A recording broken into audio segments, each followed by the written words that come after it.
The following is a presentation of the Notre Dame Radio Network. Notre Dame Stadium in South Bend, Indiana. In the world is more famous for playing football. Until the odds be great or small, old Notre Dame will win overall. We're going inside him. He's going inside the 5. We're going outside him. Right up the middle, touchdown Notre Dame. We had that guy step up and be the next man in. Steps up, throws, completes, ball pitched behind, ball on the ground. Game over. Notre Dame knocks off number 1. That's how you play Notre Dame football. It's time for Notre Dame football. Fighting Irish football is sponsored by Notre Dame partners Cannon Solutions America, Coca-Cola, Cooper Tire, Tourism Ireland, Under Armour, and Visit South Bend. Now, let's send it out to the broadcast booth, along with Notre Dame football legend Ryan Harris, the voice of the Irish, Paul Burmeister. On a cool, cloudy afternoon here in South Bend, 77,000 plus here at Notre Dame Stadium are in for a treat. Unbeaten 9th-ranked Notre Dame set to play host to unbeaten and 7th-ranked Cincinnati. Paul Burmeister, Ryan Harris in the booth. Two teams looking to make a college football playoff statement, still waiting in their locker rooms, and a sellout crowd waiting to watch it.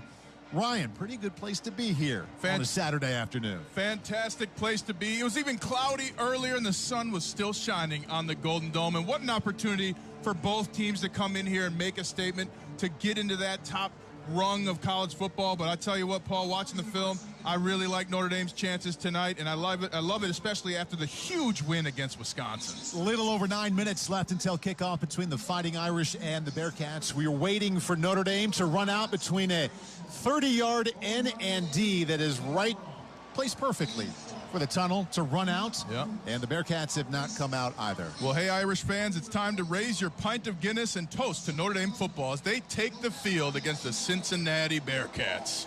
Sláinte to you, Ryan. Remember, please enjoy responsibly. Guinness, official beer of Notre Dame alumni and fans. Diageo Beer Company, New York, New York. You mentioned, Ryan, that Notre Dame won at Soldier Field in Chicago last week, 41-13 over Wisconsin. The Bearcats are coming off a bye week. They also beat a Big Ten team in their last game to run their record to 3-0. They won in Bloomington against the Hoosiers, 38-24. Okay, it's one thing to look at the schedule and see, okay, 2 top 10 teams are playing. Nationally, this is of huge significance. This is also the biggest game in the history of the school for Cincinnati. You think about the group of 5 teams, all the teams outside of the Power 5 conferences that have never made it to the college football playoff. Not one team has.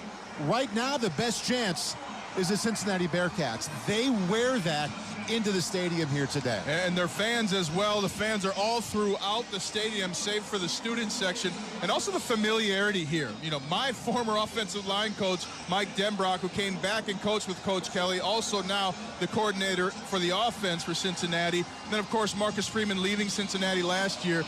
Defensive player for Cincinnati was quoted as saying he should have never left, and we're going to prove it on the field Saturday. So there's a lot of animosity, and we got to talk about it too, Paul, because they asked Desmond Ridder, quarterback for Cincinnati, they said, hey, are you worried about the noise at Notre Dame? And he said, well, it won't be loud for long. And he's ruffled the feathers of the Notre Dame faithful, so they're extra loud already today, Paul. Had a chance to listen to the words of Brian Kelly and also Marcus Freeman yesterday, talking about Desmond Ridder, who will make his 39th start here, 33 wins here in a few moments when the Bearcats take the field against the Fighting Irish. Brian Kelly said these 2 concerns.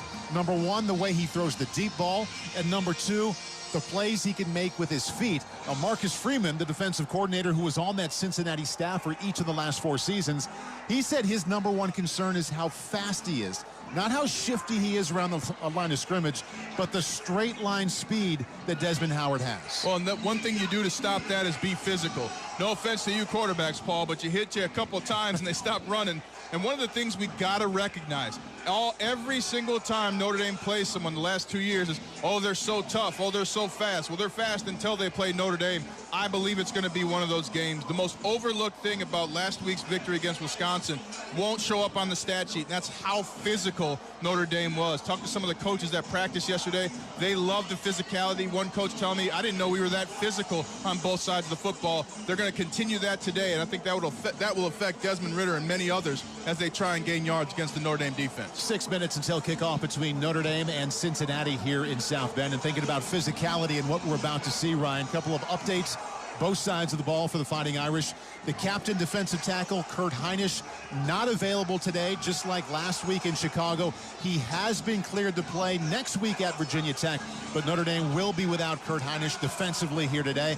And on offense, left tackle Michael Carmody, after missing the last couple of games, he gets the start this afternoon at left tackle. Well, he's going to be a welcome addition. Carmody's a good player. I thought Tosh Baker did a good job as well while he was healthy. I mean, it was just, you wonder about putting anybody at that left tackle position with the amount of injuries they've had.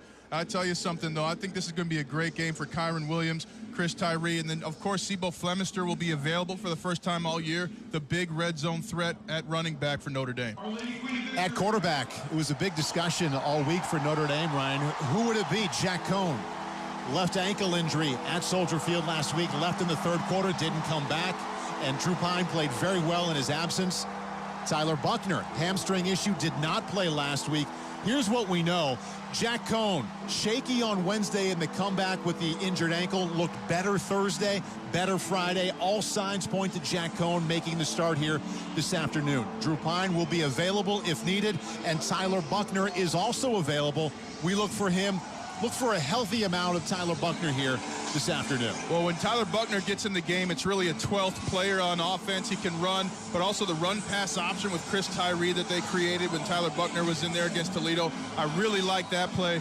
But Jack Cohn is steady Eddie. He has come in, he has delivered.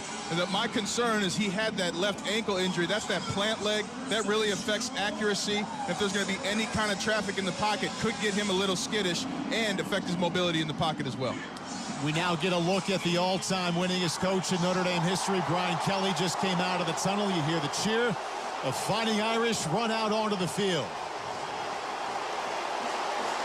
It's a green out today here at Notre Dame Stadium, so green everywhere except for the end zone to our left, just under the scoreboard, about one section on the other side of the scoreboard, and then wrapping all the way around the end zone and up to about the 10-yard line. It is all red in that top row, and also red sprinkled throughout in the sections beneath there in the end zone, coming out to us here on the 10-yard line. I don't like it, Paul. A little too much red for me, but it's all right. Every red shirt's going to be a sad one, hopefully, by the end of the game. And you hear the boos, you know exactly what's happening. The 7th-ranked Bearcats running out of their locker room. Red helmets, white jerseys with the black numbers, and the black pants with the white stripes on the side. This is the college football atmosphere people come to Notre Dame for. Notre Dame players love this opportunity. You're at home against the top 10 opponent, and you get ready to inflict your will.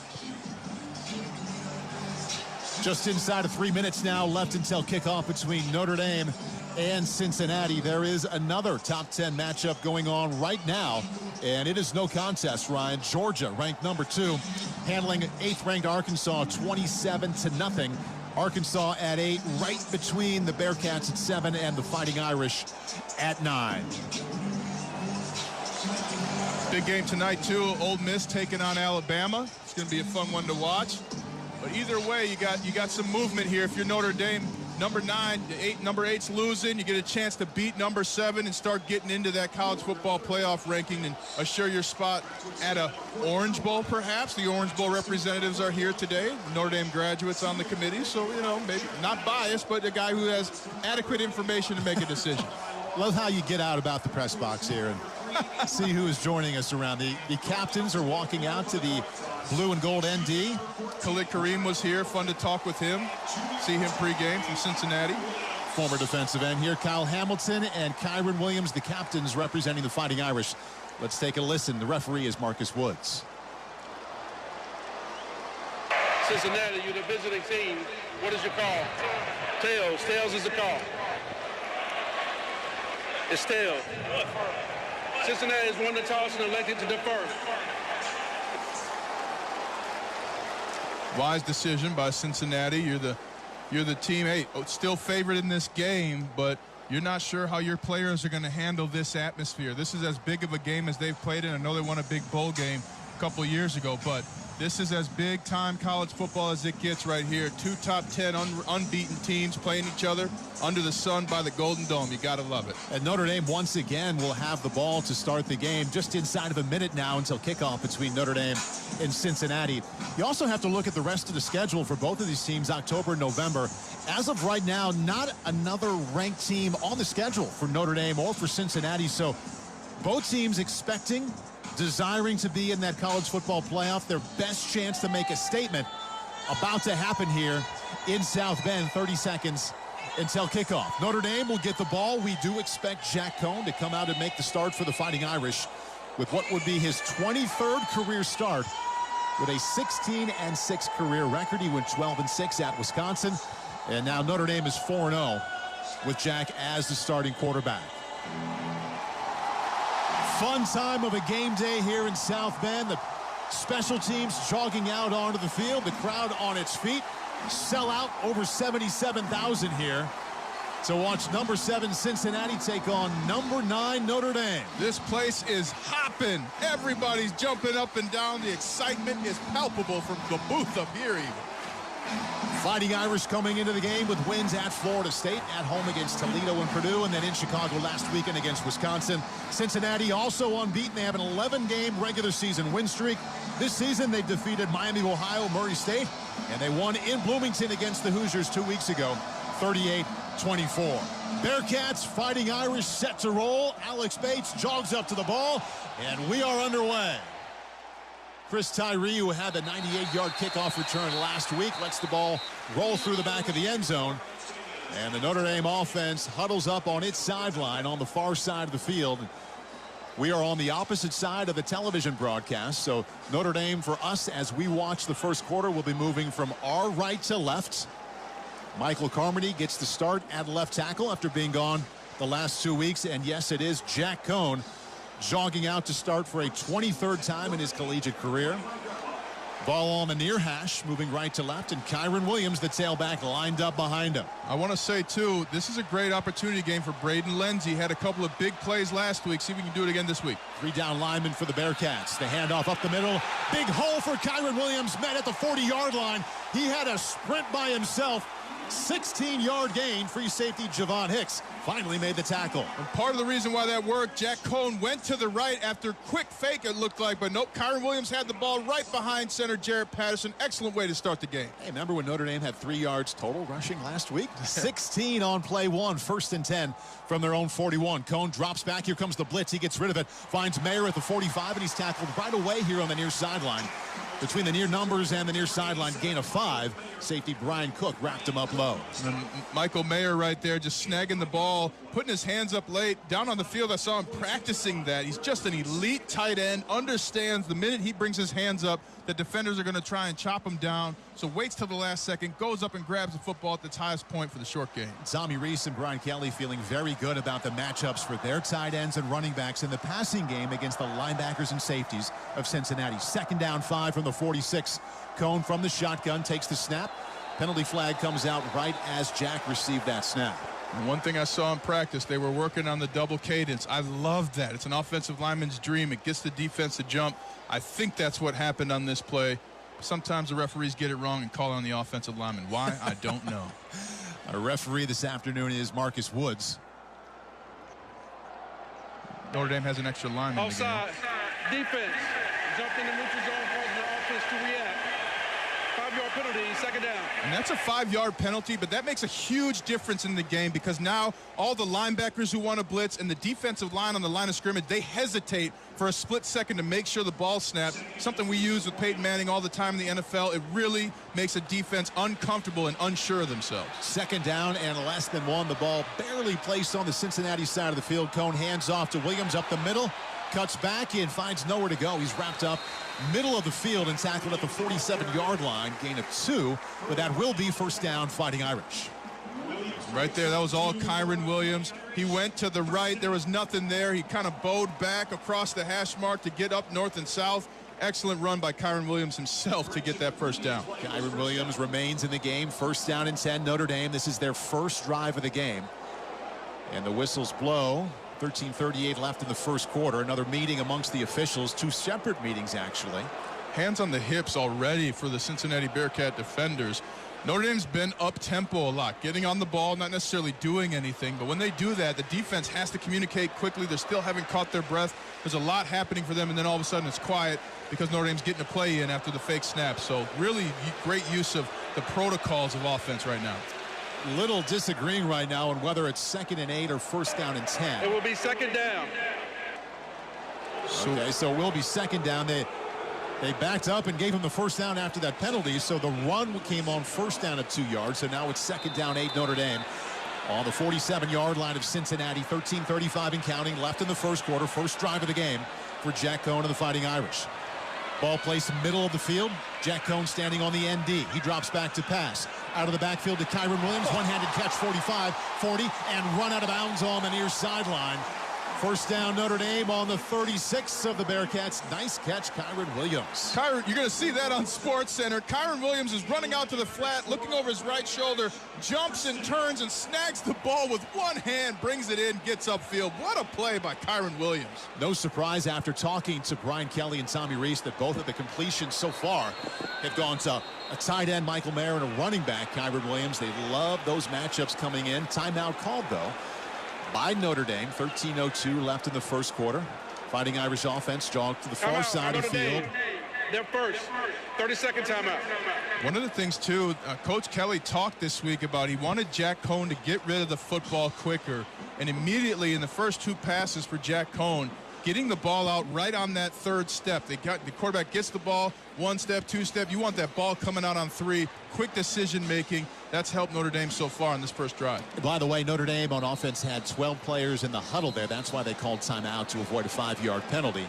13:02 left in the game. First drive for Notre Dame. No score between the Fighting Irish and the Bearcats. You mentioned the ball coming out early, and 21 sacks taken by Notre Dame quarterbacks, the majority taken by Jack Cohn. Offensive line, yes, but it feels like there's been a real emphasis to Jack and the other quarterbacks to get the ball out quicker to help this developing offensive line. Well, great quarterbacks are nothing more than great decision makers. There's a saying that I like, no one's open and everyone's open. It's up to you as a quarterback to get the right ball to the right player, and that doesn't matter whether they're covered or not. Ball near hash here. First down and 10. Jack Cohn and the Fighting Irish on the 36 of Cincinnati. Jack in the shotgun, takes the snap on the end around. That's Chris Tyree, was lined up as a slot receiver, took a reverse pitch around the left side, gained 3 as he ran out of bounds to the near side to bring up 2nd down 7. And Kyron Williams springing a block. I love the speed use of Chris Tyree. I believe we'll see that formation, both those running backs in the backfield for Notre Dame for much of this game. They're so lethal, and both of them have just amazing speed. Something that's tough for defenses to match up physically with their defensive personnel, but also in space. We also expect Sibo Flemister, a running back, to see him for the very first time this season. Jack Cohn, after huddling up under center, fakes to the left, rolls out to the right, in trouble, does find Michael Mayer, who's hit behind the line of scrimmage right as he caught the football. Cohn was rolling out to his right after a play-action fake to his left, hit Mayer behind the line of scrimmage, who was drilled right when he caught the ball by outside linebacker Ty Van Fossen. Loss of 3. And Jack Cohn saw the blitz coming, stopped, set his feet to make the throw. Might have wanted to throw it away with Michael Mayer there not being, past the line of scrimmage. If you're Michael Mayer, that coaching point's get beyond that line of scrimmage before you're open. Tough first down, or tough 3rd down here now for Tommy Reese. Jack Cohn, 3rd down and 10 Notre Dame on the Cincinnati 36. Cohn takes a shotgun snap, 4-man rush, stands in the pocket, throws to his left, incomplete. On the 25-yard line, Avery Davis ran a curl route. Jack Cohn threw it high and wide. It fell incomplete after Kobe Bryant, the quarterback, knocked it down to bring up 4th and 10. Well, Curtis Brooks had some penetration as well. He had a little bit of pressure on Jack Cohn, defensive lineman for Cincinnati. So the pressure for Cincinnati getting to Notre Dame as they got closer there. Now staying on the field is Jack Cohn on 4th down and 10. On the Cincinnati 36, he has 3 wideouts to his left, Kevin Austin to his right. He's in the shotgun, looking over to his sideline now. 8 seconds left on the play clock. Shouts out the instructions to his O-line, now waits for the snap. Takes it, drops back, fires to his left, completes to Michael Mayer at the 20-yard line on the flag route, tackled immediately. Fell forward to the 17-yard line, but on 4th and 10, That's a gain of 20 yards. Jack Cohn took a hit there after he threw the football. An amazing play just over the hair on the fingers of the Cincinnati defender. Excellent catch by Michael Mayer. What guts to call it, go for it on 4th down from your own 40 in the first quarter. And that was a tight window throw. Mayer ran a flag route. He had about half a step on the defense, and Cohn put it right on him. 1st and 10 now from the Cincinnati 16. Cohn from the shotgun, drops back, throws over the middle, completes a Mayer at the 12, head down, runs to the 6. Tackled on the near numbers. Michael Mayer has 3 catches on this first drive. Make that 4 catches. Outside linebacker Darian Beavers made the stop.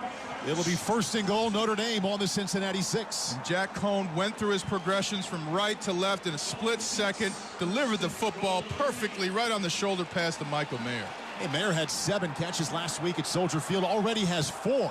10th play of the drive, 1st and goal at the 6.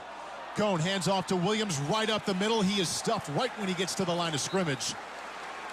That was right over the center, Jared Patterson. The Bearcat defense was there. Defensive tackle, Jawan Briggs. First one to meet him, no gain. You suspect to see Tyler Buckner at this point in the game at some point here in the red zone. Using that extra quarterback as another player offensively can really mess up a defense in the red zone. 2 tight ends in for the Fighting Irish, Mayer and George Takis. 2nd and goal from the 6. Cohn from the shotgun.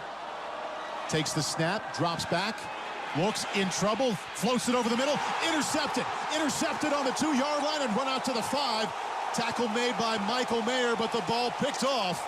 Ahmad Gardner, All-American corner, was by himself at the 2. Cohn floated it right to Gardner. And a terrific drive by Cohn, and the Fighting Irish comes to an end with a pick. That'll set up Cincinnati's offense, 1st down and 10 on their own 5-yard line. 10:03 remaining in the first quarter. No score, Notre Dame and Cincinnati here on the Notre Dame Radio Network. I'm pretty sure our new house might be haunted. What makes you say that? The furniture is levitating. Oh, and the ghost. Welcome home. Yeah, that's spooky. You know what's really scary? Missing out on Geico for help with homeowners and renters insurance. Geico makes it easy to save a bunch. Great. You're not sticking around, right? The party's just getting started. Happy Geico Week. Call today and see how easy homeowners and renters insurance can be. And we're back with breaking news. The new Coke Zero Sugar might be the best Coke ever. That's right, Jim. With an improved taste and 0 calories, the new Coke Zero Sugar is a must-try for any Coke fan. So make sure you... Jim. Jim. We're on the air. Ooh, yes, this tastes like the best Coke ever to me. Your thoughts, Jen? Well, can I have a sip? Jen, we're in the middle of reporting the news. I need to try it first. Toast to Notre Dame football by raising a pint of Guinness. Now a proud partner and official beer of Fighting Irish alumni and fans. Even during these unprecedented times, we're reminded that football, just like a pint of Guinness, is about building the bonds between us all. So here's to the Irish faithful, whether you're Irish by blood or in spirit. Guinness, official beer of Notre Dame Fighting Irish alumni and fans. Please drink responsibly. Diageo Beer Company, New York, New York.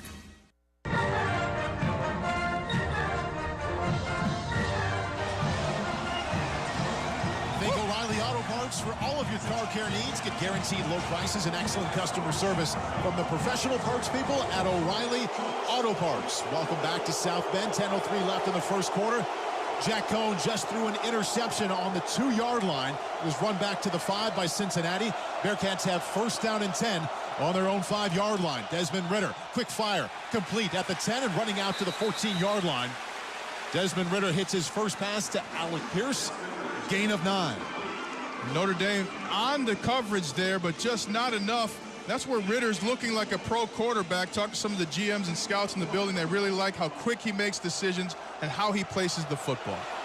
Ritter 33-5 as the starting quarterback at Cincinnati. 39th career start comes here at Notre Dame Stadium. The tailback to his left is the Alabama transfer, Jerome Ford. The fake to Ford, rolls to his left, pitches it complete at the 15 and running up to the 18-yard line. Michael Young Jr., former Fighting Irish wide receiver, with his first catch as Ritter rolled out to his left, threw the ball about 2 yards in front of him, and Young picked up 6. First down Cincinnati now on the Notre Dame 19-yard line as Kyle Hamilton made the stop.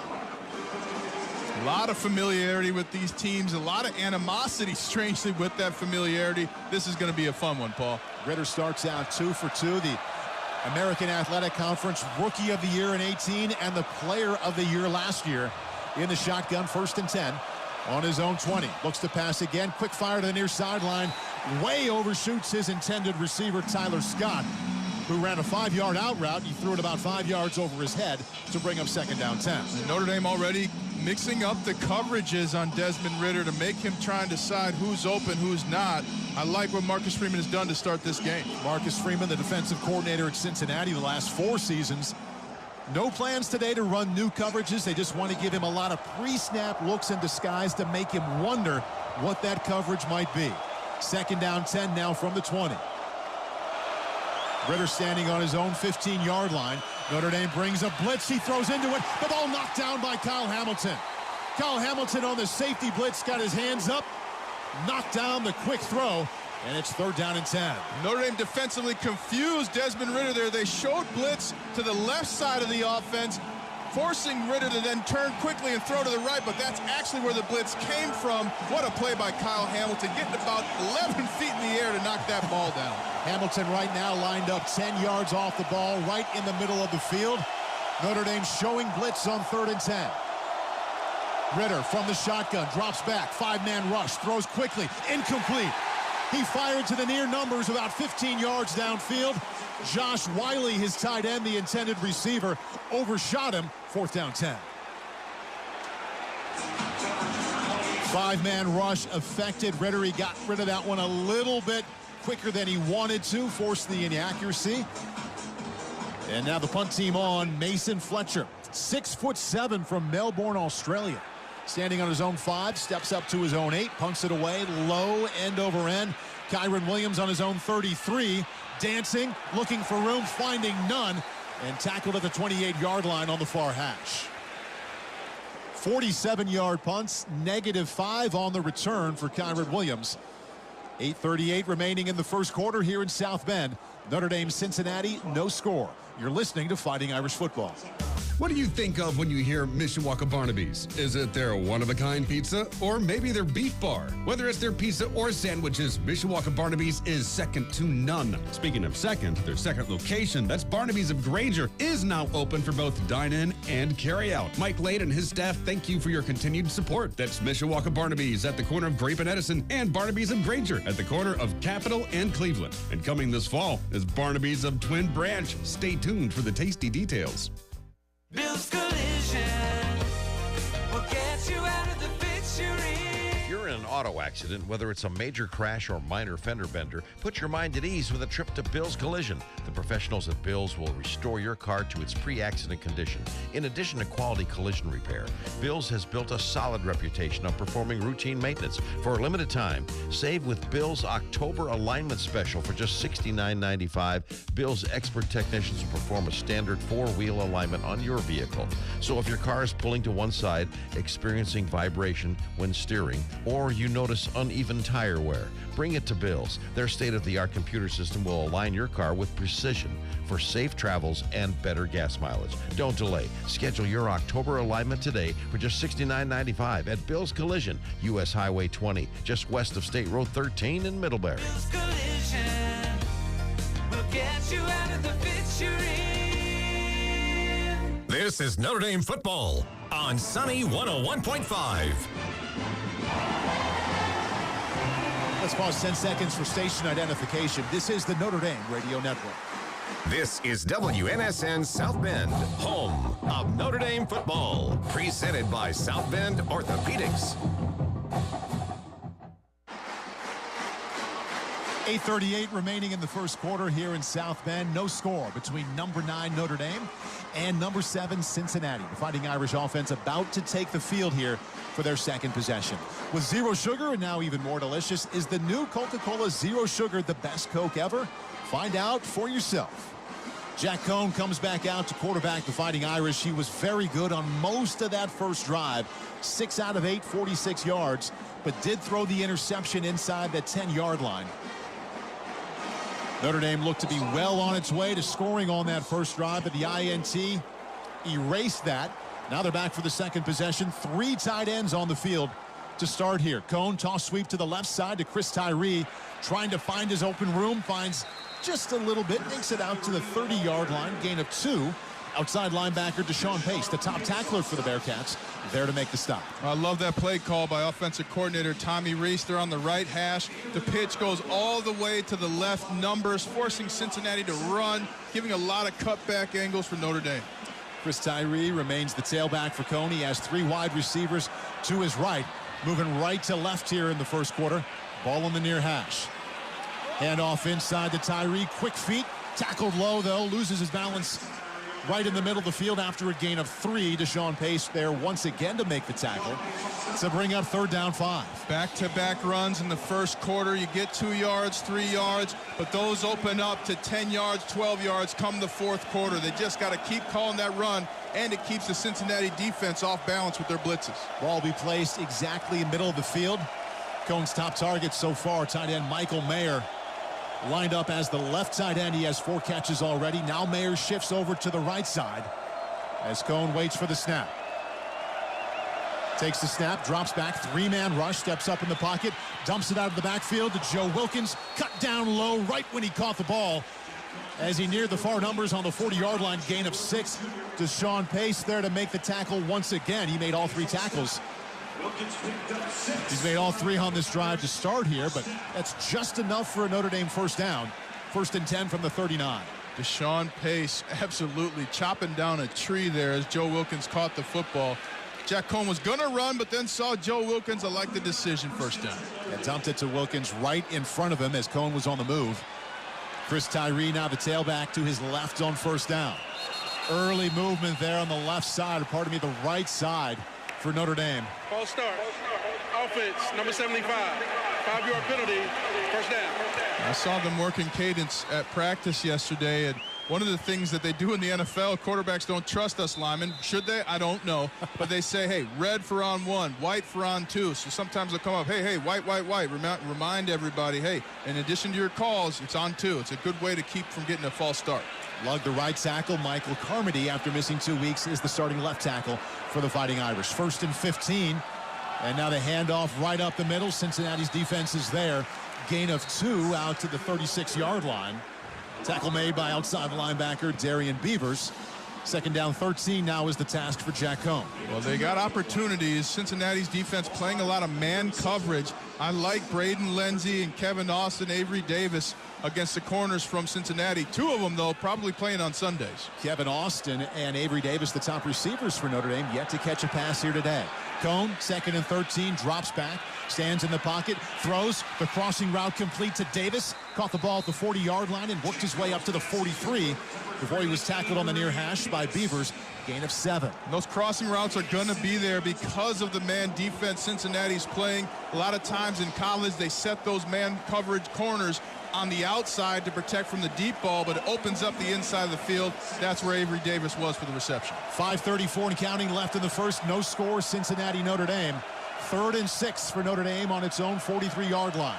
Cohn takes the snap, drops back against a 3-man rush, throws long to his right. The ball falls incomplete at the 40-yard line. He was on the near hash. He threw all the way to the other side of the field. The intended receiver was Braden Lenzy on the deep comeback. Nowhere near him, and it's now 4th down and 6. And again, that's where that left ankle injury, I believe, is affecting Jack Cohn. Everybody's not 100%. When you step in to throw across the field like that, left to right, you really need power in that front foot. If you have any pain in that ankle, it can shorten that motion and create the incompletion. It looks like that's what happened. Jay Bramlett standing on his own 28-yard line, waits for the snap to punt. It's a Ryan Montgomery, primary returner for the Bearcats the last 3 seasons. Gets the punt away. Montgomery from his own 20-yard line up to the 21, has a hole, across the 25, 30, 35 on the far side of the field, and run out of bounds at the 37-yard line. Made one man miss, bounced it out to his left. Isaiah Pryor, outside linebacker, in to make the tackle on the special teams. 37-yard punts. and a 17-yard return. 5:13 left in the first quarter. Notre Dame, Cincinnati, no score here in South Bend. This is the Notre Dame Radio Network. Tourism Ireland and Notre Dame Athletics have teamed up to bring you the best of Ireland. Enter for the chance to win a trip to Ireland for two. The grand prize includes 2 round-trip economy airline tickets from the winner's nearest Ireland gateway in the USA, 6 nights accommodation, including a night in a castle, and a 7-day car rental. Discover all the stunning castles, dramatic coastlines, friendly locals, and charming cobbled streets. The best of Ireland awaits. Visit UND.com/thebestofIreland and enter for the chance to win. Tourism Ireland, official partner of Notre Dame Athletics. Terms and conditions apply. See website for details. The workplace is changing. Make yours better than it was before and create a workplace people love with Envoy. Don't just come back to better. Envoy. Make hybrid work. Envoy.com. That's Envoy.com. Would you like a cleaning product that can be used in the garage, the laundry, and the kitchen, and save space in your cabinet? Hi, I'm Bruce Fabrizio, inventor of Simple Green. To learn more, visit us at simplegreen.com. Simple Green. Get stylish, durable flooring for your home that will last a lifetime. And get it installed with help from Lowe's. Get Stainmaster Pet Protect carpet starting at just $199 per square foot. And Pergo Wet Protect laminate starting at $249 per square foot. Both with limited lifetime warranties. Order now, only at Lowe's. Home to any budget, home to any possibility. Install available in-store only and through independent contractors. See Lowe's.com for details and licensing. U.S. only. See Lowe's.com product detail page for more warranty information.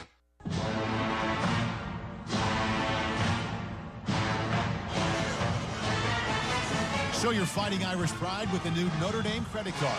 The new cashback card features iconic designs and exclusive Notre Dame benefits. Bring a piece of campus with you wherever you go. You can apply at NotreDameCreditCard.com. Paul Burmeister and Ryan Harris in the booth. On the scoreboard, no score. Notre Dame and Cincinnati 0-0. 5:13 left in the first quarter between number 9 Notre Dame and number 7 Cincinnati. The Fighting Irish have had the ball twice. First drive ended deep in Cincinnati territory with an interception thrown by Jack Cohn. The second one just ended with an incompletion followed up by a punt. Now Desmond Ridder making his 39th start for Cincinnati back on the field. 1st and 10 Bearcats on their own 38-yard line. Sold out crowd here in a green outs at Notre Dame Stadium. Green and red as far as the eye can see. Ridder from under center. Moving left to right, he's on the far hash.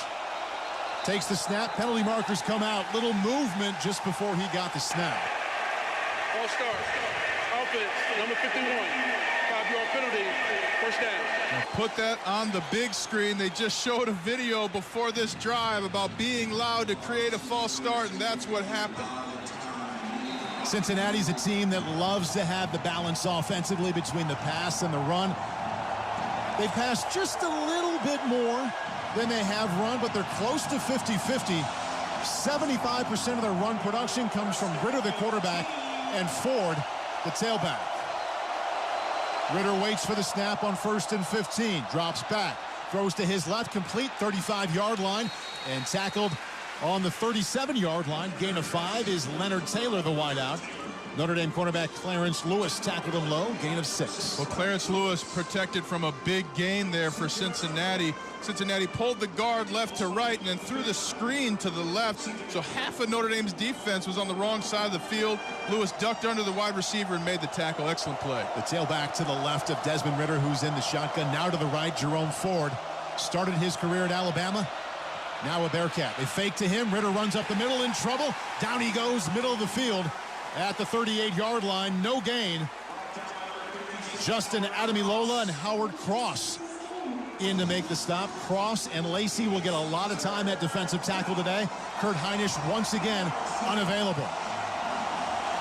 You hear the uptick with the crowd here, 77,000 plus on 3rd and 10 now on their own 38-yard line. It was a mistake for Desmond Ridder to say this place would be quiet pretty quick. The Notre Dame faithful took offense. Notre Dame defense didn't give up a 3rd down conversion till the 4th quarter last week against Wisconsin. Ridder drops back, throws to his left, complete at the 50. Running now back across to the right side and tackled to the 44-yard line is Alec Pierce. 16-yard gain. He ran a 10-yard curl on the far hash. Ridder threw a laser that hit him right in the chest He cut across field for a 16-yard gain before Tariq Bracy brought him down. Well, Isaiah Foskey almost got there, just a split second behind, but Ritter stood in the pocket, delivered that strike, as you mentioned, and Pierce then catching it and running left to right to get some more yak. Had a little something on that one. That was a fastball. A little mustard. 1st and 10 now on the 45-yard line in Notre Dame. Ritter rolls out to his left, sets up, throws deep down the middle, inside the 5, batted away. The ball knocked down on the deep post route by Clarence Lewis. Beautifully played there on the 2-yard line. Fantastic focus by Clarence Lewis. He was underneath the receiver for Cincinnati. Sometimes corners then try and push the player. No foul for roughing the passer. 2nd down. Ritter got hit late, but Clarence Lewis, instead of trying to catch up to the receiver, finds the ball in the air, locating the football. We talked about that a couple weeks ago. Notre Dame's defensive backs have done a phenomenal job, and there Clarence Lewis's left hand was the difference in a touchdown and an incompletion. The flag was picked up. There was a flag on the field. They were considering a late hits on Ritter. They picked it up, no flag, so it's 2nd down 10 now from the Notre Dame 45 for the Bearcat offense. 3:16 left in the first quarter. No score. Notre Dame and Cincinnati. Desmond Ritter on the near hash, claps for the ball, takes it, looking to his left, throws to his left. The ball's complete, but tackled right away on the 45. Jerome Ford, the tailback, came out of the backfield. Isaiah Pryor was there with him to keep it to a gain of 1. It's now 3rd down 9. And Isaiah Pryor was 15 yards off the ball in the cover 2 look, meaning 2 safeties splitting the hash marks, but he absolutely took off as soon as he saw Jerome Ford come out in the formation, made the tackle. What a play. 3rd down and 9, big play here. 2:44 and counting left in the first. No score between Notre Dame and Cincinnati. Desmond Ritter with the ball on the far hash, waits for it in the shotgun. Notre Dame shows blitz. They bring 6. Ritter stands in trouble, avoids the pressure, rolls to his right, fires, incomplete at the 20-yard line. Under heavy pursuit, Josh Wiley, the tight end, about 20 yards downfield was the intended receiver. Ball was low. Isaiah Foskey was chasing, and it's now 4th down and 9. Well, and Isaiah Foskey took the play away that they wanted. He dropped into the zone as he was looking for Michael Young, former wide receiver for Notre Dame. Ritter couldn't throw the ball because Isaiah Foskey dropped into it, and then Foskey just getting back further and further as Ritter kept the football. Amazing play. Mason Fletcher standing on his own 41-yard line in the far hash, takes the snap, steps up to the 45, no rush, high end over end punts, bounces on the 5 and into the end zone. Oh, that was a close call. Woo. Bounced on the 5, and the Bearcats had a chance to bring that one back. Tyler Scott for the Cincinnati Bearcats should have had it on the 2-yard line, but maybe that's why he's playing special teams. He couldn't catch it. 44-yard punt. The net will be of only 24 yards after the ball went into the end zone. 2:18 left in the first quarter. Defensive battle so far. Cincinnati and Notre Dame, no score here on the Notre Dame Radio Network. Exam 4 needs to be sanitized. Mersana's MRI clinic isn't operating at max efficiency. She needs a new certified tech certifiably now. Someone's waiting in room 2 for an ACL scan. Can you handle that? Indeed can help her hire great people fast. I need Indeed. Indeed you do. With Indeed Instant Match, we immediately show you quality candidates whose resumes on Indeed meet your sponsored job description. Visit Indeed.com/credit and get $75 towards your first sponsored job. Terms and conditions apply. Auto Value is a local Michigan-based company. You can find us all over this great state of Michigan. From Monroe to Marquette, we have you covered. When you shop at your local Auto Value auto parts store, you'll always be assured of quality, service, and a huge selection of name brand auto parts and accessories. Find out more and shop online at myautovaluestore.com. Thank you for shopping at Auto Value, where service is the difference.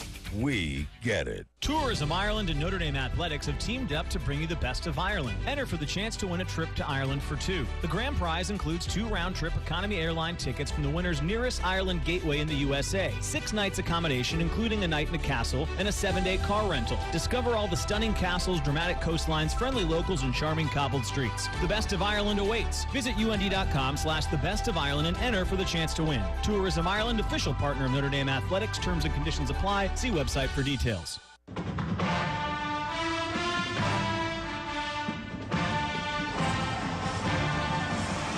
Tourism Ireland and Notre Dame Athletics have teamed up to bring you the best of Ireland.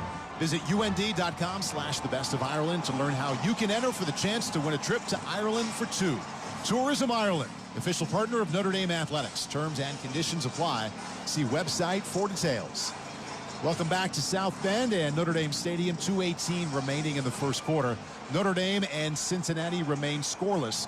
The Fighting Irish about to come out onto the field for their third offensive possession. We wonder who it will be at quarterback. We're expecting to see a good amount of Tyler Buckner, the freshman quarterback.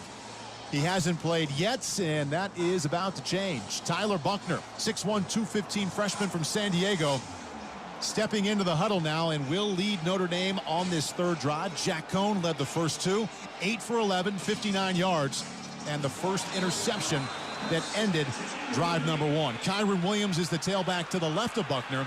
Was not available last week because of a hamstring injury against Wisconsin. Quarterback draw, runs up the middle, nothing going. As soon as he accelerated forward, Myjai Sanders, defensive end, stopped him for a loss of 1. Michael Carmody there, the left tackle, just got crossed his face by the defender. On plays like that, you got to stay inside out, even hedge your bet a little bit. Got picked off a little bit as Cincinnati was running a twist game. Their defensive line's going to move a lot. That's going to affect Tyler Buckner's effectiveness in the run game. A lot of running options right now. Tyree and Williams both on the field. Shotgun for Buckner, hands off.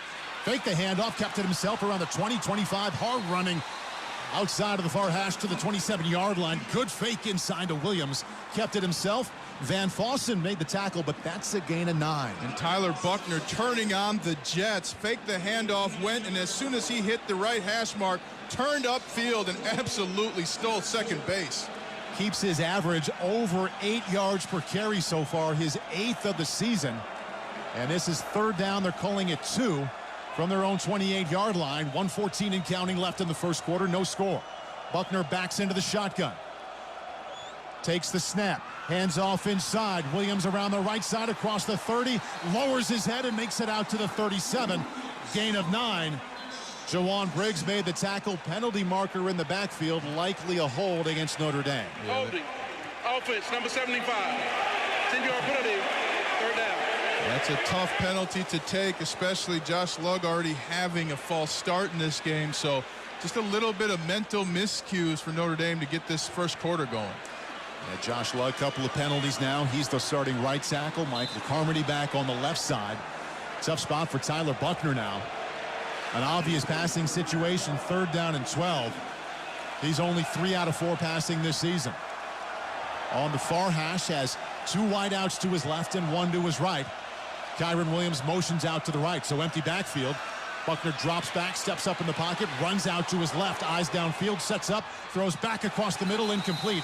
At the 27-yard line, threw it at the feet of Avery Davis. Fourth down, 12. And Tyler Buckner there getting some pressure to the left, stepping up, moving left. But one of the things that he tried to do there is throw back across his body left to right. That's a dangerous throw. Something that he's going to have to continue to develop. But we're talking about a freshman who really didn't play football for the last year and a half. So fun to see him out there, but not the spark that Notre Dame was hoping. Notre Dame 3 possessions on offense, no points to show for it. Fourth down and 12. Bramlett out to punt, standing on his own 3-yard line. Ryan Montgomery deep for Cincinnati. You hear the whistles. 6 seconds left on the play clock. Looks like False start.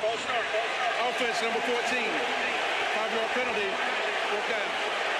So that's Kyle Hamilton, the All-American free safety who was lined up basically as a wide receiver, far to the right of Bramlett. He saw Tyler Scott on the opposite side for Cincinnati cross the line of scrimmage, but you have to be adjacent to the player for offsides to be on down. Bramlett 2 yards deep in his own end zone. Montgomery standing on the 50. Bramlett steps up to the 1, boots it away, high spiraling punt, nice punt. Fair catch on the 39-yard line. Jay Bramlett does his job. 48-yard punts, high enough to induce the fair catch. No return. 32 seconds left in the first quarter. Notre Dame, Cincinnati, no score. So for Notre Dame, 3 of their drives, they've had penalties on offense. in 2 of those and just really did not get the run or pass game going. There's also been no threat deep yet. That's a surprise after the success Notre Dame had last week throwing the deep ball to multiple different receivers. Michael Mayer's been great so far and 5 catches really quickly, but they haven't threatened the defense downfield. They're going to have to change that if they want to win this football game. Desmond Ridder, quarterback for Cincinnati, 5 out of 10, 39 yards, 1 carry for -1. 1st and 10 on his own 39. Hands off to Ford, runs off the left side, nothing there. Isaiah Foskey was there waiting, no gain. And Cincinnati running the ball, very little to no success so far in this first quarter. As Ridder, -1 yard rushing. And the starting tailback, Jerome Ford, 1 carry, no yards. Now inside of 10 seconds left in this first quarter. Isaiah Foskey's really working himself up the draft boards. He's a physical player, smart, fought off a block to make the tackle there.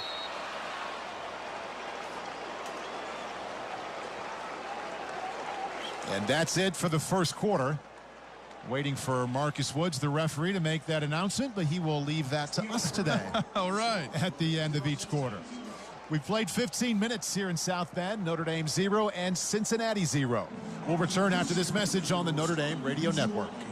The Cooper Discoverer Rugged Trek is a truck tire made with the understanding that driving a truck is supposed to be fun. Like any Cooper tire, the Rugged Trek is designed to do everything you need it to do. It's got stone blockades to protect your tires off-road and whisper grooves for smooth, quiet street driving. But with its in-your-face design, including dual sidewalls that let you choose between 2 aggressive looks, the Cooper Discoverer Rugged Trek is also a tire that shows off your truck's wild side.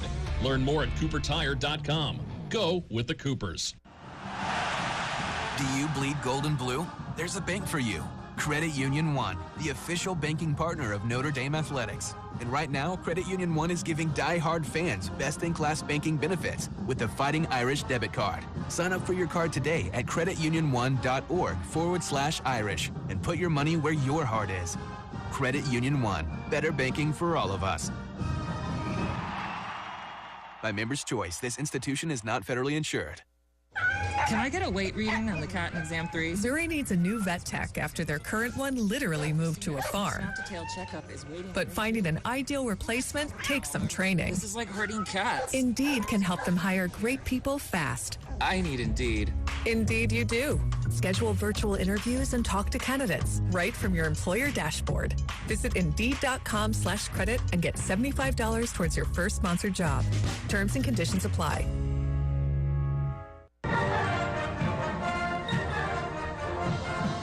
"15 minutes in the books between Notre Dame and Cincinnati. No score. Tony Simeone here in the studio. The Irish defense, just like last week, having a great first half. Only 38 total yards allowed, but Cincinnati, late in that first quarter, took a shot deep one-on-one against Clarence Lewis.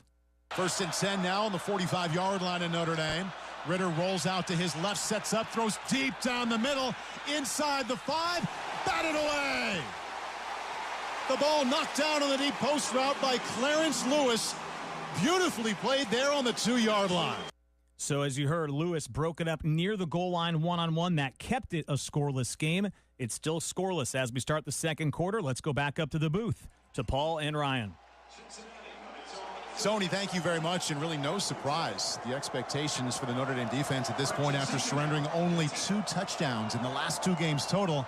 Pitching a shutout here so far. That's Marcus Freeman, the defensive coordinator. Spent the last 4 years as the DC at Cincinnati. First play of the second quarter, Desmond Ridder firing to his right wide on the far sideline to Jaden Thompson, the wide receiver. Incomplete. Cam Hart, who's been terrific recently for the Notre Dame defense, had the tight coverage.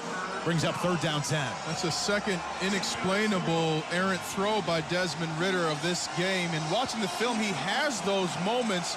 So it's not about a miscommunication. He's just not in his process correctly. But Desmond Ridder there, that was all him missing a wide open receiver to his right. 65% passer on the season, is now below 50% at 5 for 11. On 3rd down 10, drops back. Kyle Hamilton on the rush. Ridder gets it away. Ball dove for and incomplete at the 40-yard line of Notre Dame. Big tight end Josh Wiley laid out to try and catch it center field style. Like a fly ball was just over the head and didn't have quite enough to get it It's 4th and 10. A little bit of alligator arms for the tight end, but that's a good thing for Notre Dame because he would have caught that, have been a first down and more. But Josh Wild there just missing with short arms instead of extending those hands to catch the football. Tough start for Desmond Ritter against Marcus Freeman's defense. He's just 5 out of 12. Cincinnati to punt. Mason Fletcher on his own 24-yard line. The 6'7" Aussie steps to his right, punts it away, end over end punt. Kyron Williams, fair catch, middle of the field on his own 22-yard line. Punt of 38 yards and no return. So far offensively for Notre Dame, we've seen Jack Cohn on 2 drives. He threw 1 interception deep inside of Cincinnati territory early in the game. Tyler Buckner led the way on the last drive. That drive ended in a punt. Now we wait to see who comes out here. And it will be Tyler Buckner once again getting back-to-back possessions here. Get to see Cibo Flemister too in the backfield. Good to see the veteran running back. Perhaps he can see the hole a little bit differently for the offensive line and give him some success. Haven't seen Cibo all season. 10 rushing touchdowns the last 2 years. Good to see 20 in the lineup. 1st down and 10, middle of the field on the 22-yard line. Buckner takes the snap, keeps it himself, runs up the middle, wrapped up and lassoed down.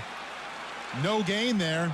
Contact initially behind the line of scrimmage after Tyler put a ball in the belly of Cibo Flemister, but Myjai Sanders, the defensive end, converged on him and threw him down to bring up 2nd down 10. Well, Cincinnati's defense was just guessing because you had Cibo Flemister wide open had Tyler Buckner handed the ball off, but they're playing the odds that Tyler Buckner wants to be the hero in this game, and they got that one right.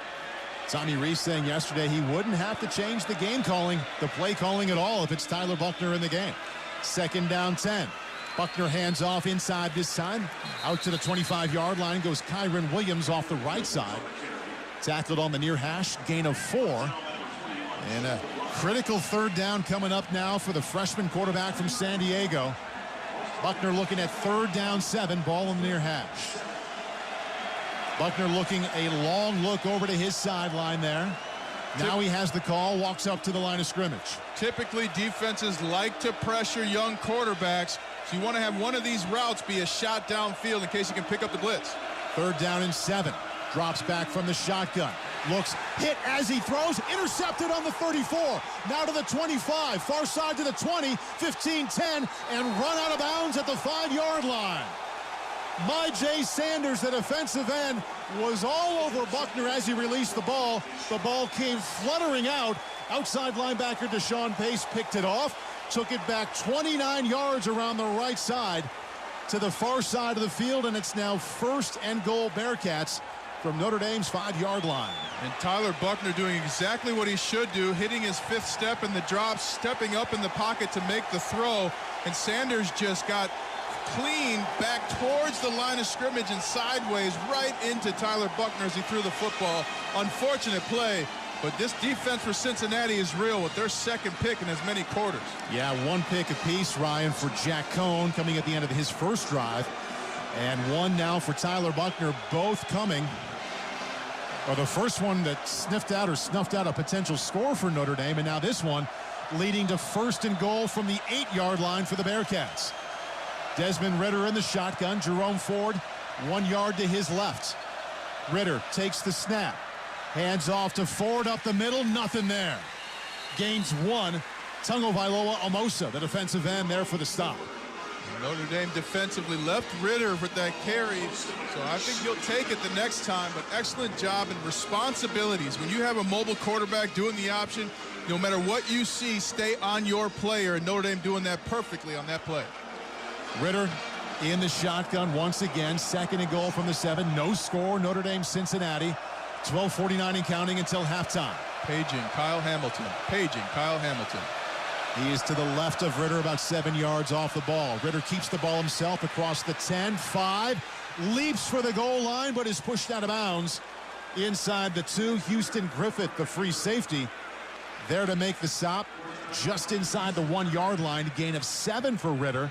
Faked the run up the middle and ran around the right side.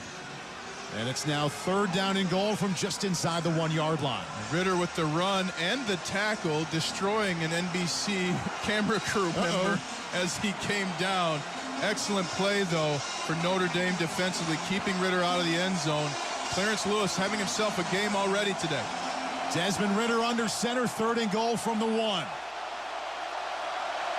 Takes the snap, fakes the handoff, throws to the end zone, open, touchdown, back of the end zone. Leonard Taylor, Bearcats, snuck out of the tight formation. He was about 8 yards deep in the end zone on the far side of the field. Excellent play fake, leads to the touchdown, so 12:09 left in the second quarter. Cincinnati leads Notre Dame 6-0. And Drew White got with the play fake. He thought the tight end was blocking, and at the last second realized he should have dropped in coverage. It's a tough thing for a linebacker with your feet in the end zone. You want to protect that goal line. They show run action, and you're going to bite on it. Excellent play by Mike Dembrock, offensive coordinator there for Cincinnati. Cole Smith is ready to attempt the extra point for the Bearcats. Snap, hold, kick is up, and the kick is good.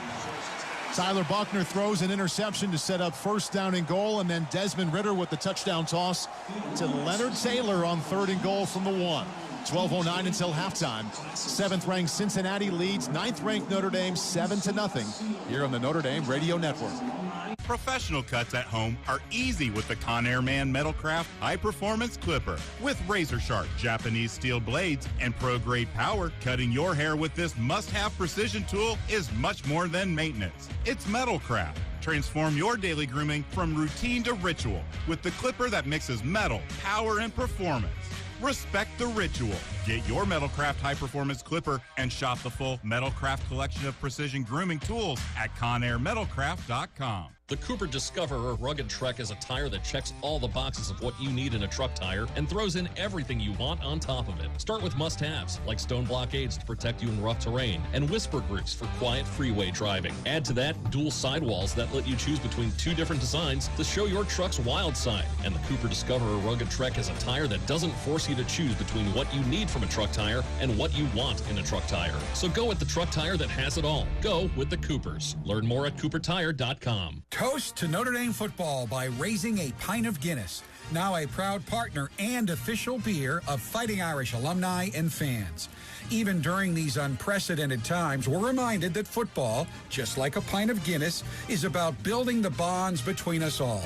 So here's to the Irish faithful, whether you're Irish by blood or in spirit. Guinness, official beer of Notre Dame Fighting Irish alumni and fans. Please drink responsibly. Diageo Beer Company, New York, New York.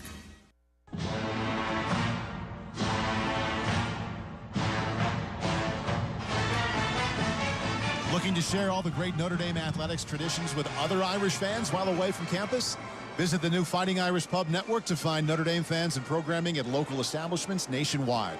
To find Game Watch locations, earn prizes, and more, you can visit fightingirishpubnetwork.com. Well, Notre Dame came into this game 3rd best in the country in turnover margin at +7. But after an interception from Jack Cohn and also one from Tyler Buckner, they're -2 in the turnover game. 12:09 until halftime, and Cincinnati leads the Fighting Irish 7-0. Bearcats all set to kick it off. Notre Dame's defense has been on the field now quite a long time, so this is where those 3 and outs start hurting you if you're Notre Dame. Alex Bates kicks it off. And Chris Tyree from his own 6 fumbles the ball. Ball bounced off him. It's on the ground. There's a scrum for it on the 18-yard line. Far side of the field. Cincinnati recovers. Wow. Chris Tyree came running up to receive the high kickoff. It hit him in the chest and bounced forward. And Wilson Huber, backup safety for Cincinnati, recovers it on the far side of the field. It will be 1st down and 10 Cincinnati on the Notre Dame 17-yard line. In that turnover game I was just talking about, it's now +3 Cincinnati. Unbelievable. 12:04 until halftime, and Desmond Ritter. The ball just went right through Chris Tyree's hands. He was just a little late to clasp his hands, and he is as frustrated with himself as I've seen him all year. What I love, though, Coach Bill Poley, and special teams coach for Notre Dame, came right up to him and said, "You're okay, you're okay." But that's just tough, because when he's moving forward and when a receiver on a kickoff is moving forward and misses the ball, that ball bounces right off of them into the defender. And credit Cincinnati for finishing the entire play that typically ends with a touchback. You just heard, or you could kind of hear over the crowd of the PA, referee Marcus Wood saying they're taking another look at this play, and what a change of events. After further review, ruling on the field is confirmed. First down, Cincinnati. So it is a muff kickoff in the recovery there for Cincinnati. And Notre Dame just mentally not in the game the way Cincinnati has been so far. Cincinnati ready to play, ready for the moment, and Notre Dame seems to be waking up during the game. And 3 turnovers in 2 quarters, that's unheard of for a Brian Kelly football team. But what I love, a lot of players coming around Chris Tyree, giving him pats on the back, telling him he's the man. In moments like that, you can feel so isolated if you're the reason why your offense doesn't have the football. And it always matters when offensive players come up to you and say, hey, we believe in you, we'll get it back, and you can show them what you're really about. The last kickoff attempt he returned in Chicago last week, went for a touchdown. His next attempt fumbled. So now it's 1st and 10 Cincinnati on the Fighting Irish 17-yard line. Desmond Ritter under center, now backs out to shotgun. His last play was a touchdown pass to Leonard Taylor.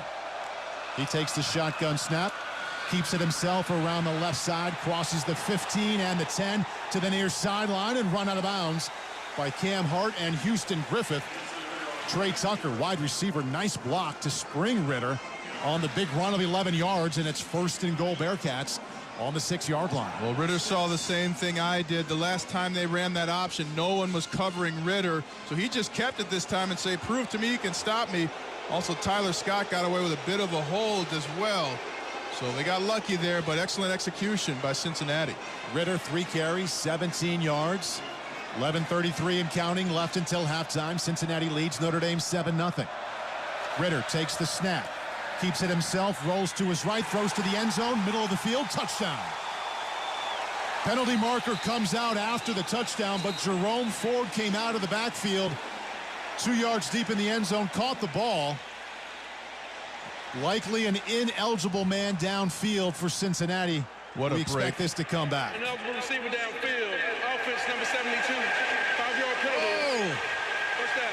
Hey, great for Notre Dame. Lucky for Notre Dame. That's tough as an offensive lineman. You're right there. You can see where the pass is going, and sometimes when that ball goes past you, you celebrate a little too early. And that's what got James Tunstall the tackle for Cincinnati. It's a little too downfield to celebrate. He was right at the goal line, and he knew it, tried to back up quickly as the score happened. You can hear the crowd now. We'll see if that momentum, sold-out crowd here, 77,000 plus, will translate to the Irish defense making plays. 1st and goal from the 11. Ritter drops back, looks to his left, throws to the end zone, incomplete. Clarence Lewis. Side coverage against 6'3" receiver Alec Pearson. Ritter threw that fade pass.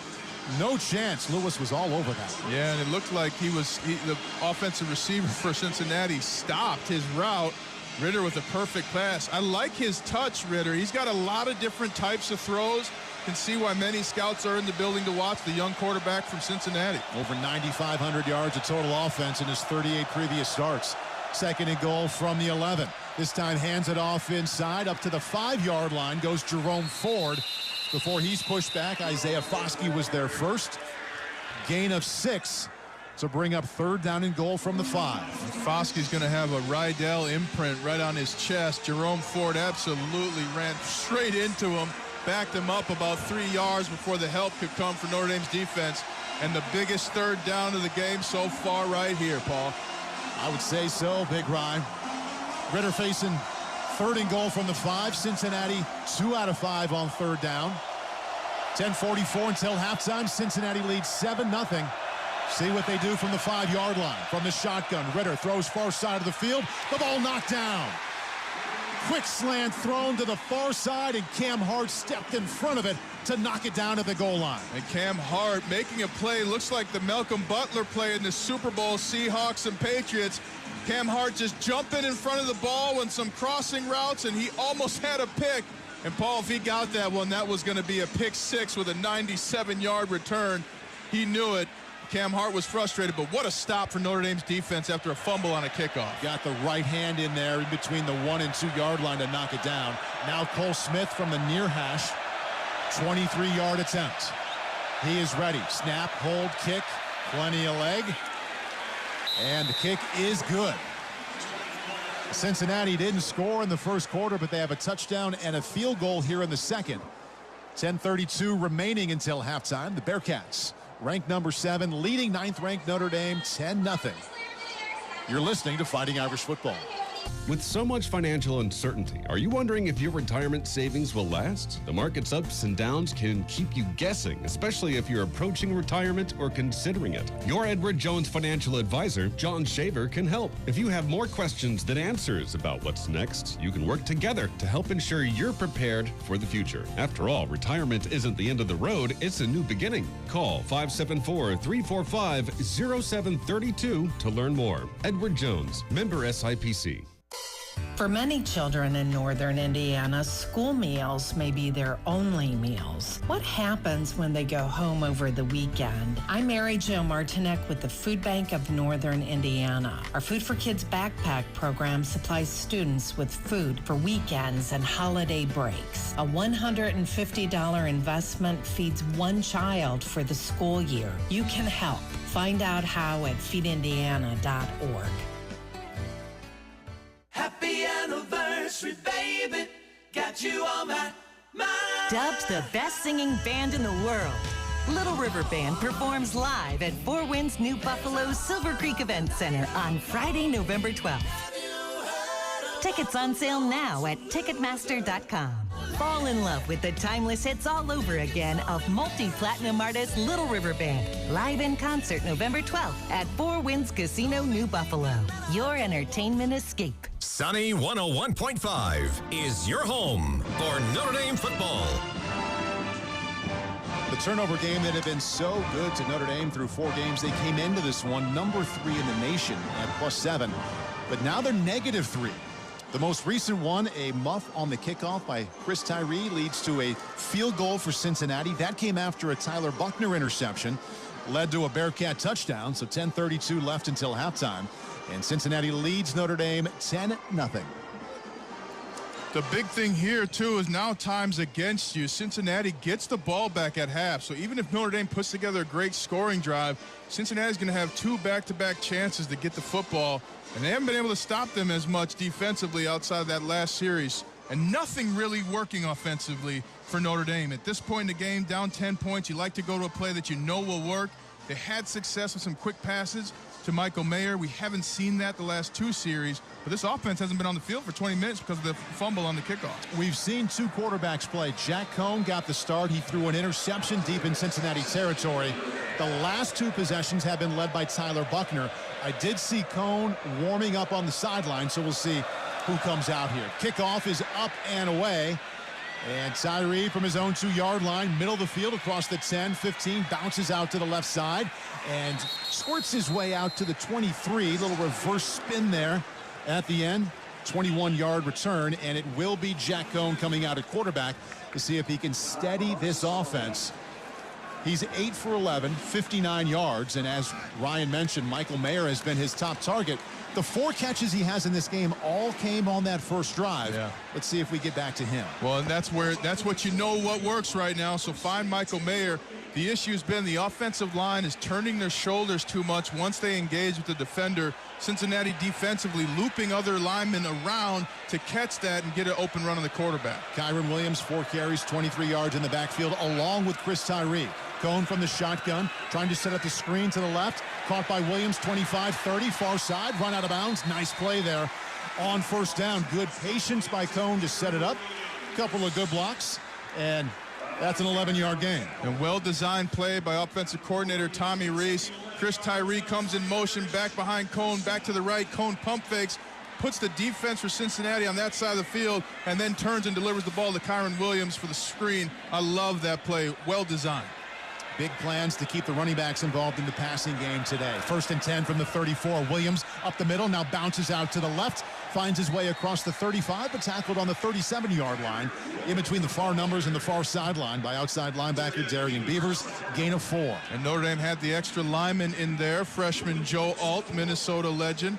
And he's in there helping out, and the run game's starting to gain some speed now, get some yardage. I'd stick with it, Paul. Get that first down and then start deciding what else is available in the playbook.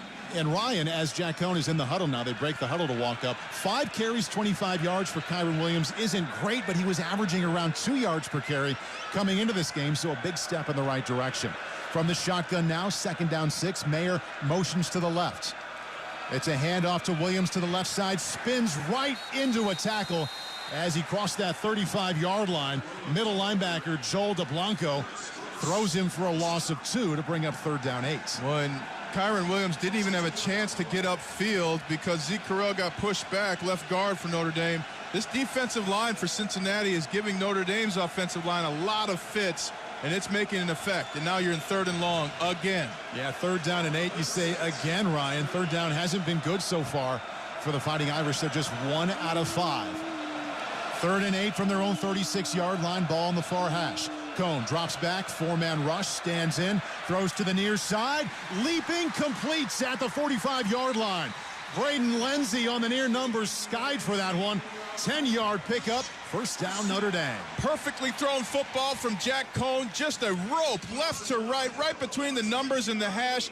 And they had play action. They had both running backs staying in, Kyron Williams and Chris Tyree, to help the offensive line. Only 2 receivers out on a route. So amazing Jack Cohn could find an open receiver and put it where only he could catch it. Braden Lenzy, nice job. The ball behind him as well. He has at least 2 catches in every game this season. That was his first to set up 1st and 10 on their own 46.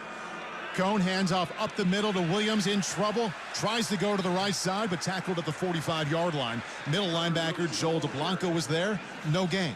Jack Cohn has to take the football on the running back option. Teams the last 3 weeks have not honored his speed around the edge, and it doesn't matter if he gets no gain at all. Once that quarterback holds the football, you have the attention for the defense the rest of the game. He's yet to do that. 2 tight ends in the game. Mayer to the left of Cohn. He drops back, looks left, swings it out of the backfield to Williams, 40, and he's ripped down at the 42.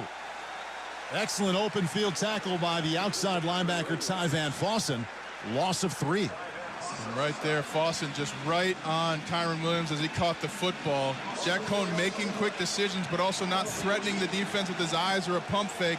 That allows Cincinnati's defense to play with straight line speed and believe in what they're seeing in front of them. Cohn just had a 10-yard completion on 3rd and 8 to Braden Lenzy. Now he faces 3rd and 14 on his own 42. 3 pass catchers to his right. The one most inside, the closest to him, is Michael Mayer. He does have Kevin Austin single coverage to his left. Takes the shotgun snap and drops back. Steps up in the pocket, throws to the near side, complete to Davis at the 50. Trying to get extra yardage, spins out to the 48-yard line. Be a couple yards short of a 1st down. 9-yard gain brings up 4th down and 4. Jack Cohn remains on the field. Injured Bearcat on the 48-yard line. And Notre Dame was going to go for it there. Wonder with the stoppage if they'll change their mind, but they were going to get on the ball quickly. Sometimes they look for an offsides penalty right there. But the Bearcat down is injured. Ty Van Fossen, 6'2", 220-pound junior. The outside linebacker was sitting up. Then he laid back down. 3 athletic trainers out there to tend to him. And the Notre Dame offense has retreated to its sideline on the far side of the field. When we come back, Notre Dame will be facing 4th down and 4 from the Cincinnati 48-yard line. 6:39 left in the 2nd quarter. And Cincinnati leading the Fighting Irish 10-0 here on the Notre Dame Radio Network. I'm pretty sure our new house might be haunted. What makes you say that? The furniture is levitating. Oh, and the ghost. Welcome home. Yeah, that's spooky. You know what's really scary? Missing out on Geico for help with homeowners and renters insurance. Geico makes it easy to save a bunch. Great. You're not sticking around, right? The party's just getting started.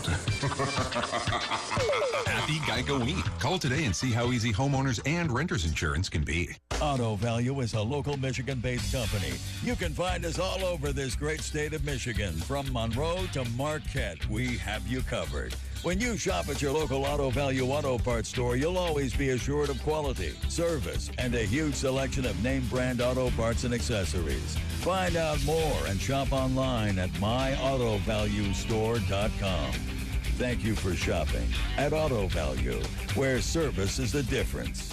We get it. Ready to start planning your next trip to South Bend? Get ideas and inspiration, itineraries, upcoming events, restaurant tips, hotel recommendations, and more by visiting the all-new VisitSouthBend.com. Your next great weekend getaway awaits. After all, Mondays can wait. like a cleaning product that can be used in the garage, the laundry, and the kitchen, and save space in your cabinet? Hi, I'm Bruce Fabrizio, inventor of Simple Green. To learn more, visit us at simplegreen.com. Simple Green.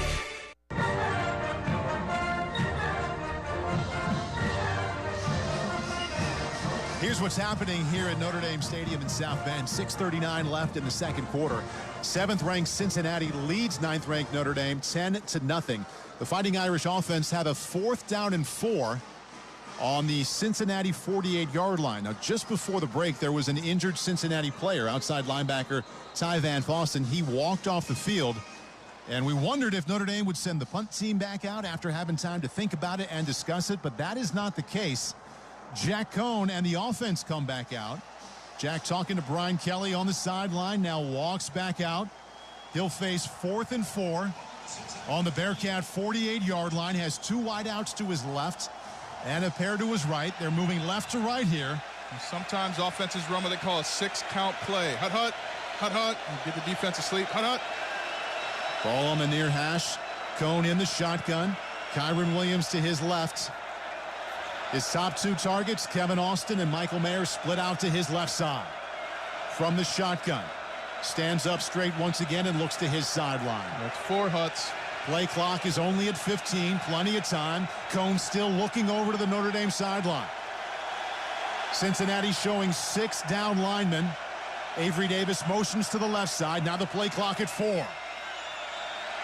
Cohn is not going to take the snap. Play clock winds down to 0, and Notre Dame calls timeout. Delay of game. Offense. 5-yard penalty. 4th down. Delay of game gives you a little bit more room to down it inside the 10. That's a sign, though, of how talented both of these teams are. High situation football. Defensive players trying to make a play. Staying on sides.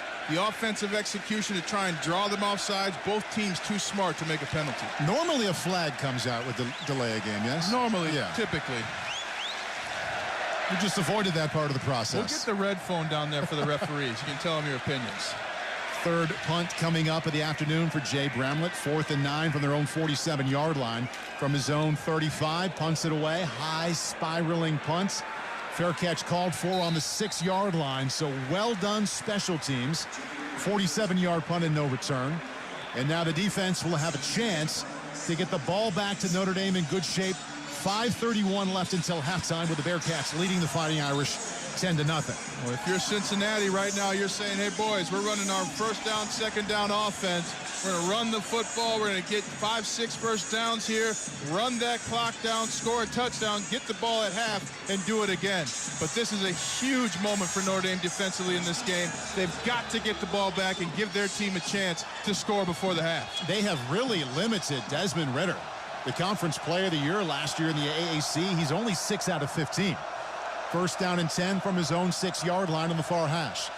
Takes the shotgun snap, hands off inside. The Fighting Irish there to bring him down at the 6-yard line. Jason Ademilola tackles Jerome Ford. Clock ticking, 5:18 left in the second quarter. Notre Dame 2 timeouts left. Desperately needing a stop here to get the ball back. Keep in mind, Cincinnati gets the ball to start the 3rd quarter. And the defensive line for Notre Dame has not made themselves known, has not made their presence known. So time for Howard Cross or Myron Tungavailoa-Mosa to get in there and make a play. Desmond Ridder walks up to the left part of the line, the right side, shouting instructions. Now backs up and waits for the snap on his own 1-yard line. Turns, fires to the right quickly, complete at the 12-yard line and tackled at the 14. On a quick 5-yard curl, Jordan Jones caught it, fell forward. Gain of 8. Key play here now, 3rd and 2 with 4:33 and counting left until halftime. And Cincinnati got away with a false start by their left guard, Jeremy Cooper. Don't know how the referees didn't see that. He about jumped up 6 inches, but wisely stayed in place. Us linemen know a trick or two, Paul. Notre Dame would be in good shape here, Ryan, if they come up with a stop. 3rd down and 2 as they have 2 timeouts left. Ridder, shotgun, drops back. Stands in, chased out to his right. He's in trouble and just fires that ball away. Well done, Notre Dame defense. The pursuit leads to the incompletion. Clock stops, 4:05 left until halftime. Tremendous pressure from Jason Ademilola and Justin Ademilola. Well, the two brothers absolutely pursuing Desmond Ritter. Ritter wanted to roll out to his right and gain ground, kind of threaten that line of scrimmage, force the defender to come off of the coverage, but because of the pressure by the Ademilola brothers, he was forced to drop back almost to the right front pylon and throw that football away. Excellent pressure, excellent defensive stand for Notre Dame. They just gave their team a chance to win this football game. Notre Dame fans love seeing the opposing punter standing in his own end zone. Mason Fletcher, 1 yard deep, steps up to the 1, punts it away. High end over end punt to Kyron Williams. Fair catch, middle of the field at the 47-yard line. 39-yard punt, that's his own 47-yard line. Penalty marker came raining in there just as Kyron caught that punt. Cincinnati players applauding. We await to hear the official call from referee Marcus Woods. Doing the kick, holding, receiving team, number 11. Send your opponent from the end of the kick. First down, Notre Dame. In 2018. Ramon Henderson, backup quarterback. Ramon called for the holding there. Bad news for Notre Dame. Joe Wilkins has just been ruled out, wide receiver who's made some big-time catches. So Notre Dame down a receiver and down in the game. 3:59 left in the second quarter. Cincinnati leads Notre Dame 10-0 here on the Notre Dame Radio Network. The Cooper Discoverer Rugged Trek is a truck tire made with the understanding that driving a truck is supposed to be fun. Like any Cooper tire, the Rugged Trek is designed to do everything you need it to do. It's got stone blockades to protect your tires off-road and whisper grooves for smooth, quiet street driving. But with its in-your-face design, including dual sidewalls that let you choose between two aggressive looks, the Cooper Discoverer Rugged Trek is also a tire that shows off your truck's wild side. Learn more at coopertire.com. Go with the Coopers. Tourism Ireland and Notre Dame Athletics have teamed up to bring you the best of Ireland. Enter for the chance to win a trip to Ireland for two. The grand prize includes 2 round-trip economy airline tickets from the winner's nearest Ireland gateway in the USA, 6 nights accommodation including a night in a castle, and a 7-day car rental. Discover all the stunning castles, dramatic coastlines, friendly locals, and charming cobbled streets. The best of Ireland awaits. Visit UND.com/thebestofIreland and enter for the chance to win. Tourism Ireland, official partner of Notre Dame Athletics. Terms and conditions apply. See website for details. And we're back with breaking news. The new Coke Zero Sugar might be the best Coke ever. That's right, Jim. With an improved taste and 0 calories, the new Coke Zero Sugar is a must-try for any Coke fan. So make sure you... Jim. Jim. We're on the air. Ooh, yes, this tastes like the best Coke ever to me. Your thoughts, Jen? Well, can I have a sip? Jen, we're in the middle of reporting the news. I need to try it first.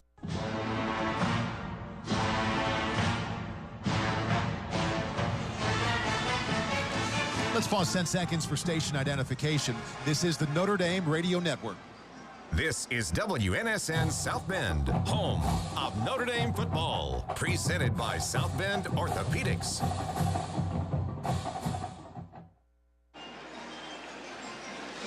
.359 left until halftime here in South Bend. Cincinnati, ranked number 7, leads 9th-ranked Notre Dame 10-0. Key sequence coming up here for the Fighting Irish offense here, Ryan. They have a chance with 2 timeouts left in the ball on their own 37-yard line to find some success here offensively and put some points on the board. Both Jack Cohn and Tyler Buckner have played at quarterback. It is Jack Cohn stepping out to lead this drive. Ball placed middle of the field, moving left to right. Marcus Freeman's defense, by the way, has done a terrific job against Cincinnati. They only have 71 total yards, but Notre Dame is -3 in the turnover game. That's how they trail 10-0. Kyron Williams bounces out to the left on the handoff across the 35 and tackled just before he got to the far sideline. No gain. Outside linebacker Deshaun Pace getting it done for the Bearcats. And Deshaun Pace having himself a game in tackles already. Really impressed by how this Cincinnati team is playing defensively, making one-on-one tackles. That's been the difference in Notre Dame's success offensively, or lack thereof. Top pass catcher for the Fighting Irish offensively has been Michael Mayer, the tight end. He has 4 receptions, but all 4 came on the very first drive. Jack Cohn now under center on 2nd down 11. Takes the snap, fakes to the left, sets up in the pocket, looking deep down the far sideline, fires, and the ball falls incomplete at the 35-yard line on the far sideline. Threw it up for grabs to Michael Mayer. Side coverage there. Brian Cook, the safety, 3rd down 11 now, 3:16 until halftime. Well, Notre Dame's best passing has come when Jack Cohn has multiple options and spread out the defense.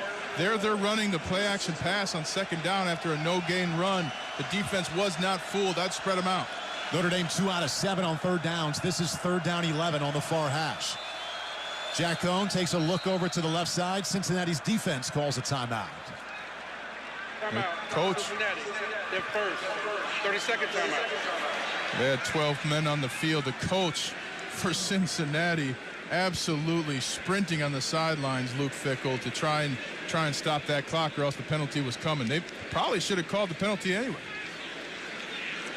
Luke Fickell, head coach of Cincinnati in his 5th season at the helm there. They struggled in that first year, went 4-8, but they are 34-6 since then.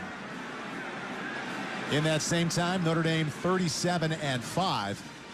Big time matchup here between two teams ranked in the top 10 and expecting to be in that college football playoff come January. Timeout called at 3:16 left with Cincinnati leading 10-0. And Notre Dame on 3rd down, they've really struggled here, Ryan, so far today. I'd love to see Kevin Austin get involved. Yeah. He had 6 catches last week. He's been the top receiving threat. He doesn't have a single catch yet. With the ball placed on the far hash, he's to the boundary there, to the left of Jack Cohn. He also has a pair of wideouts to his right. Waits for the ball on 3rd down 11. Takes the snap. Cincinnati rushes 4. Cohn stands in, throws over the middle, complete on the crossing route to Avery Davis, 45, and tackled at the 42-yard line on the far sideline. Wow! Brian Cook with a tackle, but a high delivery on the touch pass. 21-yard gain. Nice catch, Avery Davis. And the offensive line giving Jack Cohn plenty of time and just a laser right to left to Avery Davis. What a play for Notre Dame's offense, the best of the day so far. Couple of veterans there, Cohn and Davis, coming through to set up 1st and 10 on the Cincinnati 41. 2:51 until halftime. Cohn drops back. Here comes the blitz. He backpedals, throws it away. Threw the ball away. Cincinnati thinks it was a fumble, but Jack Cohn did throw that one. Joel DeBlanco, middle linebacker, came right up that middle and forced the early throw to bring up 2nd down 10. And Notre Dame was trying to run a screen, but with the blitzing linebackers, that whole process has to speed up. Nobody got a piece of the blitzing linebacker and safety. That forced the pressure on Jack Cohn, not allowing him to make the throw. 2nd down 10 from the Bearcat 41, 2:44 until halftime. Notre Dame trails 10-0. They have 2 timeouts left. Empty backfield for Cohn. 3 wideouts to his right. He drops back, looks left, throws over the middle, low and incomplete to Michael Mayer on the 35-yard line. Ball hit him in the shoes to bring up 3rd down and 10. Well, and Jack Cohn was stepping up in the pocket, but put out his left forearm as Jarrett Patterson was getting backed up a little bit when he threw that football. I'm telling you, that's a direct result of having an injured left ankle. He's a little protective of it, and that took his focus away from the follow-through, which would have made a completion. 2:39 until halftime. 3rd down and 10 from the Cincinnati 41. Cohn is in the shotgun, has 3 wideouts to his right. From inside out, it's Mayer, Davis, and Lindsey. And to his left, he has 1. That's Kevin Austin. Takes the snap and drops back. In trouble, down he goes. Jack Cohn sacked on the 49-yard line. Outside linebacker Darian Beavers got him to bring up 4th down and 17, loss of 7. This Cincinnati Bearcat defense has been relentless. 3 players right on Jack Cohn as he threw the football, and they had Chris Tyree back to help in protection. And really not too much to do with the offensive line at the left side, but blitzing linebackers and nowhere to go once he steps up. Jack Cohn had to take the sack because of the offensive line getting beat a little bit. Tough all day for Notre Dame's offensive line. First sack given up by that Irish offensive line. Jay Bramlett standing on his own 38-yard line, steps up to the 40 and punts it away. End over end, low punt, lands on the 6 and rolls into the end zone. Notre Dame has not been able to get anything going offensively. Their 1st, 2nd, and 3rd down offense has been stymied by this relentless Bearcat defense from Cincinnati. The Cincinnati benefiting from being +3 in the turnover game. An interception from Tyler Buckner set him up 1st and goal. That led to a touchdown. Chris Tyree muffed a kickoff, Both of those plays happening in the second quarter. That led to a field goal. That's how Cincinnati leads 10-0. Their offense has found very little success. They only have 71 total yards of offense. Desmond Ridder is only 7 out of 17. Ridder and Ford only 24 yards rushing. 1st and 10 now from the 20, moving right to left. Ridder waits for the shotgun snap, now walks up to the line of scrimmage, looks out and sees 3 down linemen for the Irish. Isaiah Foskey lined up as the middle linebacker. Ridder, quarterback draw across the 20, slides at the 25. Short gain there. Isaiah Foskey dropping back for protection and coverage, and then sees Ridder take off, comes up, makes the play. You're okay with that if you're Notre Dame's defense. That keeps the clock running and no threat to the score. 1:27 and counting until halftime. Bearcats leading the Fighting Irish 10-0. Marcus Freeman telling me yesterday the plan was to disguise coverage and confuse Ridder. Cincinnati has only 3 first downs. They fire over the middle, complete to the 45-40, and brought down to the 48-yard line of the Fighting Irish is Leonard Taylor. He had the touchdown catch earlier, and in between the near numbers and near hash, caught that seam route and went for 27 yards to set up 1st down and 10 on the Notre Dame 49-yard line. 1:04 and counting until halftime. Ridder drops back, fires to the far side of the field, almost intercepted by Cam Hart. He had a jump on that short stop route, but the ball was thrown too high and falls incomplete. And another possible pick 6 for Cam Hart, and he got that football. He just was a little too quick to jump the route, but that confidence by Cam Hart, that scares now Desmond Ridder from throwing the football that way the rest of the game. That's 2 near picks for Cam Hart. Ridder continues to struggle from the pocket. Only 8 out of 19 came into this game, completing well over 60% of his passes.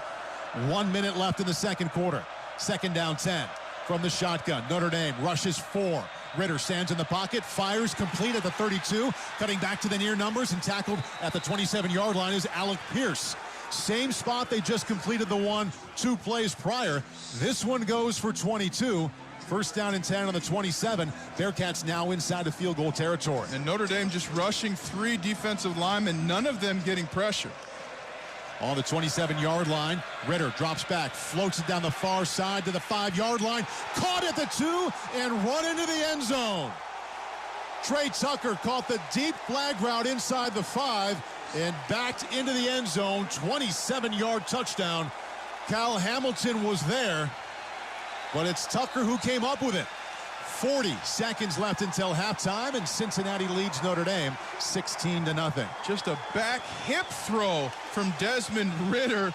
Unbelievable play by Trey Tucker. He's going out towards the front right pylon of the end zone, turns around and catches the ball with his chest facing the middle of the field on his right hip. What a throw by Desmond Ridder, and the play by Trey Tucker. Had the ball been thrown on target, Hamilton would have been there as the extra point sails up and in, but the ball was thrown a couple yards behind Tucker.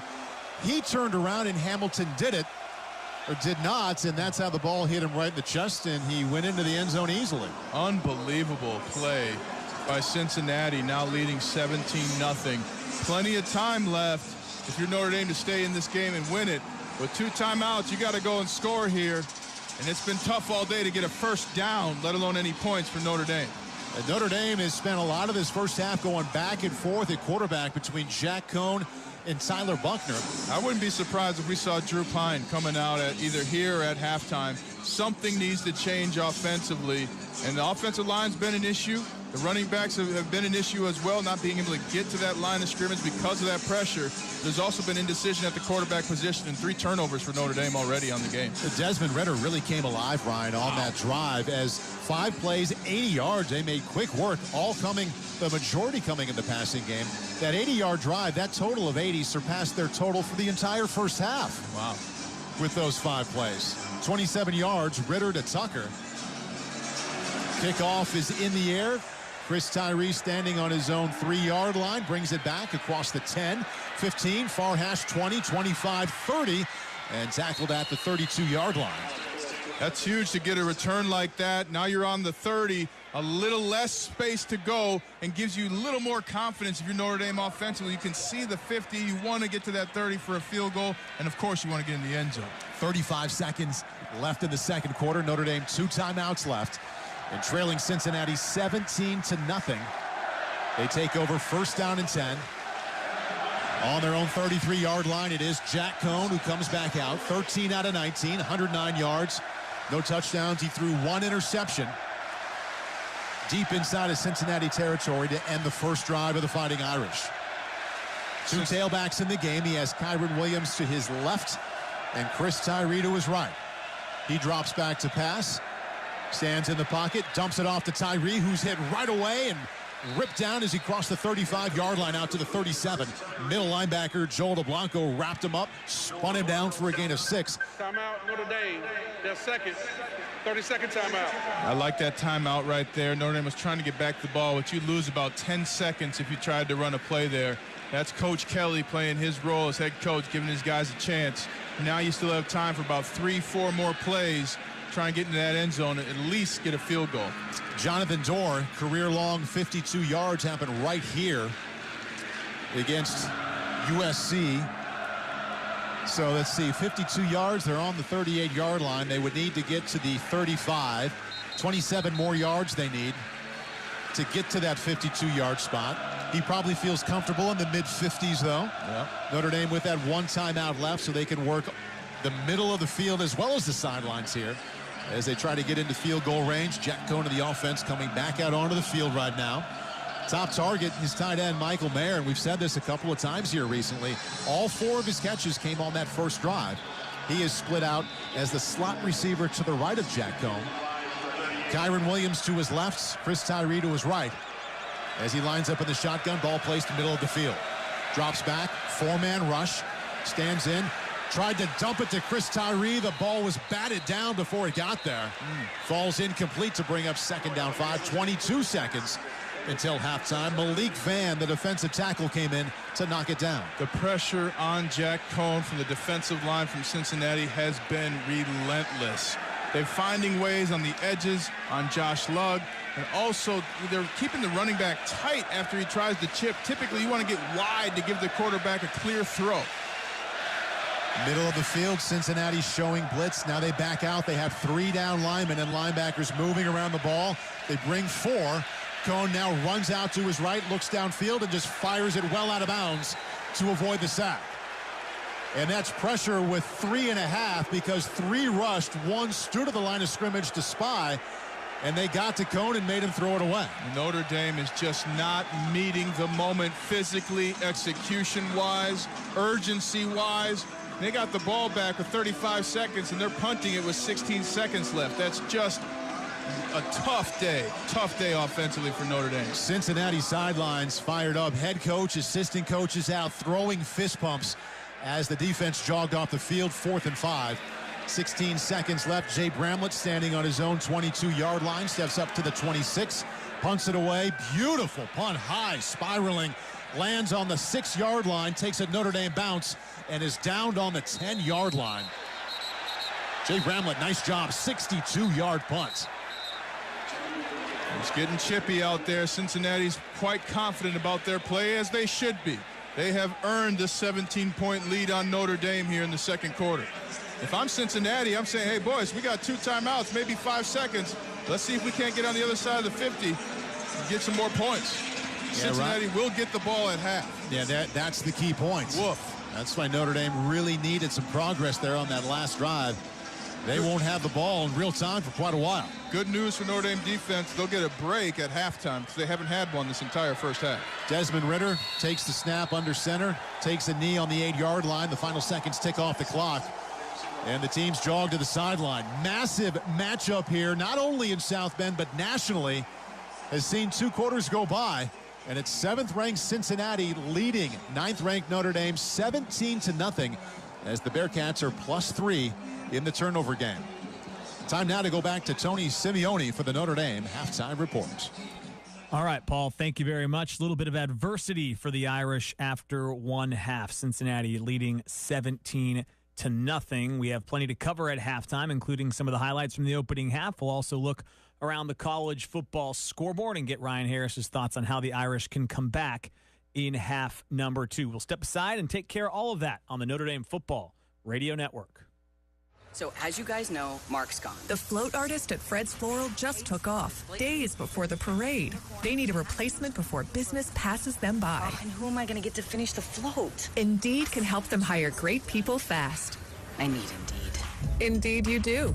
With Indeed Instant Match, we immediately show you quality candidates whose resumes on Indeed meet your sponsored job description. Visit Indeed.com/credit and get $75 towards your first sponsored job. Terms and conditions apply. Professional cuts at home are easy with the Conair Man Metalcraft High Performance Clipper. With razor-sharp Japanese steel blades and pro-grade power, cutting your hair with this must-have precision tool is much more than maintenance. It's Metalcraft. Transform your daily grooming from routine to ritual with the clipper that mixes metal, power, and performance. Respect the ritual. Get your Metalcraft High Performance Clipper and shop the complete Metalcraft collection of precision grooming tools at CVS and Best Buy. Do you bleed gold and blue? There's a bank for you.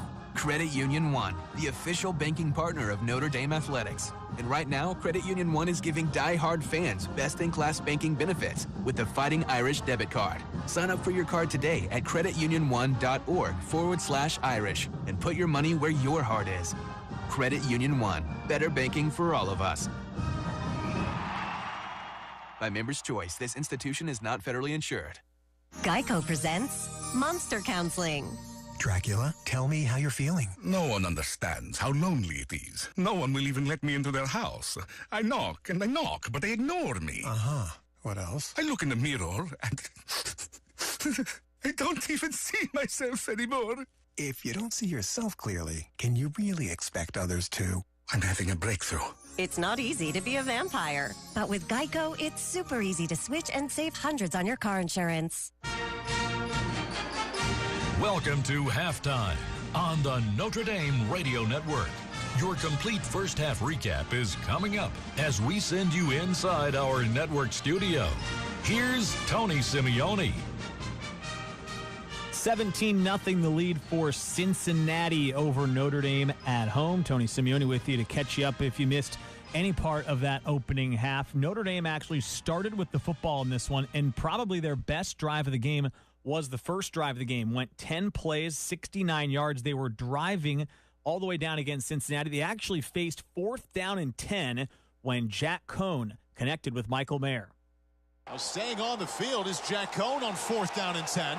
On the Cincinnati 36, he has 3 wideouts to his left, Kevin Austin to his right. He's in the shotgun, looking over to his sideline now. 8 seconds left on the play clock. Shouts out the instructions to his O-line, now waits for the snap. Takes it, drops back, fires to his left, completes a Michael Mayer at the 20-yard line on the flag route, tackled immediately. Fell forward to the 17-yard line, but on 4th and 10, that's a gain of 20 yards. So that got the Irish in scoring position. They were in the red zone. Michael Mayer made another catch to get it inside the 10, but the drive stalled out after Jack Cohn threw a pass off his back foot that was intercepted right around the goal line. So that stalled the opening drive. And really since then, Notre Dame has struggled to generate any kind of offensive consistency. They've been really good on defense, quite frankly, despite the score. We'll get into the numbers in a second. On the second defensive series, a deep shot take.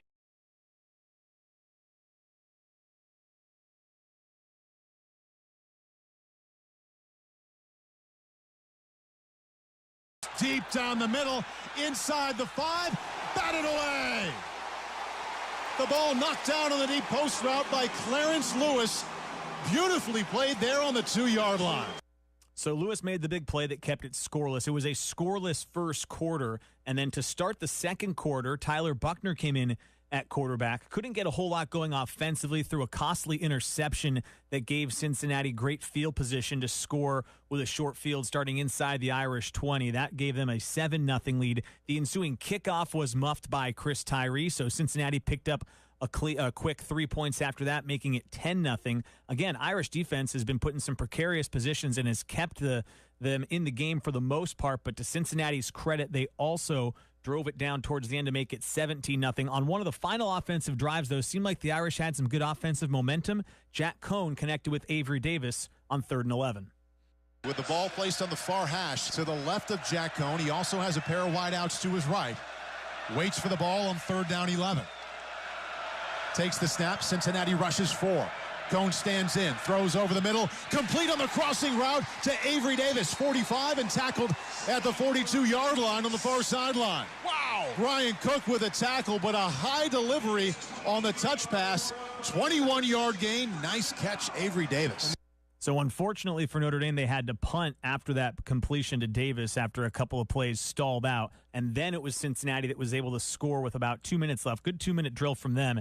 That made it 17-0. First time the defense really was unable to stop them after a really solid first half. So it's 17-0 Cincinnati. Notre Dame has a 26-game home winning streak that's now very much in jeopardy. It's going to be interesting to see who comes back out at quarterback to start the second half. Jack Cohn, 14 for 22 for 144 yards. Tyler Buckner played a couple of series, mostly has been in there to run the ball, 0 for 2 on his passing attempts. Of course, Drew Pine last weekend came in relief of an injured Jack Cohn. Hard to tell if maybe Cohn's still battling some of those injuries or that injury to his left leg, if it's possibly affecting him. We're going to step aside and come back and look around the college football scoreboard after this. Still halftime, Cincinnati leading Notre Dame 17-0. You're listening to Fighting Irish Football.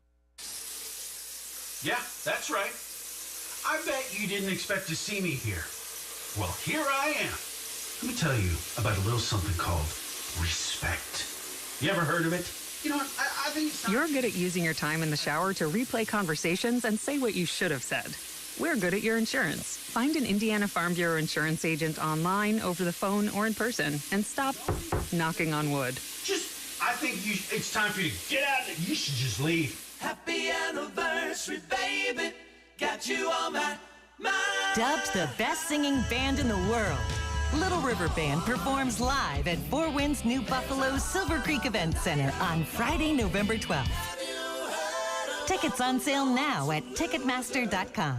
Fall in love with the timeless hits all over again of multi-platinum artist Little River Band. Live in concert November 12th at Four Winds Casino, New Buffalo. Your entertainment escape. At KeyBank, we know you've got a lot in your head when it comes to your money. You're excited for payday, annoyed about being nickeled and dimed for using your nickels and dimes, and feeling all the emotions everyone has when it comes to money stuff. That's why we created the Key Smart Checking Account. No maintenance fees, no minimum balance requirements, 40,000 ATMs, and convenient digital access. We work hard to make banking easier, so you can get out of your head and on with your life. KeyBank opens doors. Visit key.com/keysmartchecking. $10 minimum opening deposit required. KeyBank is member FDIC. Sooner than later, Old Man Winter will be knocking on your garage door. Is it ready? Hi, this is Doug Leckleitner. Let Leckleitner Door make sure it's working properly and the cold of winter stays out of your garage. At Leckleitner Door, we offer service on residential, commercial, agricultural, and industrial doors. So this fall, call us to do a complete inspection of your garage door and its opener to be sure it's safe and ready when Old Man Winter comes knocking. Leckleitner Door, we open all the right doors. Call 295-6311. Here come the Irish. Notre Dame football on Sunny 101.5. Cincinnati and Notre Dame, and it's the Bearcats with a 17-0 edge after one half. Tony Simeone with you in the studio here as we take a quick look around the scoreboard, see what else has gone down so far today. A couple of finals in the books amongst teams of interest. Michigan wins 38-17 over Wisconsin. Wolverines look like they might be for real. 5-0 now, off to a great start this season. Georgia shuts out Arkansas at home, 37-0. Ohio State playing very well against Rutgers on the road, 17-0. Number 6, Oklahoma, has been kind of up and down all year despite being undefeated at 4-0. They're trailing right now on the road against Kansas State, 7-3. And number 3, Oregon, is losing right now, 10-0 on the road at Stanford in the first quarter. Alabama also very early, only 3 minutes into this one, they already have the lead.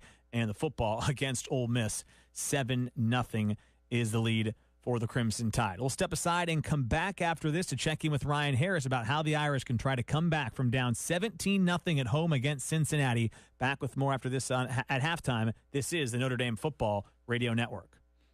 Exam 4 needs to be sanitized. Bersana's MRI clinic isn't operating at max efficiency.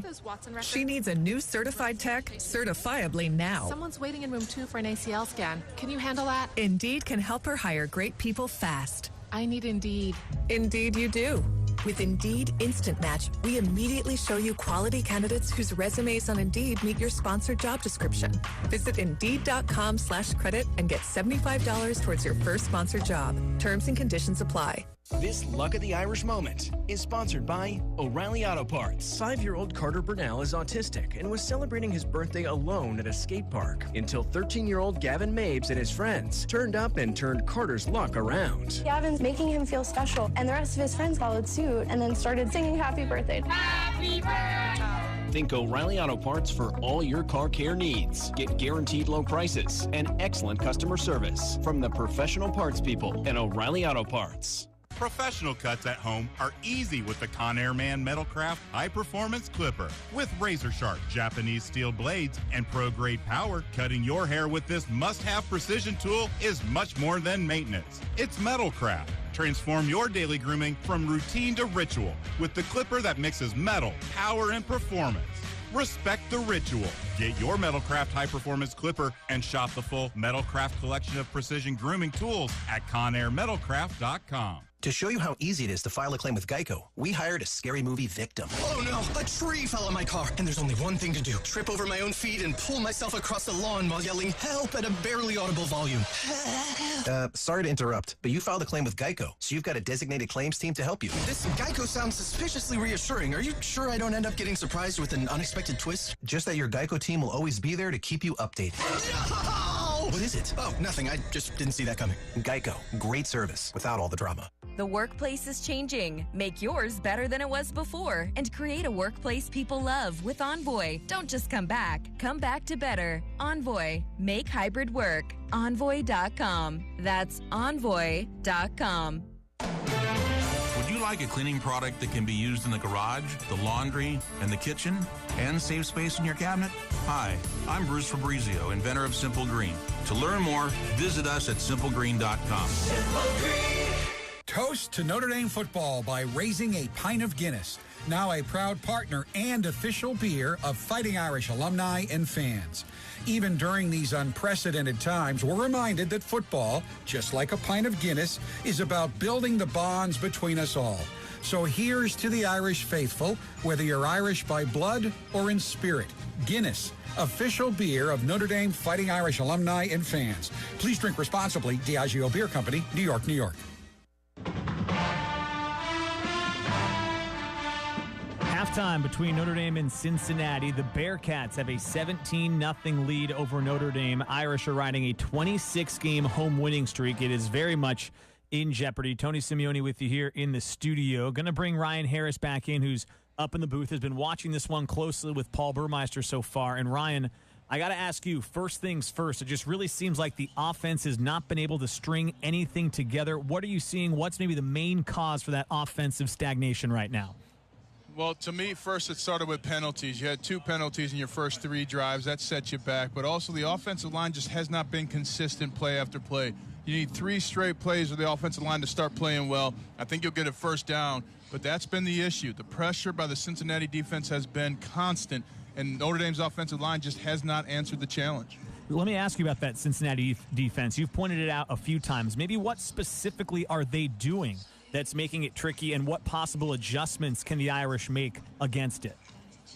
You know, it pains me to say this, Tony, but they're just playing harder. I mean, Notre Dame offensively, they're matched up 1-on-1, 3-on-2, but the Cincinnati player defensively is just powering through a double team, finishing the block on his offensive lineman, finishing that rush to get to the quarterback, and that's what's happened. Tyler Buckner stepping up, gets hit as he throws, interception. Jack Cohn stepping up, get hits as he throws, interception. So those are the kinds of things where the effort just hasn't been matched by the offensive line, and it pains me to say that, Tony. I'm an offensive lineman. I'd like to give the big guys some credit. You know, we've been made fun of our whole lives for being big and going to buffets, but they got to play better in the second half, or Notre Dame does not have a chance to win this football game. Something that the defense has really done the last few weeks, Ryan, is take the ball away. The turnover battle right now is being won by Cincinnati 3-0. Defensively, I think Notre Dame's actually played pretty well considering some of the fields they've been given, but what can they do to possibly take the ball away? They've held Ritter down for the most part, but it seems like they might need to get their hands on the ball and take it the other direction to get things going. Well, they absolutely do, and the good thing is Cam Hart's almost had 2 interceptions. I mean, it could have been an interception had Kyle Hamilton had Desmond Ritter threw the football towards that right pylon. But you mentioned it. I mean, Notre Dame's defense was starting on their side of the football field, on their side of the 30, twice in the first half. That's not a great way to go against a top 10 team. They've got to continue to pressure, but that defensive line has to put a little more pressure on Desmond Ridder, cause him to make a mistake. But what a time for a defensive touchdown coming out of this half. Let's believe, Irish fans. We're the Irish faithful for a reason. Don't get down. Stay positive. Say your prayers. All right, thanks, Ryan. I'm looking forward to the comeback as well. 17-0 right now at half. Cincinnati has the lead. Irish will be on defense to start the second half, see if they can generate some momentum. Paul and Ryan will have the call after the break. We'll be back after this. This is the Notre Dame Football Radio Network. O'Reilly. Syntec is back and better than ever at O'Reilly Auto Parts. Syntec is a premium full synthetic motor oil option at an affordable price. Right now, get 5 quarts of Syntec full synthetic and a MicroGuard Select filter for just $31.99. Syntec is formulated for today's engines to minimize friction, heat, and wear. Try Syntec today exclusively at O'Reilly Auto Parts. In every conflict since the Civil War, Notre Dame graduates have fought for their country. Trained officers to serve in the Army, Navy, Air Force, and Marines. In both World Wars, Korea, Vietnam, the Persian Gulf, Iraq, and Afghanistan. And now we have a new initiative in service to those who serve, the Office of Military and Veterans Affairs, preparing veterans for college and helping them graduate. It's who we are. God, country, Notre Dame. Can I get a weight reading on the cat in exam 3? Zuri needs a new vet tech after their current one literally moved to a farm. Snap-to-tail checkup is waiting. But finding an ideal replacement takes some training. This is like herding cats. Indeed can help them hire great people fast. I need Indeed. Indeed you do. Schedule virtual interviews and talk to candidates right from your employer dashboard. Visit Indeed.com/credit and get $75 towards your first sponsored job. Terms and conditions apply. Tourism Ireland and Notre Dame Athletics have teamed up to bring you the best of Ireland. Enter for the chance to win a trip to Ireland for 2. The grand prize includes 2 round-trip economy airline tickets from the winner's nearest Ireland gateway in the USA, 6 nights accommodation, including a night in a castle, and a 7-day car rental. Discover all the stunning castles, dramatic coastlines, friendly locals, and charming cobbled streets. The best of Ireland awaits. Visit UND.com/thebestofIreland and enter for the chance to win. Tourism Ireland, official partner of Notre Dame Athletics. Terms and conditions apply. See website for details. Professional cuts at home are easy with the Conair Man Metalcraft High Performance Clipper. With razor-sharp Japanese steel blades and pro-grade power, cutting your hair with this must-have precision tool is much more than maintenance. It's Metalcraft. Transform your daily grooming from routine to ritual with the clipper that mixes metal, power, and performance. Respect the ritual. Get your Metalcraft High Performance Clipper and shop the complete Metalcraft collection of precision grooming tools at CVS and Best Buy. And we're back with breaking news. The new Coke Zero Sugar might be the best Coke ever. That's right, Jim. With an improved taste and 0 calories, the new Coke Zero Sugar is a must-try for any Coke fan. So make sure you... Jim. Jim. We're on the air. Ooh, yes, this tastes like the best Coke ever to me. Your thoughts, Jen? Well, can I have a sip? Jen, we're in the middle of reporting the news. I need to try it first. Second half about to get started between Notre Dame and Cincinnati. It's the Bearcats with a 17-0 lead. For the start of the third quarter, let's go back up to the booth to Paul Burmeister and Ryan Harris. Tony, thank you very much. 35 seconds and counting until the start of the second half. Cincinnati up 17-0. So we put the first 2 quarters in the rearview mirror, Ryan, defensively for the Fighting Irish. As the kickoff team jogs on the field. What do you have to see from the defense here to start this second half? I like what the defense is doing. They've had a short field twice already, and they've given up points. But I'll tell you something, the defensive line has to create pressure. We have not said the name Jason Ademilola outside of one time. We haven't said Howard Cross's name one time. Those are 2 of the big guys in the middle. That really creates a difficult time for Desmond Ridder to throw the football. And paging Isaiah Foskey. Where have you been, buddy? Some good run stops, but you got to put pressure on the quarterback to force him into some quick throws, creating turnovers, and they get a great opportunity right here to start the third quarter. Big Ryan, a couple of numbers that really sum up the scoreboard. 17-0 Cincinnati. The Bearcats with 6 tackles for loss in that first half. Notre Dame with only 1. The Fighting Irish 3 turnovers. Cincinnati 0. Dorr kicks it off, and the ball lands 5 yards deep in the end zone and rolls out the back.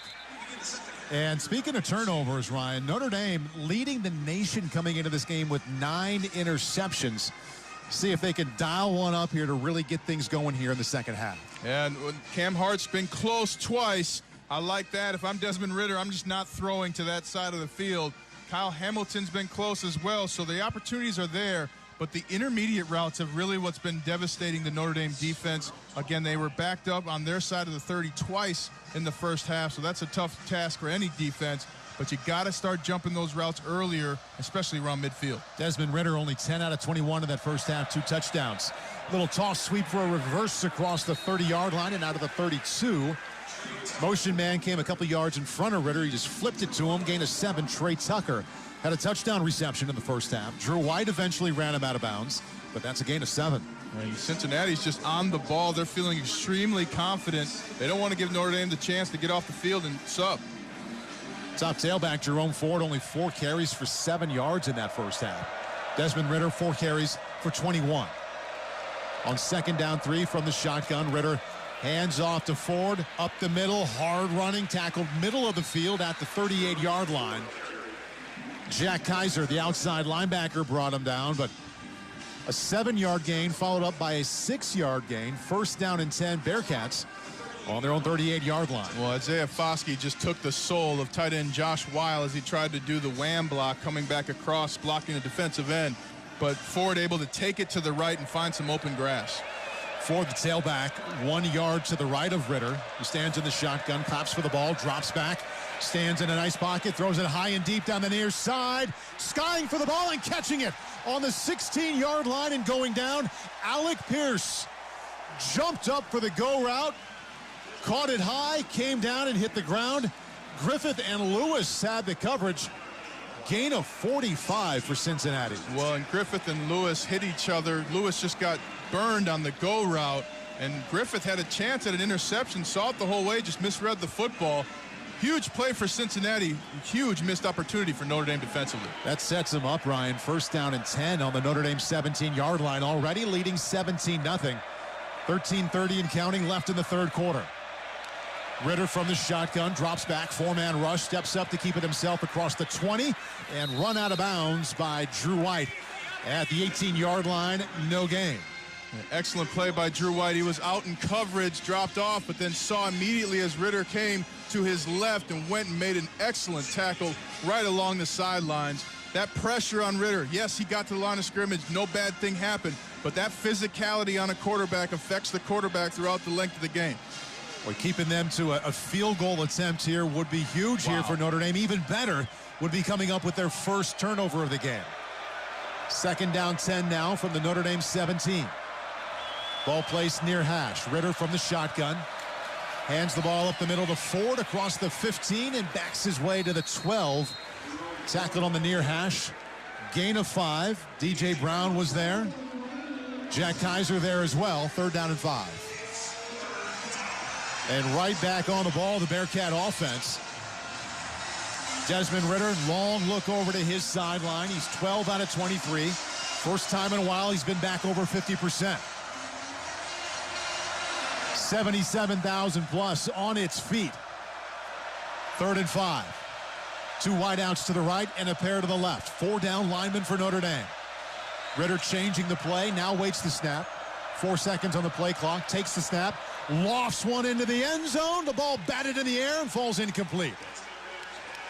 DJ Brown almost had an interception in the end zone. Perfectly read Ridder's eyes as Ridder went right to left with the football, threw a floater right to the back left pylon, hung it a little too much in the air, and lucky for Cincinnati, Leonard Taylor, their tight end, just nicked the football with his hand. Otherwise, that's an interception, Notre Dame. J.D. Bertrand with side coverage before Brown came over to knock that one down. Field goal attempt now coming for Cincinnati. Cole Smith 1 for 1 from 23 yards out. Ball on the left hash on the 20-yard line, so a 30-yard attempt. Snap, hold, kick is up. And the kick is no good. Whoa! He pulled it to the left from 30 yards out. 11:58 left in the 3rd quarter. Score remains Cincinnati 17 and Notre Dame nothing here on the Notre Dame Radio Network. Do you bleed gold and blue? There's a bank for you.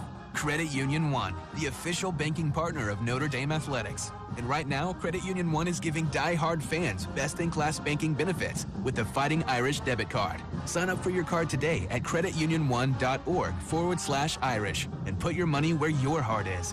Credit Union One, better banking for all of us. By Members' Choice, this institution is not federally insured. Auto Value is a local Michigan-based company. You can find us all over this great state of Michigan. From Monroe to Marquette, we have you covered. When you shop at your local Auto Value auto parts store, you'll always be assured of quality, service, and a huge selection of name brand auto parts and accessories. Find out more and shop online at myautovaluestore.com. Thank you for shopping at Auto Value, where service is the difference. We get it. So as you guys know, Mark's gone. The float artist at Fred's Floral just took off, days before the parade. They need a replacement before business passes them by. Oh, and who am I going to get to finish the float? Indeed can help them hire great people fast. I need Indeed. Indeed you do. With Indeed Instant Match, we immediately show you quality candidates whose resumes on Indeed meet your sponsored job description. Visit Indeed.com/credit and get $75 towards your first sponsored job. Terms and conditions apply.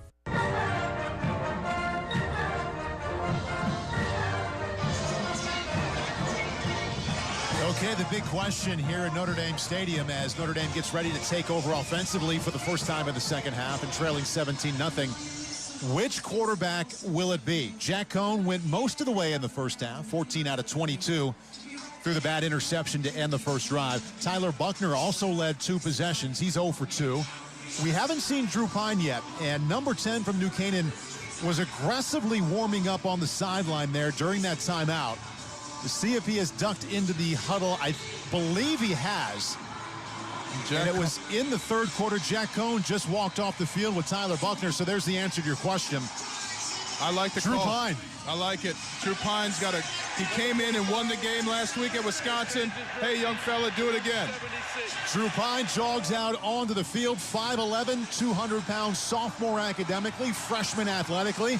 As Ryan mentioned, came in the third quarter in Chicago last week, went 6 out of 8. 81 yards, 1 touchdown. Let's go, baby. Gained a lot of confidence, and here he is now, 1st and 10 on his own 20. Kyron Williams up the middle, stumbles out to the 25-yard line.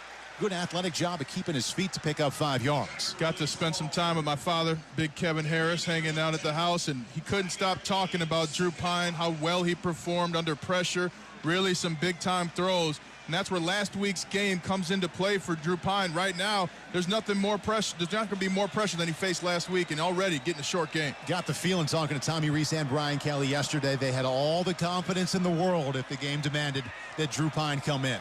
2nd and 5. Hands off to Williams up the middle. Finds some space across the 30.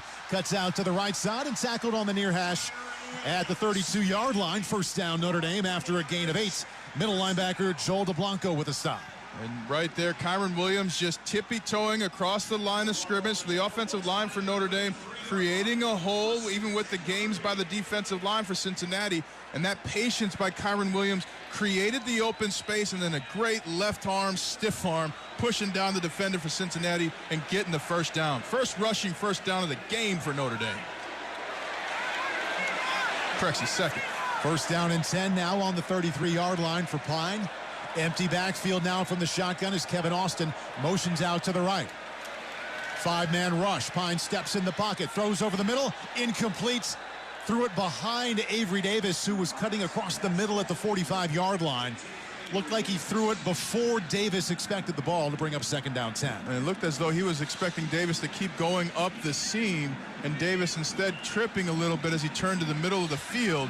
Just a short miscommunication. That's how tight this game is, though. And again, credit the Cincinnati defense. They've played their tail off, coverage and pressure on the offense. Moving left to right, ball in the near hash.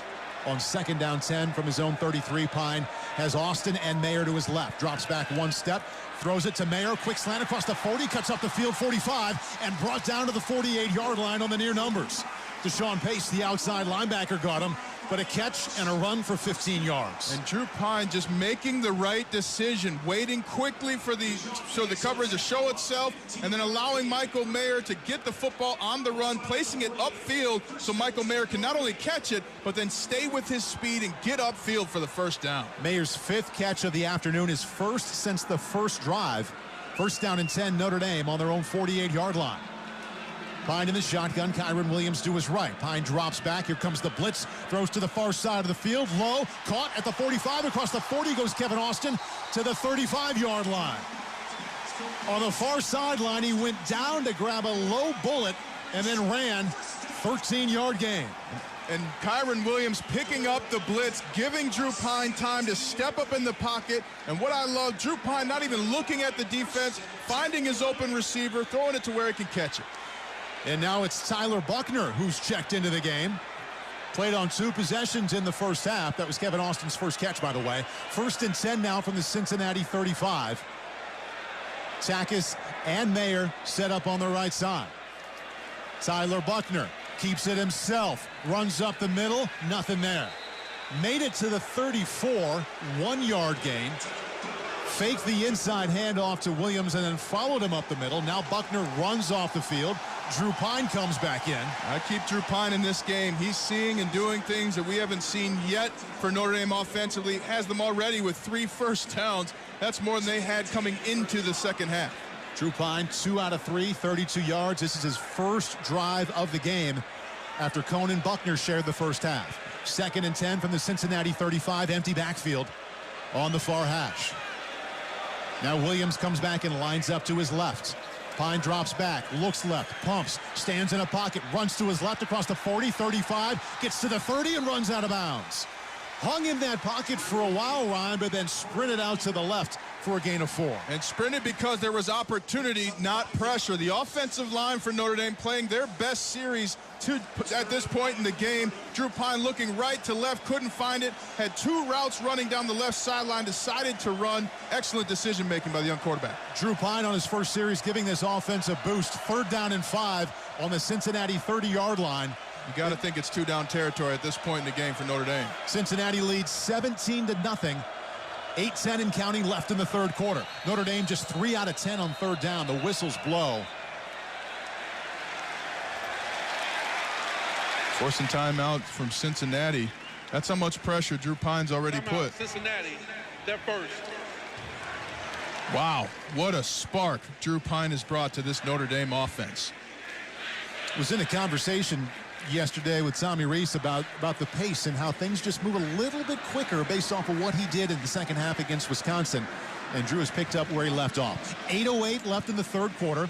Notre Dame will have 3rd down and 5 on the Cincinnati 30, trailing the Bearcats 17-0 when we come back. You're listening to Fighting Irish Football. Happy anniversary, baby. Got you on my mind. Dubbed the best singing band in the world, Little River Band performs live at Four Winds New Buffalo's Silver Creek Event Center on Friday, November 12th. Tickets on sale now at Ticketmaster.com. Fall in love with the timeless hits all over again of multi-platinum artist Little River Band. Live in concert November 12th at Four Winds Casino, New Buffalo. Your entertainment escape.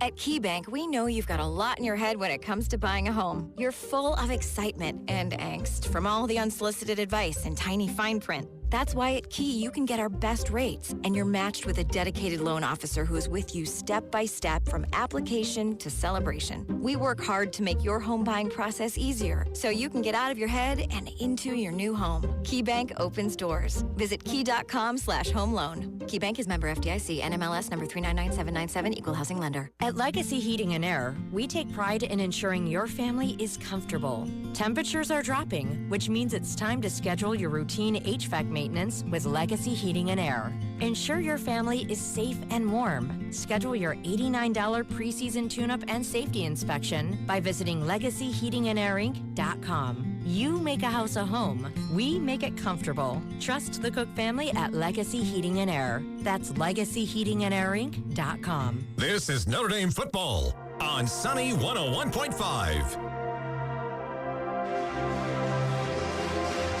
Last week at Soldier Field in Chicago, Drew Pine came in out of necessity. Tyler Buckner was out with an injured hamstring. Jack Cohn had an injured left ankle. He came in and went 6 out of 8, engineered a touchdown drive. Today, early in the third quarter, he comes in because of an ineffective offense. Jack Cohn and Tyler Buckner had plenty of time in the first half. Ineffective, no points. Pine comes in. He's currently leading a 7-play, 50-yard drive. 8:08 left in the third quarter. Key play coming up now as the Notre Dame offense comes back on the field. Pine and the Fighting Irish facing 3rd down and 5 on the Bearcat 30-yard line. Michael Mayers man-to-man to the right of the offense out on the edge. And he has Kevin Austin just inside of him, also facing man-to-man. He has 1 receiver to his left. 2. That's Avery Davis and Braden Lenzy. Drew Pine in the shotgun. Cincinnati showing blitz. They only bring 4. Pine throws over the middle. Ball thrown behind Mayer, falls incomplete on the quick slant at the 25-yard line. Javon Hicks, the safety, with the tight coverage to bring up 4th down and 5. Pine's remaining on the field. Yeah, that's the right decision at this point in the game. They're on the 30-yard line, so would be a 47-yard attempt. But Notre Dame showing no hesitation. Pine is right back on the ball. Need to get to the 25-yard line to keep this drive moving. Pine's in the shotgun. 2 wideouts to his left and 2 to his right. Looks over to his sideline. 15 seconds left on the play clock. 1 time in the first half on 4th and short. They also did this and never snapped the ball. Pine takes the snap this time. Drops back. Throws to the far side. And the ball falls incomplete.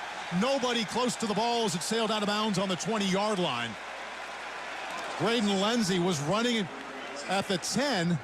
Had to be some kind of miscommunication because that deep throw to the far side went to a place where nobody was. Nobody was there. Braden Lenzy gave the shoulders to the right, but was open downfield, so miscommunication, and now a tough spot for Notre Dame to be in at this point in the game. 8:01 left in the third quarter. Cincinnati leads Notre Dame 17-0 here on the Notre Dame Radio Network. O'Reilly.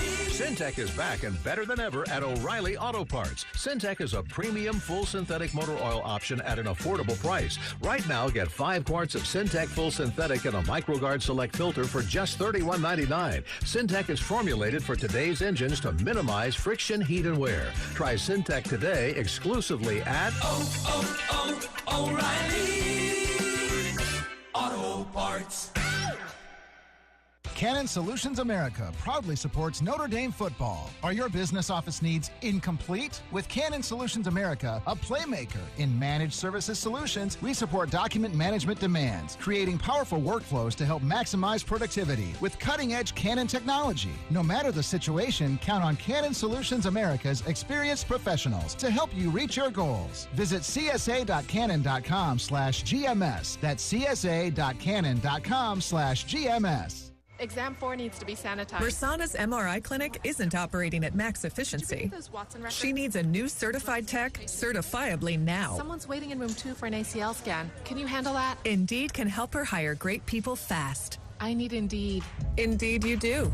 With Indeed Instant Match, we immediately show you quality candidates whose resumes on Indeed meet your sponsored job description.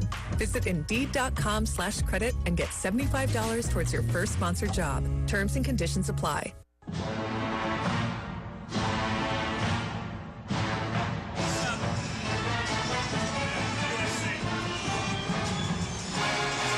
Welcome back to South Bend. 8:01 left in the third quarter. 7th-ranked Cincinnati leading 9th-ranked Notre Dame 17-0.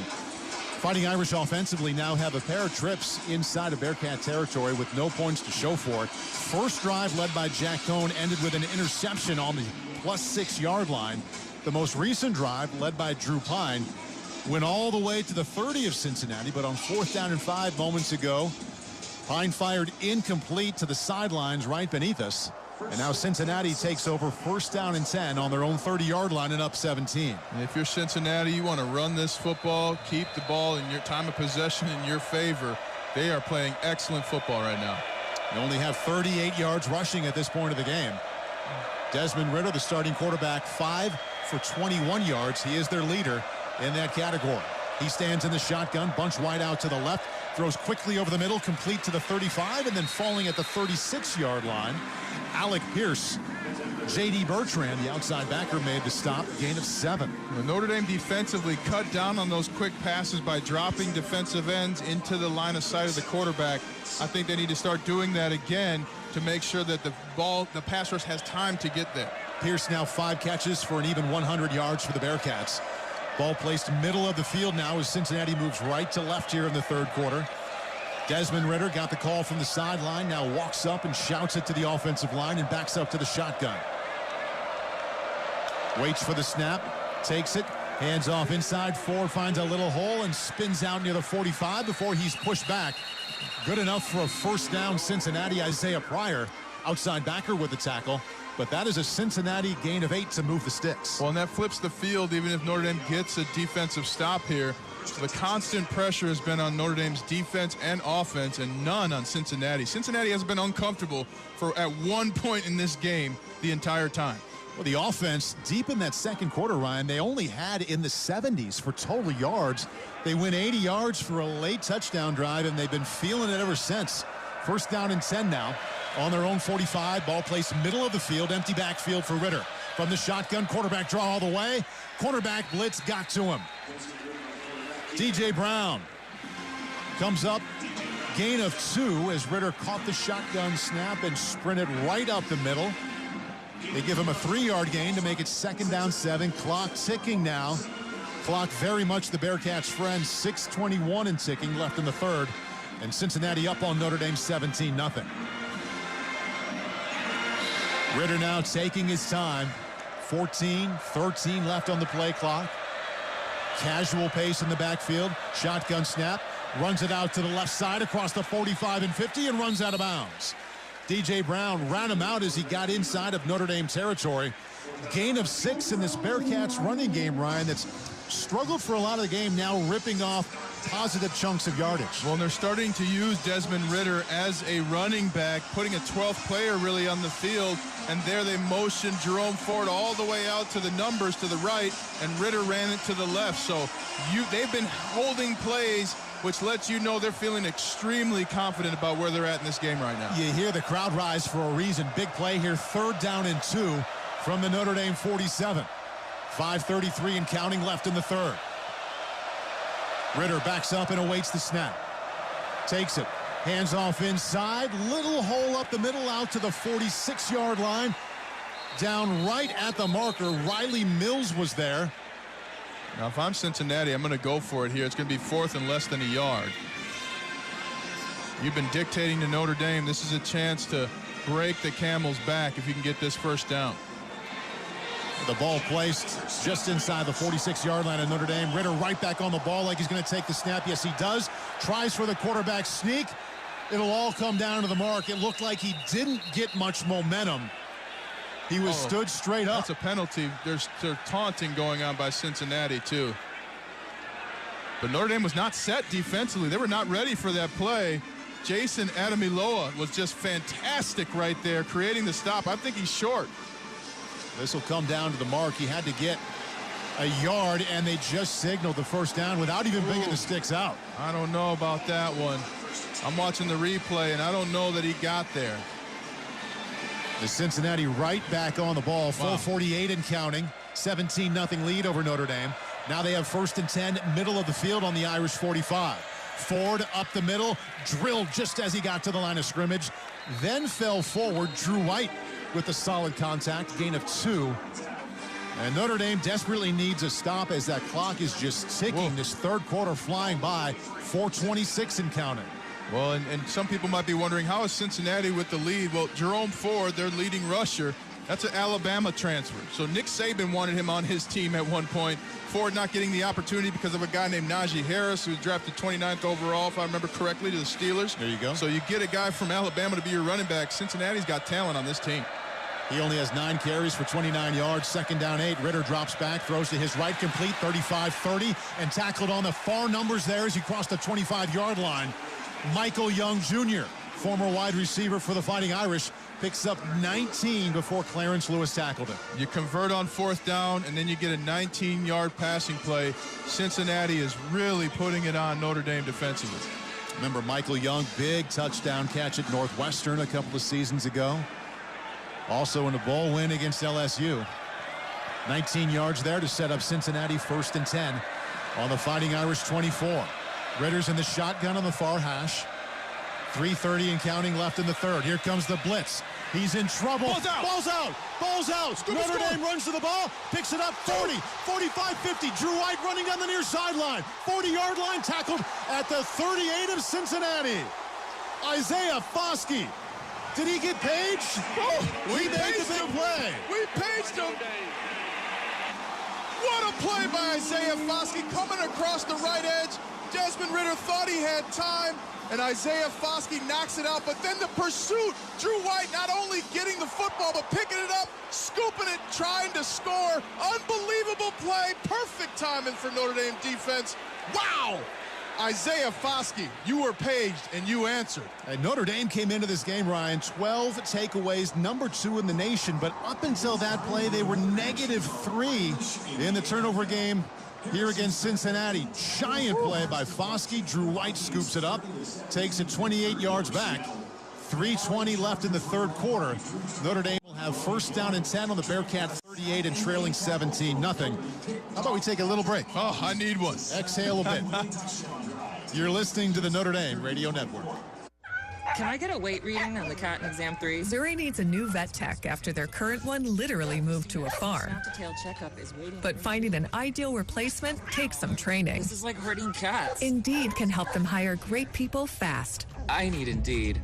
Indeed you do. Schedule virtual interviews and talk to candidates right from your employer dashboard. Visit Indeed.com/credit and get $75 towards your first sponsored job. Terms and conditions apply. Canon Solutions America proudly supports Notre Dame football. Are your business office needs incomplete? With Canon Solutions America, a playmaker in managed services solutions, we support document management demands, creating powerful workflows to help maximize productivity with cutting-edge Canon technology. No matter the situation, count on Canon Solutions America's experienced professionals to help you reach your goals. Visit csa.canon.com/GMS. That's csa.canon.com/GMS. O'Reilly. It's Superstart Battery Month at O'Reilly Auto Parts. That means you can get up to a $25 gift card after mail-in rebate with the purchase of your Superstart battery. Return power, performance, and reliability to your car, truck, motorcycle, and more with Superstart batteries. Only at O'Reilly Auto Parts. O'Reilly Auto Parts.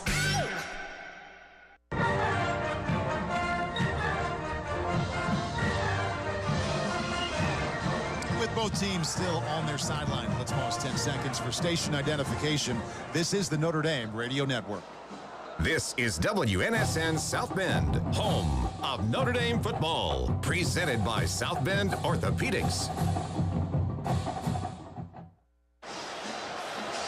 Oh, the Notre Dame defense had to make a play, and it did. Isaiah Foskey strips Desmond Ridder of the ball. It comes out. Drew White scoops it up. 28 yards. By the way, Desmond Ridder saved the touchdown there with a great tackle. Notre Dame 1st down and 10 on the Bearcat 38-yard line. Drew Pine back in at quarterback. His 2nd possession here of the game. He came in earlier in the 3rd quarter. This is Notre Dame's 9th possession here. Drew Pine under center, reverse to Avery Davis, 45-40, a little bit of room across the 35, out to the 30-yard line. Davis with a reverse around the left side for a gain of 8. Cornerback Kobe Bryant tackled it. Well, and the new play for Notre Dame, getting that defense with Cincinnati running back and forth. Notre Dame with all the momentum. I like a run play after a big play like that. Calm everybody down and don't give Cincinnati a chance on the ball. Drew Pine right now in the shotgun, 2 out of 5, 32 yards on his one drive. Waits for the snap. Has 3 receiving options to his right. Takes the snap, drops back. Here comes a linebacker blitz, fires, complete to Mayer, 20-yard line on the numbers, to the 15, out to the 14-yard line. The long fire to the tight end, Michael Mayer, in between the near numbers and the near sideline, gain of 17 yards. Absolute fastball from Drew Pine, left to right on the formation. Michael Mayer just starts, slows down, forces the entire Cincinnati defense to find him. He was all alone. Excellent decision by Drew Pine. Michael Mayer, 6 catches after he had 7 last week against Wisconsin. Easily the leading receiver, Avery Davis, has 3. Notre Dame in the huddle for a long time there. 9 seconds on the play clock. 1st and 10 on the Cincinnati 14. Pine from the shotgun. Lenzy fakes to him. He stands in the pocket. Looks to his left. Still running out to his left. Across the 15. 10. Cuts upfield. 5. Tackled at the 2-yard line. Good. Hard run by Drew Pine. Wanted to throw, waited to throw, and then sprinted out to the left side of the field for a gain of 12. 1st and goal, Irish on the 3-yard line. Notre Dame pulled right guard Kane Madden from right to left. That forced the defense for Cincinnati to believe it was run. The offensive line gave Drew Pine all kinds of time, and he decided late to run. Wow.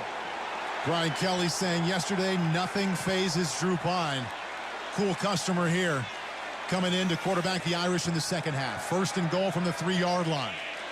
From the shotgun, turns, hands to Williams, bounces out to the left side, got a chance, makes the end zone, dives in for the touchdown.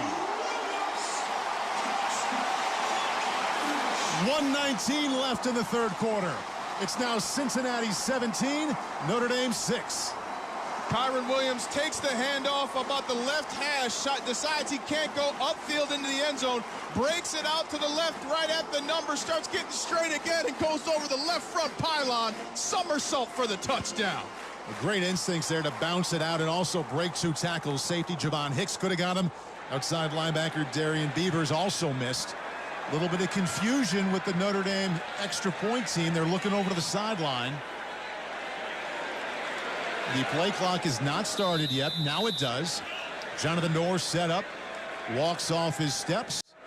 He is all ready. Waits for that snap. Snap is good. Hold is down. And the extra point is up and good. We got ourselves a game, Paul. We sure do. Took until 1:19 left in the 3rd quarter for Notre Dame to get on the board, but Kyron Williams with a sprint around the left end and a dive just inside the pylon. 1:19 left in the 3rd. Cincinnati leads Notre Dame 17-7. There's no hiding it. Drew Pine, since he's come in, has been a spark for Notre Dame offensively. The minute he came in, 2 big runs by Kyron Williams and then a rushing touchdown. Drew Pine has the it factor. Couldn't tell you what it is, as they always say, but you know it when you see it, and we're seeing it in Drew Pine.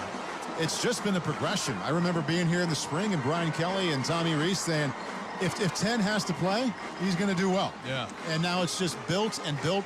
Huge moment for him last week at Wisconsin to come in and perform that way, going 6 out of 8. 2nd possession of the game here, led by Drew Pine, is Notre Dame's 1st touchdown drive. Drew is 3 out of 6 for 48 yards as he takes a rest. Jor and the kickoff team on to kick it off now from left to right. The offense goes 4 plays, 38 yards. It's a little over 2 minutes off the clock. 3-yard touchdown run by Kyron Williams. Kickoff is up. And it lands 7 yards deep in the end zone. Cincinnati will begin 1st down and 10 on the 25. One of the things with Drew Pine making quick throws as he did, that forces the defensive line to actually stop their rush because they want to try and get a tipped pass. So that quickness in decision-making has created the ability for the offensive line to make better blocks and hold up in pass protection. One hand washes the other in offense, and Drew Pine is doing his job. Cincinnati offensively, Ryan, really had the upper hand for a lot of that game. In their last couple of drives, they were moving. Notre Dame stopped the bleeding with the strip sack by Isaiah Foskey and the scoop fumble there by Drew White. We'll see if they can pick up where they just left off. 1st and 10 on their own 25. Ritter turns, hands the ball off to Ford across the 25 and tackled at the 27-yard line. Gain of 3. Jason Ademilola, defensive tackle, tripped him up low to bring up 2nd down 7 as we approach the 1-minute mark left in the 3rd quarter. Isaiah Foskey, too, collapsed the left side of the offensive line for Cincinnati. There was nowhere to run for Ford, and a shoestring tackle by Jason Ademilola. Ritter has gotten better passing the ball as the game has gotten longer. 14 out of 26, 201, 2 touchdowns, no picks. In the shotgun on 2nd down 7. He looks out and sees 3 down linemen for Notre Dame. Takes the snap, quick fire, swings it out to the right side behind the line of scrimmage.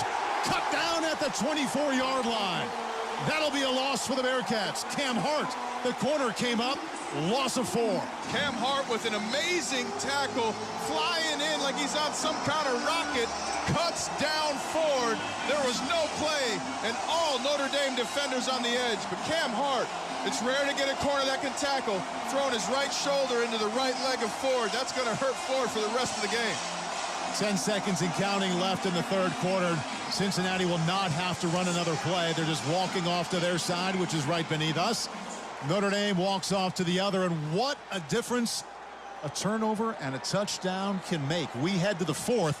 Cincinnati leads Notre Dame 17-7, but the Irish have momentum here in South Bend. We're back for the fourth quarter right after this message on the Notre Dame Radio Network. Professional cuts at home are easy with the Conair Man Metalcraft High Performance Clipper. With razor-sharp Japanese steel blades and pro-grade power, cutting your hair with this must-have precision tool is much more than maintenance. It's Metalcraft. Transform your daily grooming from routine to ritual with the clipper that mixes metal, power, and performance. Respect the ritual. Get your Metalcraft high-performance clipper and shop the full Metalcraft collection of precision grooming tools at ConairMetalcraft.com. Toast to Notre Dame football by raising a pint of Guinness. Now a proud partner and official beer of Fighting Irish alumni and fans. Even during these unprecedented times, we're reminded that football, just like a pint of Guinness, is about building the bonds between us all. So here's to the Irish faithful, whether you're Irish by blood or in spirit. Guinness, official beer of Notre Dame Fighting Irish alumni and fans. Please drink responsibly. Diageo Beer Company, New York, New York. O'Reilly. When you need auto parts, O'ReillyAuto.com is just a few clicks away. We offer convenient options for you to get your parts quickly. Order online and pick up for free at your local O'Reilly Auto Parts store. We'll even bring it out curbside. Or you can have your parts delivered right to your door with free shipping on most orders over $35. Visit O'ReillyAuto.com. O'Reilly Auto Parts.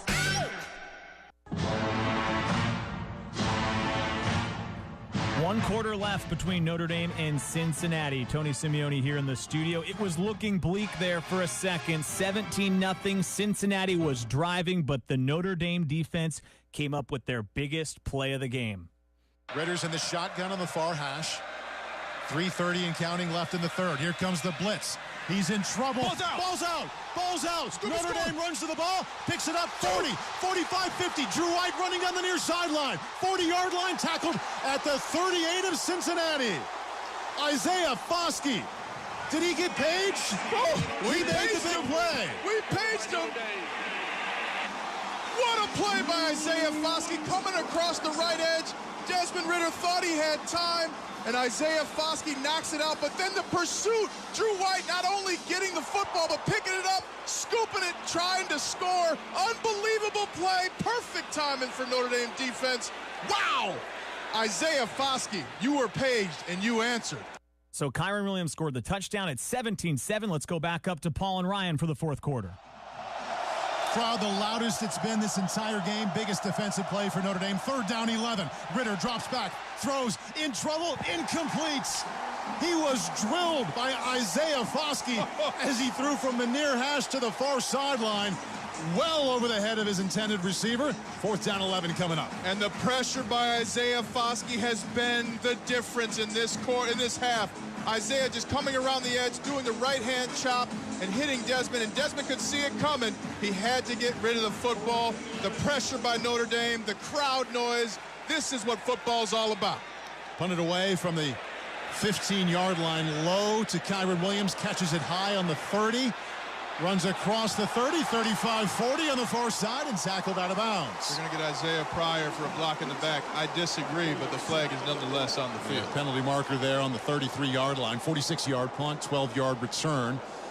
Marcus Woods will eventually let us know about the call. They can pick it up if they want. I'm being told it's going to go against Ramon Henderson, the young cornerback. Going to return, personal foul, illegal blindside block, number 11 from the receiving team. 15-yard penalty from the spot of the foul. 1st down, Notre Dame. Coach Kelly gave him an earful as he came off the field. I mean, he did, I don't know. But, you know, the defenders are so good at putting their shoulder pads sideways even though they're turning to the left. So Pace knew what he was doing and got the young corner just a little too aggressive. 6 penalties, 50 yards against Notre Dame, and they had the ball just a couple of first downs away from being in field goal range, and now they're backed all the way up to their own 17-yard line. Well, the fact that Notre Dame's in this game after 3 turnovers and back-to-back possessions to end the second half and the first half for Cincinnati, this has been an amazing show of grit. This will be the greatest come-from-behind victory I believe I've ever seen at Notre Dame. They haven't been down like this since 2007 at home versus USC. Notre Dame trailed 17-0 at halftime. It's now 17-7. Drew Pine back in to lead the offense. 1st and 10 from his own 17. Drops back, stands in a nice pocket, throws to the right, and fires incomplete. Threw the ball high and behind his intended receiver, Braden Lenzy, who was about 5 yards beyond the line of scrimmage to bring up 2nd down 10. Well, and he's frustrated because he had Chris Tyree for about 40 yards of green grass had he thrown it to his left. He saw it. That play might be there in the future. Drew Pine leading his 3rd possession here. Starts out 3 out of 6. Chris Tyree is the tailback to his right on 2nd down 10. Michael Mayer split out to his left. He waits for the shotgun snap. Cincinnati brings 3. Stands in the pocket, looking, scanning, still in the pocket, looking, firing deep over the middle. Kevin Austin dropped the ball. Kevin Austin, middle of the field on the 42-yard line, just dropped the ball. And it's now 3rd down 10. The offensive line gave Drew Pine 2 pages worth of reading time to stand back there and find an open receiver. And Kevin Austin just started turning a little before he caught the football. That would have been a huge catch in this game. But on to the next play. Ball a little bit behind Austin, but he got both hands on it, just a little bit outside his body. And that's a drop to bring up 3rd and 10 on the 17-yard line. Drew Pine back in the shotgun. Pine drops back, stands in the pocket, throws. The ball's batted away, incomplete at the 35-yard line. Avery Davis ran a deep curl route. Pine threw the fastball, but Kobe Bryant, the experienced corner, was there to knock it down. And clean defense by Cincinnati. Well-placed football by Drew Pine. And Cincinnati defensively really surprising me how well they're playing. But I'll tell you something, that's why 2 of these corners might be playing on Sundays. Gardner is one of them, and Kobe Bryant as well. Jay Bramlett now standing on his own 2-yard line.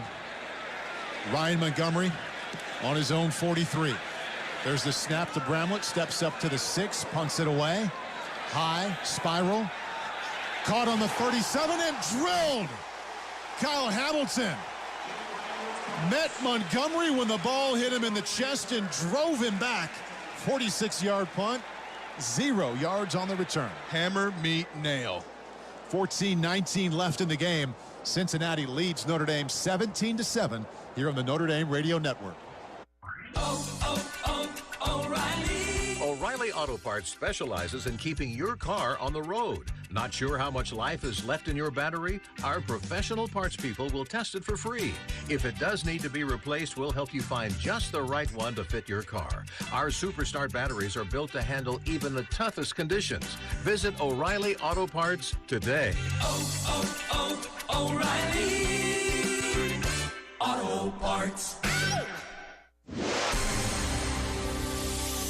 And we're back with breaking news. The new Coke Zero Sugar might be the best Coke ever. That's right, Jim. With an improved taste and 0 calories, the new Coke Zero Sugar is a must-try for any Coke fan. So make sure you... Jim. Jim. We're on the air. Ooh, yes, this tastes like the best Coke ever to me. Your thoughts, Jen? Well, can I have a sip? Jen, we're in the middle of reporting the news. I need to try it first.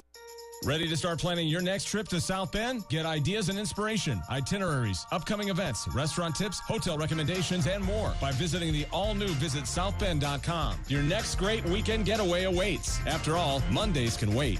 Would you like a cleaning product that can be used in the garage, the laundry, and the kitchen, and save space in your cabinet? Hi, I'm Bruce Fabrizio, inventor of Simple Green. To learn more, visit us at simplegreen.com. Simple Green.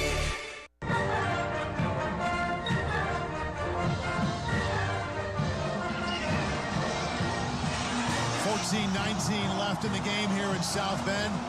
Sellout crowd of over 70,000 on its feet. cheering for the Fighting Irish to come back. 9th-ranked Notre Dame right now trails Cincinnati 17-7. Bearcats taking over on offense.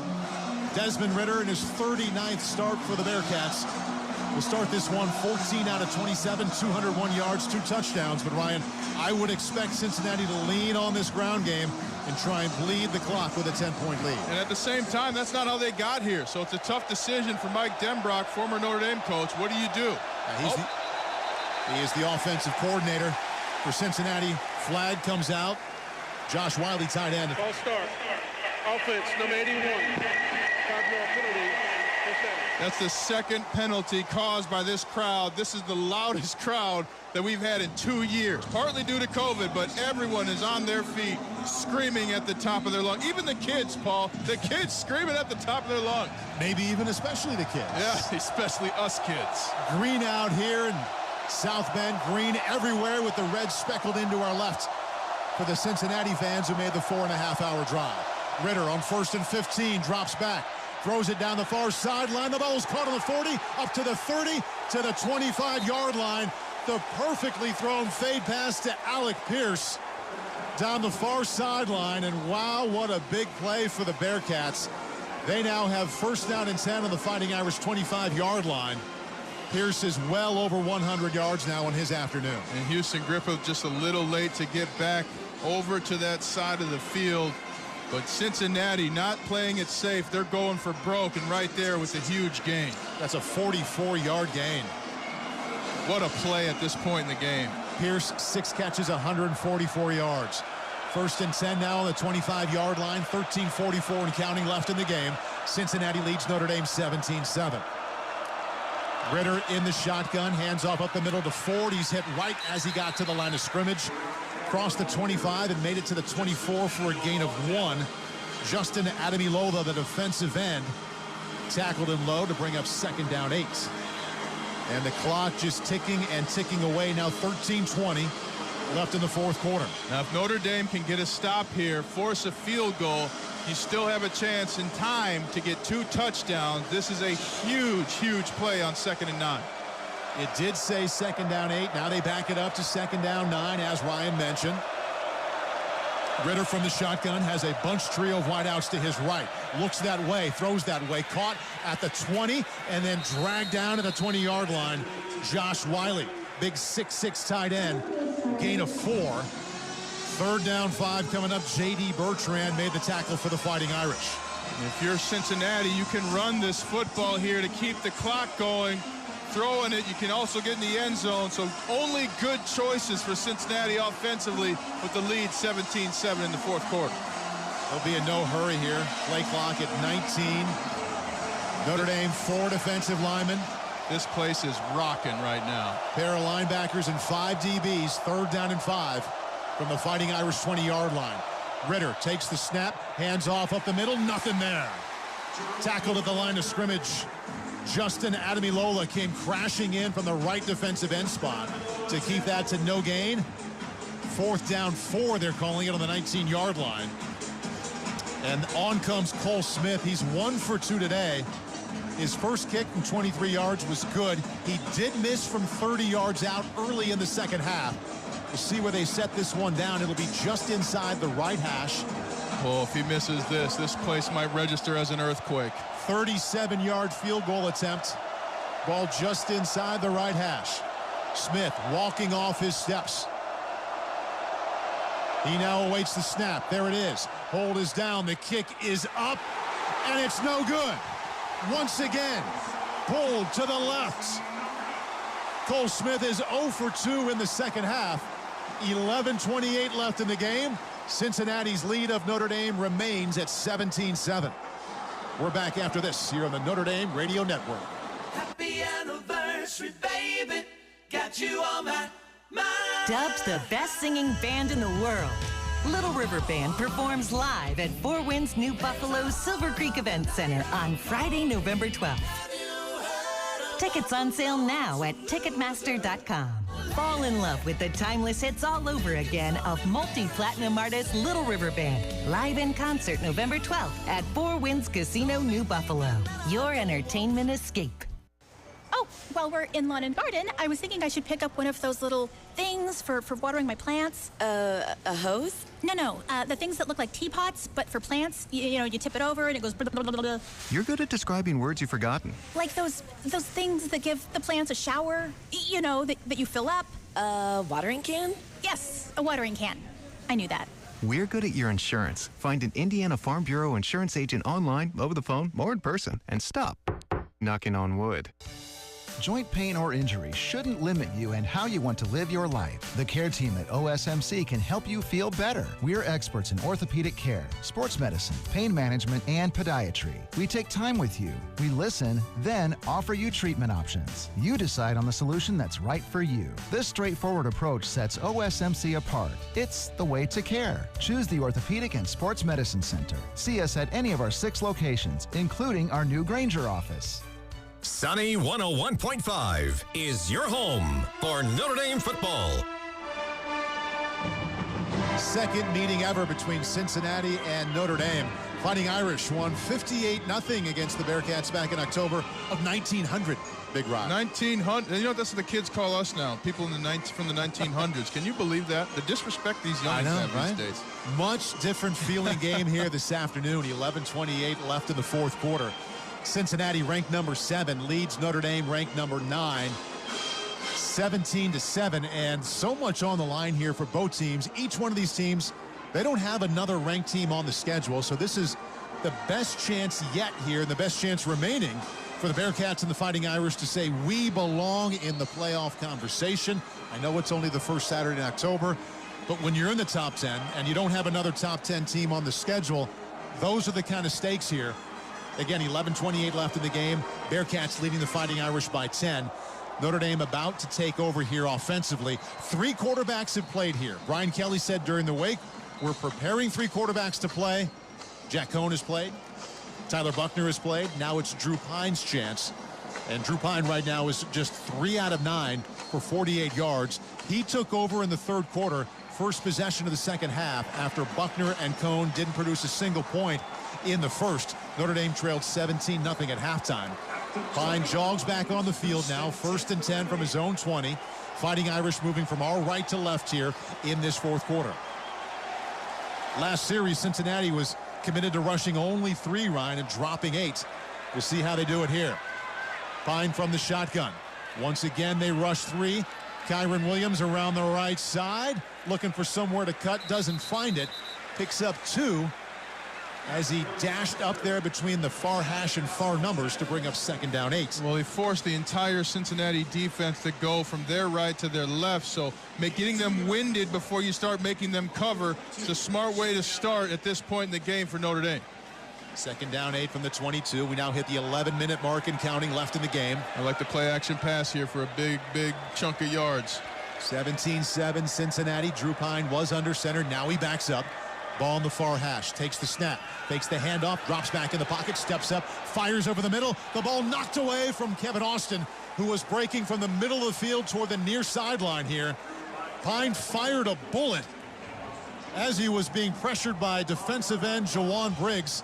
Ball knocked away, and it's now 3rd down 8. Ahmad Gardner just covering Kevin Austin all the way across the field, throwing up his left hand. These corners have been playing very well for Cincinnati. You can't even say Austin had a step there. Gardner was all over him. 3rd down and 8 now from the 22. 3 wideouts to the left of Drew Pine. Takes a glance over to his sideline. 10 seconds left on the play clock. Relays a message up to the offensive line. Now backs up 4 yards behind Patterson.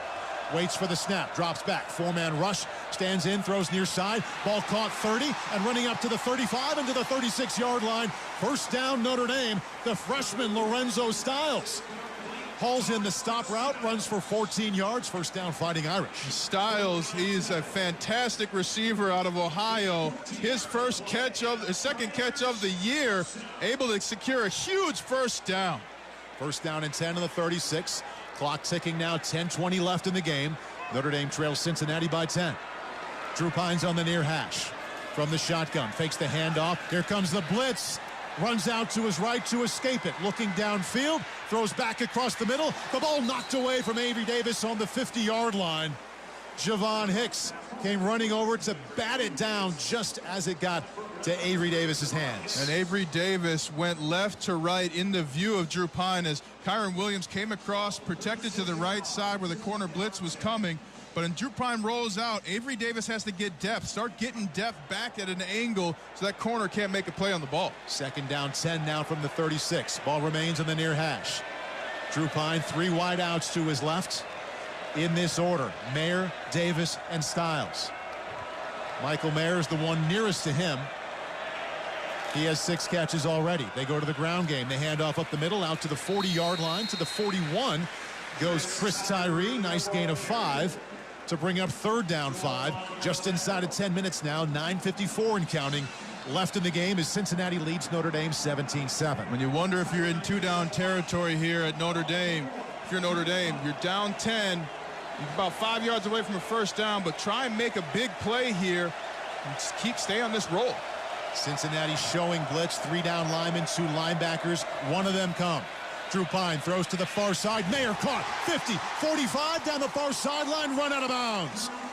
Michael Mayer ran a 5-yard out route to the far side. Pine hit him in stride. 20-yard gain. And 20-yard gain because Kyron Williams picked up Joel Dublanco, the linebacker for Cincinnati, gave Drew Pine time, and Michael Mayer just losing his defender in coverage because of his moves. What an excellent drive for Notre Dame up until this point. Michael Mayer now has 4 games, 4 of the 5 with 7 catches. 1st down and 10 on the Cincinnati 39. Michael Mayer's out limping, pointing at his upper left thigh area. They need him back fast. George Takis is at tight end to the left of Pine, who drops back to pass. Nice pocket. Throws to the sideline beneath us. Braden Lenzy with the catch on the 32-yard line on the near numbers and goes down right as he caught the ball. Gain of 7. Cornerback Kobe Bryant came up to bring him down. 2nd down 3 now from the Bearcat 32. And time is not your friend if you're Notre Dame, so they're back on the ball trying to get going here. Keep in mind Notre Dame with all 3 timeouts left, 8:30 and counting left in the game. They face 2nd down and 3 on the Cincy 32. Pine from the shotgun, fakes the handoff, drops back in the pocket, throws down the far sideline into the end zone. Touchdown Notre Dame! Braden Lenzy, 3 yards deep in the end zone, caught the go route from 32 yards out, beating Kobe Bryant, the Cincinnati cornerback.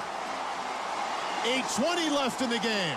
It's now Cincinnati 17, Notre Dame 13. And Drew Pine with a perfectly thrown football, just rainbowing it right into Braden Lenzy's hands. Bread, me, basket, 6 points, the good guys.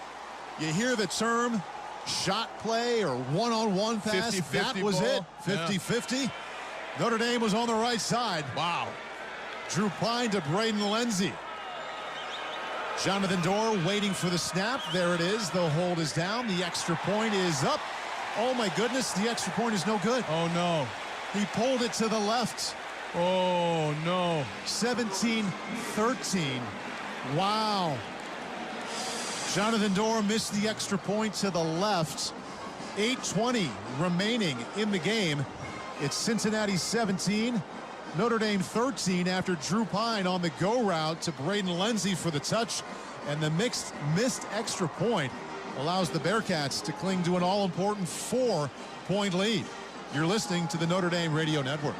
Professional cuts at home are easy with the Conair Man Metalcraft High-Performance Clipper. With razor-sharp Japanese steel blades and pro-grade power, cutting your hair with this must-have precision tool is much more than maintenance. It's Metalcraft. Transform your daily grooming from routine to ritual with the clipper that mixes metal, power, and performance.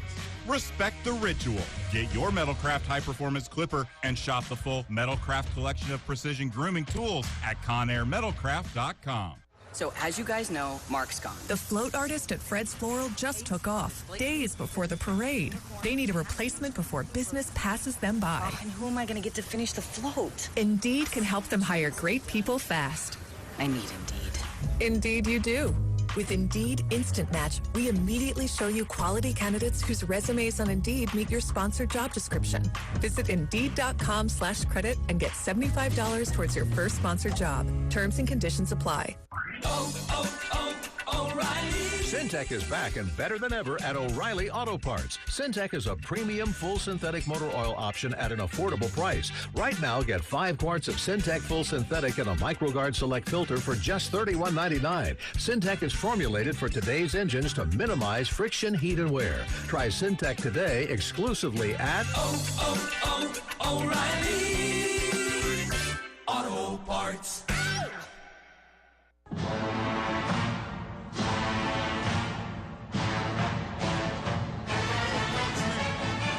Lots of life here inside of Notre Dame Stadium now. 8:20 left in the game. Cincinnati leads the Fighting Irish 17-13. But Drew Pine just led a drive where he went 4 out of 6 for 73 yards. Finishing it off with a 32-yard go route to Braden Lenzy. One-on-one shot. He came back and got it about 5 yards deep in the end zone. Jonathan Dorr did miss the extra point, pulling it to the left. So that's how we are stuck on 17-13. Cincinnati on top of the Fighting Irish with 8:20 left in the game. Well, Michael Mayer left that drive, and we will find out what his status is. Even if he's injured, you got to put him back on the field to draw the attention of the defense. That's a very different defense you'll face if Michael Mayer's not out there. And Mayer, the leading receiver, no surprise for Notre Dame. 7 catches, 83 yards. 4th time he's had 7 catches in a game. By the way, Jonathan Dorr was 121 for 121 extra points before the season. He's now missed 2 this year.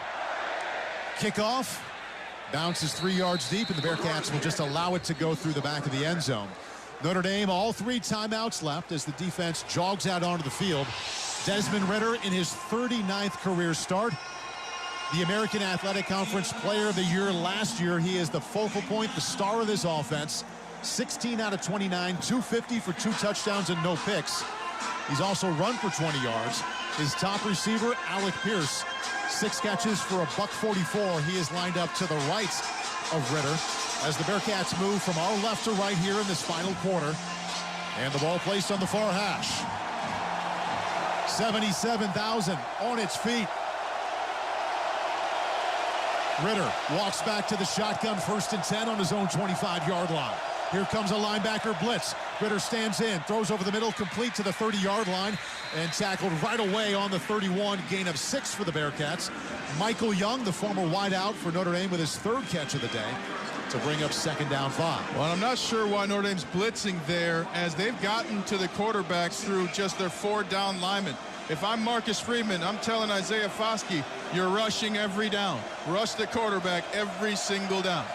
First time it's been a 1-possession game here in the second half. The Bearcats led 17-0 at halftime. They run right up the middle, bounce it out to the left across the 40 and out to the 45 before being dragged down at the 46 goes Jerome Ford. His best run of the day. DJ Brown came up to get him after a gain of 16 yards. And Jerome Ford there, just seeing the blitz coming for Notre Dame to the inside, said, oh, okay, I'm going to go outside. Went to the left, and there was the big gain. 1st and 10 on the 46. Ridder right back on the ball. Early movement there. Penalty marker comes out. 3 flags on the field. Now, this should be offsides on the offense because Myron Tagovailoa Amosa went offsides, but the guard moved after that. Yes, it has to be the adjacent lineman. This should be on Cincinnati. Ball start. Offense, number 51. 5-yard penalty. First down. Marcus Freeman, the former defensive coordinator at Cincinnati, now leading the charge that way for the Fighting Irish. Will accept that 5 yards. 1st and 15. Cincinnati from their own 41. 7:22 and counting left in the game. Number 7, Cincinnati, 17. Number 9, Notre Dame, 13. This place is insanely loud. Gray overcast day, sold out stadium. 1st and 15. Ridder claps for the ball. Quick drop, throws to the near side, complete, and then drilled at the 46-yard line. Kyle Hamilton makes the tackle on his former teammates. Michael Young, the former Irish receiver, gain of 6 to bring up. Ball placed on the 46-yard line now. That's the 46 of Cincinnati. 2nd down 10 as they get the 5 yards back. Ridder's been getting rid of the ball quickly, so an opportune time now for Notre Dame defensively to start jumping routes. Ridder now 18 out of 31 in the shotgun. Notre Dame 4 down lineman. 4-man rush. He throws over the middle. The ball's complete at the 30, 25, 20, and tackled at the 17-yard line. Leonard Taylor was the slot receiver, ran a seam down the middle of the field. Ritter hit him in stride, gain of 37. Just a perfectly thrown football right down the hash marks. Unbelievable throw from Desmond Ritter, led the receiver to open grass. Desmond Ritter's making himself some money in this game against Notre Dame. Best pass of the day so far for Desmond Ritter. Threw that about 30 yards downfield from where he dropped. Put it right on the money. First down and 10, Cincinnati now from the Notre Dame 17-yard line. Ritter waits for the shotgun snap. Takes it, hands off up the middle of the Ford, open space across the 10 and up to the 5-yard line. A good gap inside there for Ford to sprint across and out to the 5-yard line of Notre Dame before DJ Brown, the safety, made the stop to bring up first down and goal. Cincinnati on the 6th. That was a run of 11. 5:37 and counting left in the game. Cincinnati threatening to increase that cushion even more as they lead 17-13 right now. And if Notre Dame can hold Cincinnati to a field goal after these two big plays on this drive, that is a huge win and still gives Notre Dame an opportunity to tie the football game. You bring up point number 1, 2, and 3 there, Ryan, holding the Bearcats to a field goal. First and goal from the 6. Ritter takes the snap, keeps it himself around the left side. 5. He will get there. Touchdown, Cincinnati.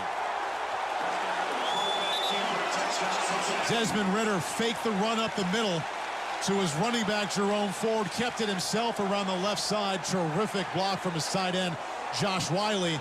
And he easily went around the left to the end zone.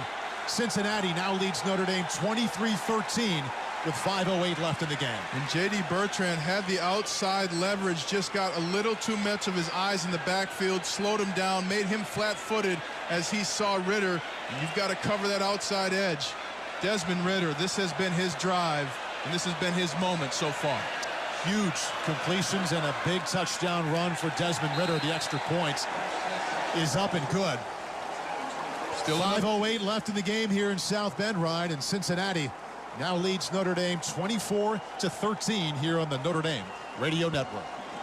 Cannon Solutions America proudly supports Notre Dame football. Are your business office needs incomplete? With Cannon Solutions America, a playmaker in managed services solutions, we support document management demands, creating powerful workflows to help maximize productivity with cutting-edge Cannon technology. No matter the situation, count on Cannon Solutions America's experienced professionals to help you reach your goals. Visit csa.cannon.com/GMS. That's csa.cannon.com/GMS. I'm pretty sure our new house might be haunted. What makes you say that? The furniture is levitating. Oh, and the ghost. Welcome home. Yeah, that's spooky. You know what's really scary? Missing out on Geico for help with homeowners and renters insurance. Geico makes it easy to save a bunch. Great. You're not sticking around, right? The party's just getting started. Happy Geico Week. Call today and see how easy homeowners and renters insurance can be. And we're back with breaking news. The new Coke Zero Sugar might be the best Coke ever. That's right, Jim. With an improved taste and 0 calories, the new Coke Zero Sugar is a must-try for any Coke fan. So make sure you... Jim. Jim. We're on the air. Ooh, yes, this tastes like the best Coke ever to me. Your thoughts, Jen? Well, can I have a sip? Jen, we're in the middle of reporting the news. I need to try it first.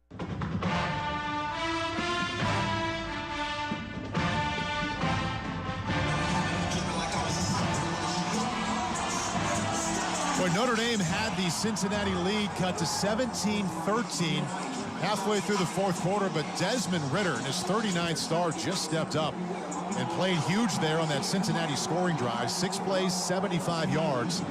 Ritter was 3 out of 3 passing for 48 yards. And he kept it himself around the left side for the 6-yard touchdown run. Extra point making it Cincinnati 24, Notre Dame 13, 5:08 left in the game here, Ryan. Well, and Cincinnati stayed on the football, which didn't allow Notre Dame to change out their defensive line. That's a smart move by offensive coordinator Mike Denbrock for Cincinnati.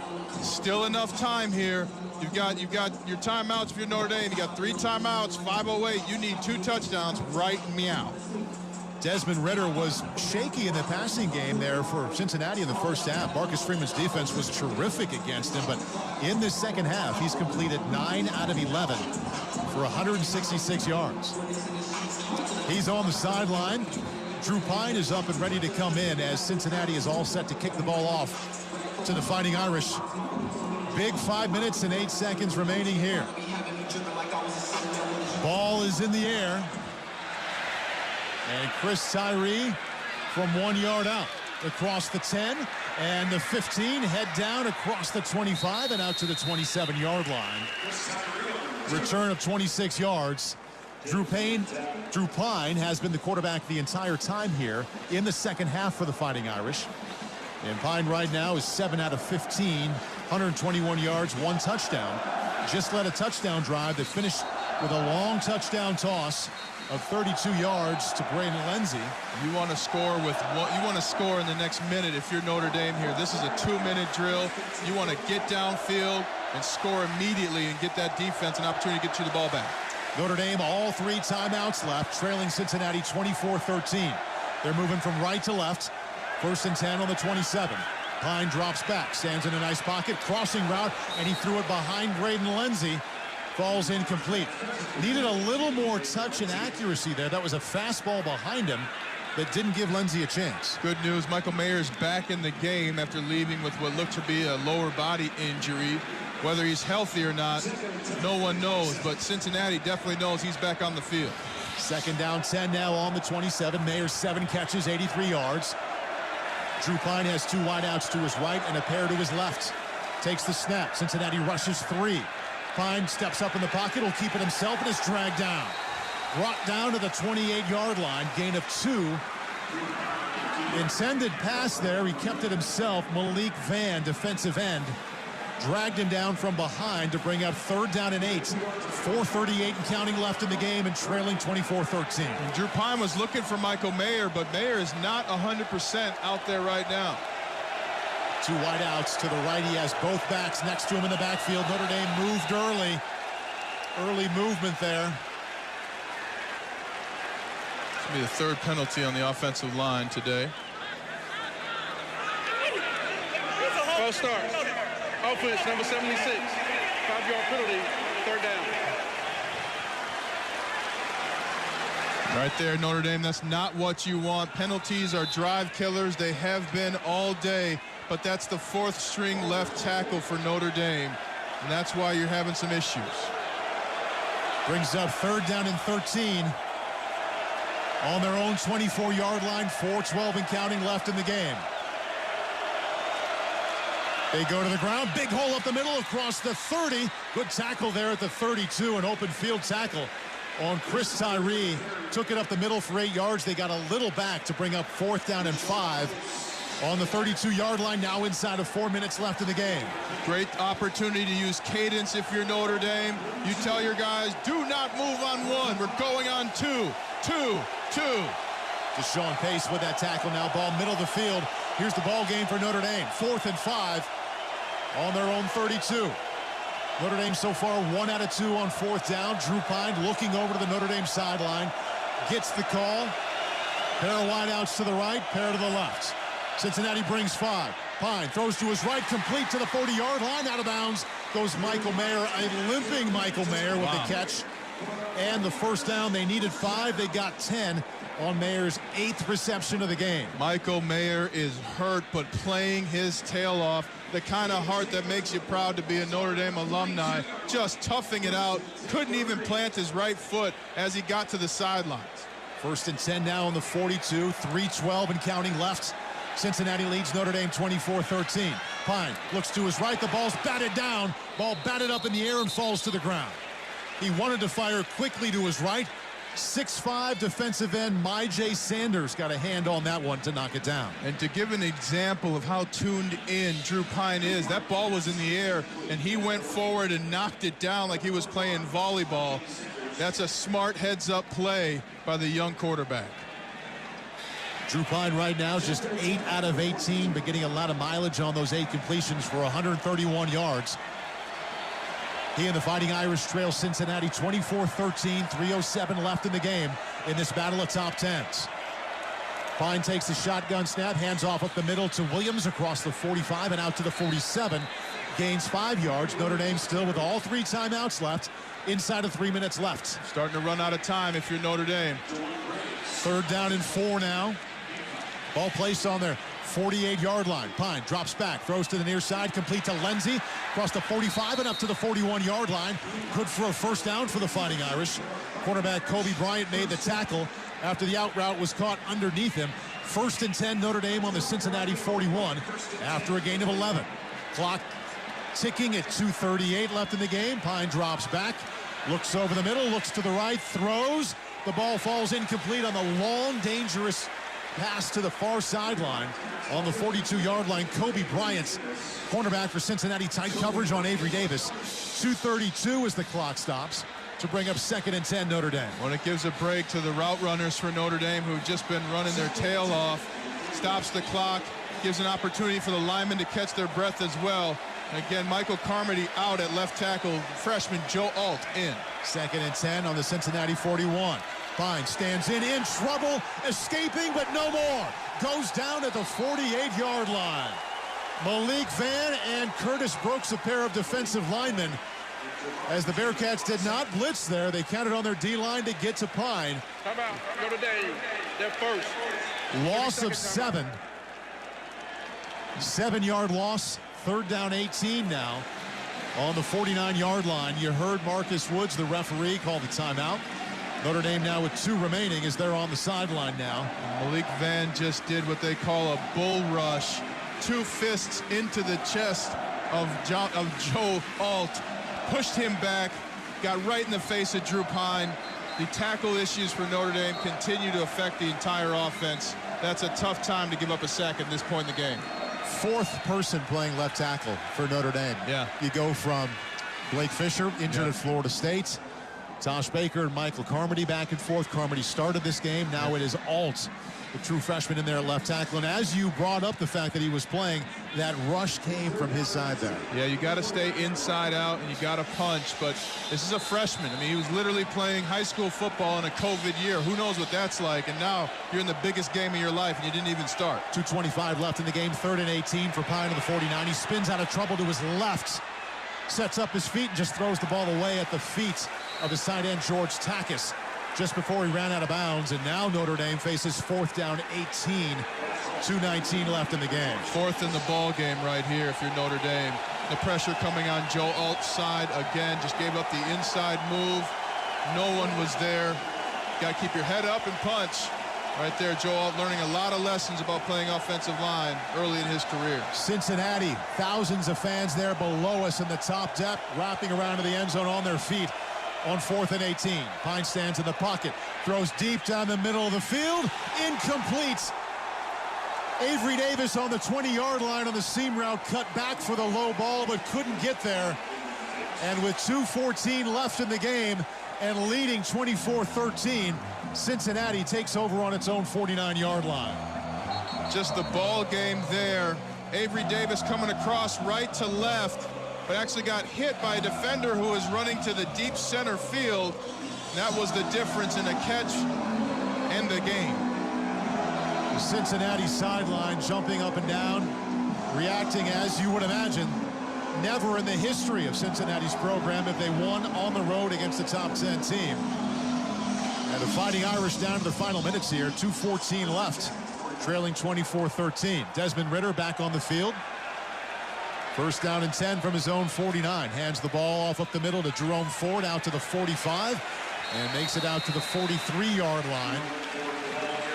And Notre Dame did not stop the clock. We hit 2 minutes left in the game.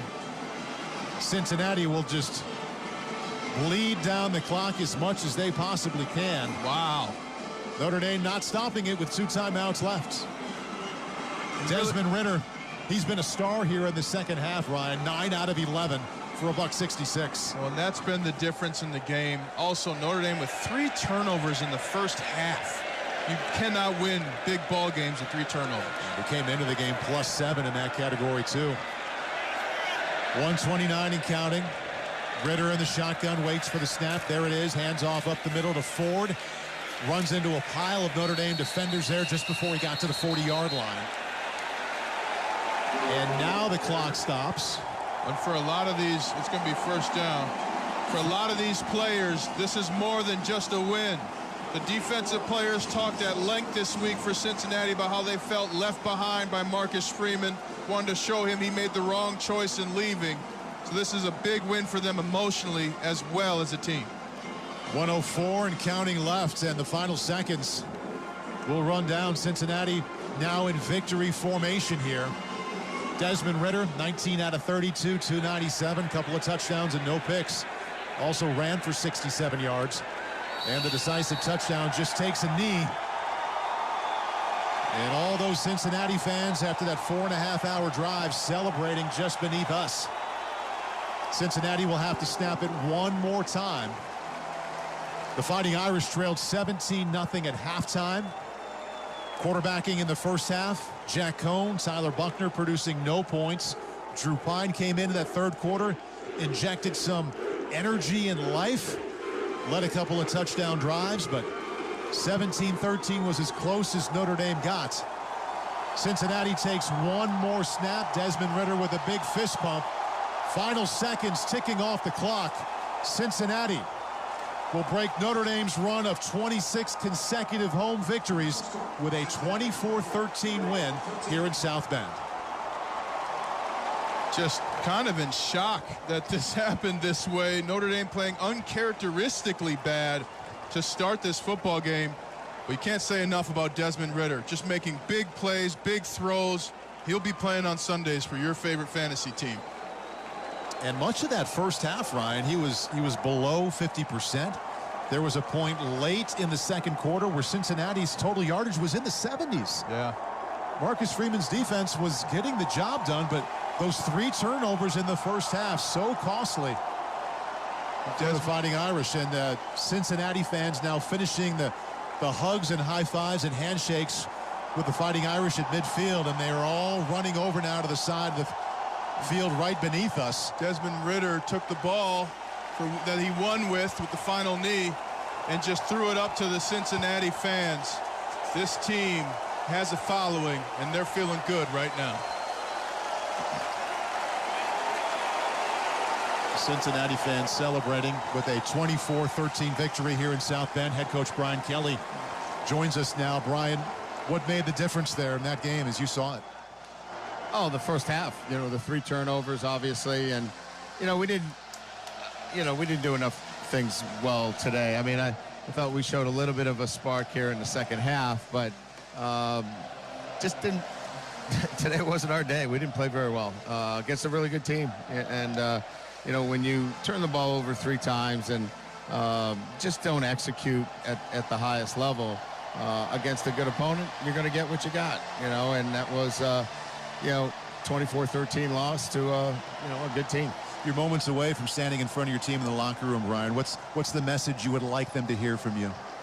Well, I mean, we've got a lot of work to do. I mean, you can't come in here expecting to win games like this, turning the ball over, giving up big plays. We gave up, way too many plays in the air, especially, the last drive, obviously defensively, was the killer, right? We got it to 17-13, and now you got a chance. But, they responded, and we couldn't get off the field. So, there's enough work for everybody here, to get better. And, that's the bottom line. Brian, thanks for your time. We'll see you next week at Blacksburg. You got it. Notre Dame head coach Brian Kelly, and he pointed out right away what we have been talking about. It's the obvious stat line that jumps out, the -3 in the turnover game there in that first half. Well, and you think about the first interception, Notre Dame's going in to score. Jack Cohn throws an interception that goes about the 7-yard line, and that's at least 3 points, and it takes away the momentum. But Notre Dame just never responded physically or mentally to the challenge that Cincinnati brought to them, and that's why Cincinnati won this football game. A couple of those turnovers, or at least the one turnover, Notre Dame driving so well there on that first drive, and Jack Cohn with the interception on the +6 of Cincinnati. There was a time there also where Notre Dame had 4th and 5 in the second half in Cincinnati territory on the 30-yard line. It didn't come away with any points.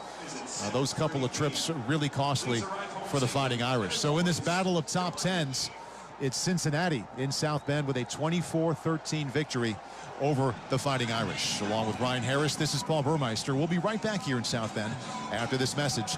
You're listening to Fighting Irish Football. Message to Amy Spin Class. Happy 3rd 29th birthday, Amy! Exclamation point. Ha ha. Balloon emoji. Balloon emoji. Balloon emoji. You're good at voice to text. Pizza emoji. We're good at your insurance. Find an Indiana Farm Bureau insurance agent online, over the phone, or in person. And stop knocking on wood. Pet lovers, get in the holiday spirit and help support the loving dogs and cats who rely on Pet Refuge. Again, this year, Pet Refuge is taking orders for holiday wreaths, evergreen door sprays, centerpieces, garland, and even tabletop trees. These festive decorations are beautiful and are affordably priced between $20 and $40. To place your order, contact a Pet Refuge volunteer or call the shelter before October 25th. See a brochure with details at petrefuge.com. And mark your calendar. Pet Refuge's annual Christmas Bazaar is scheduled for Saturday, December 4th. What's that noise? What noise? That noise! Oh, that noise. Just my wife's car. I guess it sounds kind of spooky. If your car sounds a bit haunted, call Sherwood Tire to schedule an appointment before it goes to the graveyard. Whether your car needs an oil change, brake, or exhaust work, an alignment, or new set of tires, Sherwood is ready to help eliminate those scary noises. Sherwood Tire, your one stop for complete auto care. Locally owned and operated for over 50 years at the corner of US 30 and Oak Road in Plymouth. There are sports bars everywhere these days, but there's only one place for award-winning jumbo wings, bigger beers, and better food and drink values all week long. Wings Etc. Grill and Pub. We're so much more than wings. Enjoy wraps, salads, subs, seafoods, quesadillas, amazing appetizers, and awesome daily lunch food and drink specials. And now, when you can't eat here, order online for pickup at togo.wingsetc.com. It's fast, easy, and convenient. Wings Etc. Grill and Pub. Good food, great times, and online ordering at togo.wingsetc.com. This is WNSN South Bend, home of Notre Dame football, presented by South Bend Orthopedics. This is the Notre Dame football post-game show with Sean Stiers and Evan Sharpley. The Notre Dame football post-game show is brought to you by Coca-Cola, St. Joseph Health System, Sirius XM, Papa John's, South Bend Orthopedics, Bell Tire, West Bend Insurance, Bowling Vision Center, Burger King, Chili's, Papa Vino's, and ABC 57 News. Notre Dame football is brought to you by Budweiser, the Food Bank of Northern Indiana, Sherwood Tire, Barnaby's of Mishawaka and Granger, Leckleitner Door, Martin's Supermarkets, Pet Refuge, In Rug Co. Studio and Gift Shop, Tim Growl State Farm Insurance, Bill's Collision, Edward Jones, Fisher's Barbecue and Catering, Key Bank, Legacy Heating and Air, Lozier, Mimo's Pizza, Flags International, Monterey Mexican Bar and Grill, Pella Windows and Doors, Wings Etc., the Orthopedic and Sports Medicine Center, OSMC, Salsa's Mexican Grill, Zolman's Best One Tire and Auto Care, Imperial Furniture, and Auto Value Auto Parts. It's Notre Dame football postgame show time, along with former Notre Dame quarterback Evan Sharpley. I am Sean Stiers. 24-13. Notre Dame falls to Cincinnati for the first time since September, something that started September 30th, 2017, I should say, comes to an end today. A 26-game winning streak for the Fighting Irish. A home game winning streak, of course, for the first time since September 9th of 2017, when Notre Dame lost to Georgia. The Fighting Irish lose a home game. So the 26-game home winning streak has come to an end. And, Evan, I will just throw it to you for starters. Some of your thoughts on what we witnessed this afternoon in the 11-point loss to the Cincinnati Bearcats. Well, I mean, it was a lot of the same red flags that we saw the first few games. It just today was an inability to overcome some of those mistakes. And, you know, we saw Notre Dame's offensive line really wasn't once again able to run the football or control the line of scrimmage. Quite a few tackles for loss by Cincinnati's defense. The obvious turnovers that played a role. And you run into a really good quarterback in Desmond Ridder, who, to this point, Notre Dame's defense had done such a good job of especially the last two games, in limiting plays and not allowing Cincinnati to score. But certainly Notre Dame's offense did not help. A couple of short fields for the Notre Dame defense, put the Notre Dame or gave Cincinnati some short fields where they were able to take advantage. So it was just one of those things. They really didn't get it into a great offensive flow. Multiple quarterbacks playing, which I think in a couple of those situations it was warranted. There were a couple where it probably wasn't. So, there's an identity crisis, I guess you could say. They're gonna, the schedule isn't going to get any easier. It's going to be a tough week in and week out as they move forward. And Cincinnati's a good football team.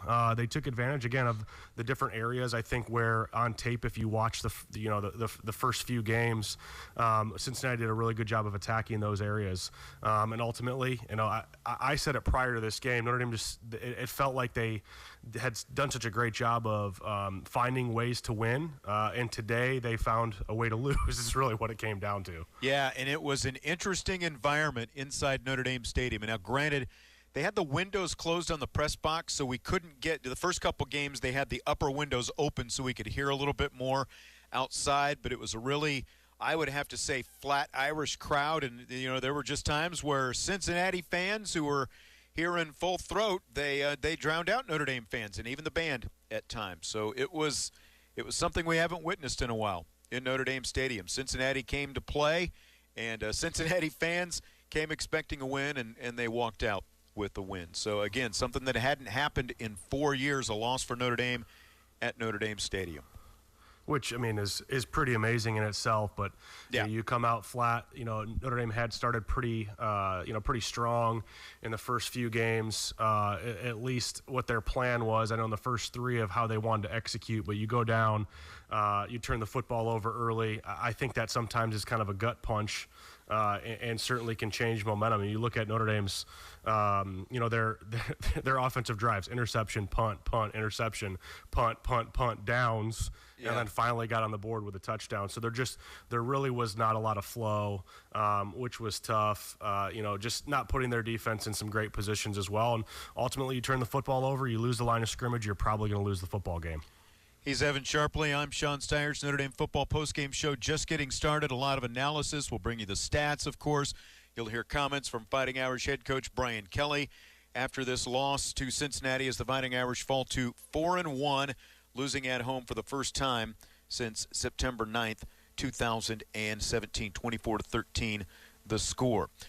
The Notre Dame football postgame show brought to you in part by KeyBank. Open a Key Smart checking account today. KeyBank opens doors. For more information, visit key.com. KeyBank member FDIC.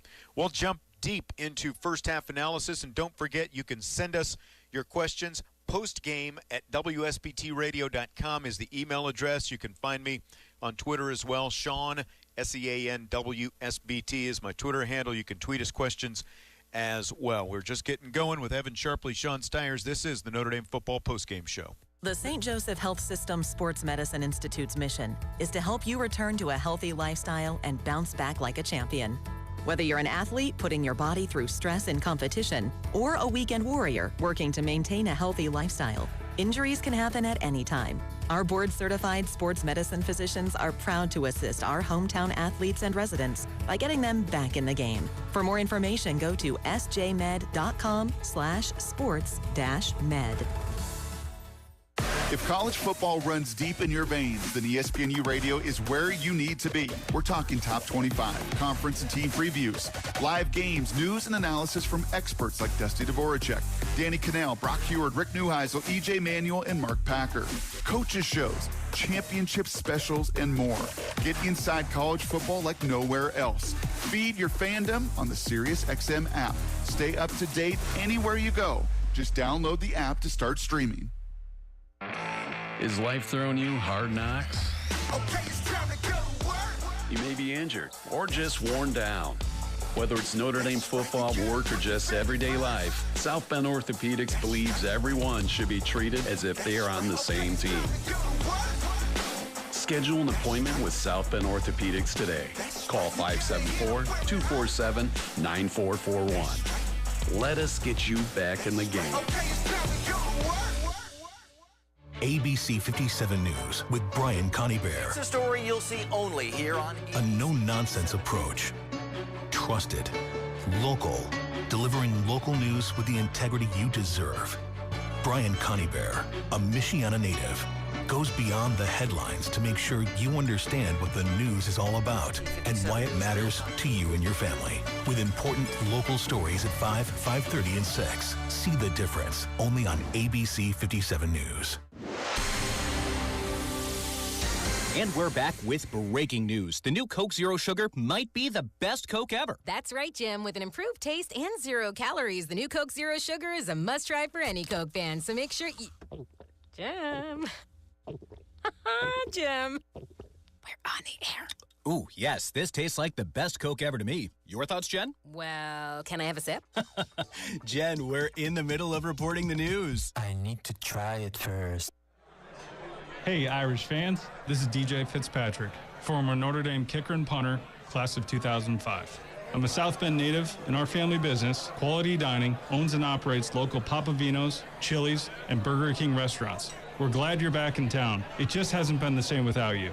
When you dine at our restaurants, you're supporting the people who work in our restaurants and their families. We thank you for your continued support, and go Irish.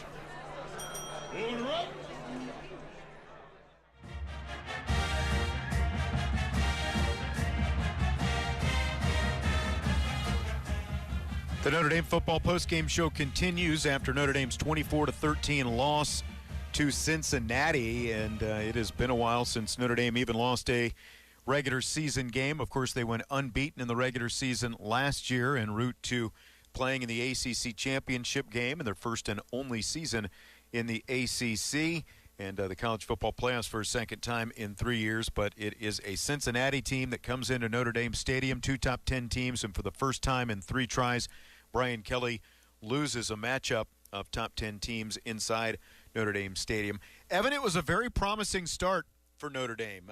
The Fighting Irish got the ball first. They're marching downfield. It ends up being, as I had just shifted off, an 11-play, 69-yard drive.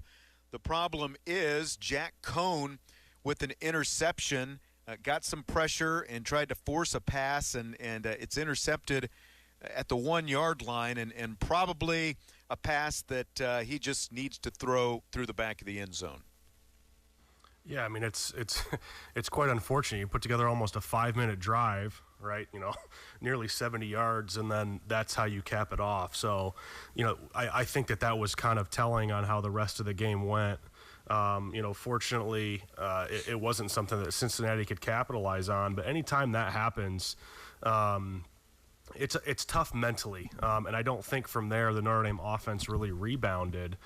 They should have, gotten the ball back and had a lot of confidence, and they did possess the football quite a bit in the first quarter. I mean, you look at their initial drives, drives of 5 minutes, 3.5 minutes, nearly 2 minutes, but not a lot to show for it as far as then moving the field. And then certainly you've got an interception there as we move into the second quarter that was very detrimental, where then Cincinnati's able to take a short field and score a touchdown, which I think, really kind of then set the tone as we geared more towards and getting closer to halftime on what was going on. And again, there was a good mix and match early on of run and pass with the Notre Dame offense, but it wasn't something that was continuing. So you have to give a lot of credit to Cincinnati in making some adjustments on the fly, and then obviously you would hope to see that Notre Dame would be able to capitalize on. And there were some drop passes, right? There was, again, I think it was a lot of the same things that we saw in the first 4 games, but you're playing, once again, you're playing a better football team who's able to capitalize on some of those mistakes. And then there were some things that maybe we didn't see in the first 4 games where it did ultimately hurt them even more. And we saw Tyler Buchner in the first half. He came in on Notre Dame's 3rd drive of the game after Notre Dame went interception by Cohn, in the red zone, and then punt on the second drive. Tyler Buchner comes in. The drive starts at the Irish 20-yard line, and I guess the thing that I'm wondering as I look at it now, Tyler Buchner tries to run right away, a draw play on the first play. It seems like that play is probably off the books, on the first play, because defenses are ready for Tyler Buchner to run the ball, as soon as he comes in, and that's what they did a couple of times on his drives to start things off. Yeah, I mean, it's not a surprise anymore. You've got Drew Pine listed as the backup. There's a specific package then that's going to be Tyler Buckner's, and it's going to be run-centered. And when you're struggling as an offensive line, a collective unit, in controlling the line of scrimmage and rushing the football, without that element of surprise, it kind of evens out, right? Early on in the season where you have someone that you haven't seen, you're not sure what he brings to the table. That's why I think we saw some early success with Tyler Buckner. Right. But teams are going to prepare for it now.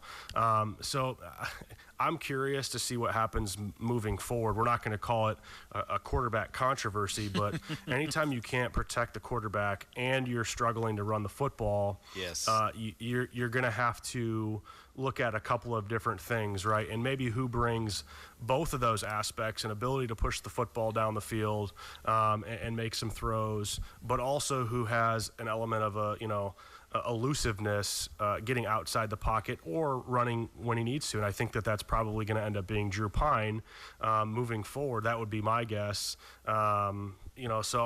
It's you would hope that you'd be able to control the line of scrimmage, right? I mean, at a place like Notre Dame, where year in and year out, you've got an offensive line that is able to do that. But that's right now, with injuries and young players out there, that's where this team is right now.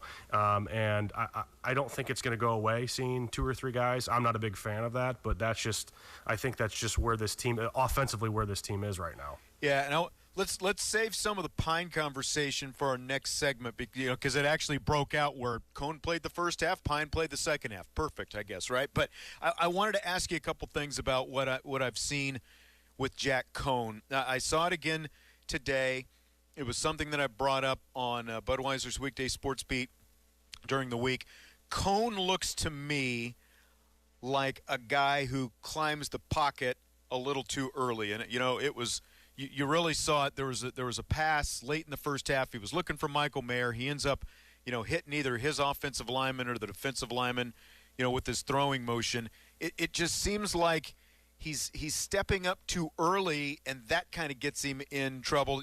As much as his protection by the line and thing. It just seems like he's too early with that. You're the quarterback, so you tell me. What do you see when you look at Jack Cohn? Well, his mental clock's got to be off right now. Because of everything that all the duress he's been under this year. I completely agree with that. Completely agree. And I can't understate that, too. I mean, I remember back when we had offensive line struggles, and this would have been in 2007, where regardless of the quarterback that was being thrown out there, you knew you were going to be getting pressure, right? Right. So you already have that built in, and based on the first 4 games, that's something is addressed in the quarterback room, too, that this ball needs to get out.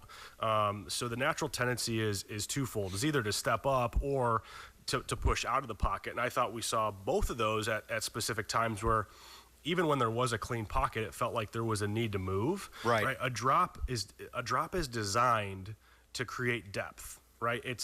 You don't create depth and then hitch forward if there's no pressure. You right. step up in the pocket when the edges dictate that you need to move.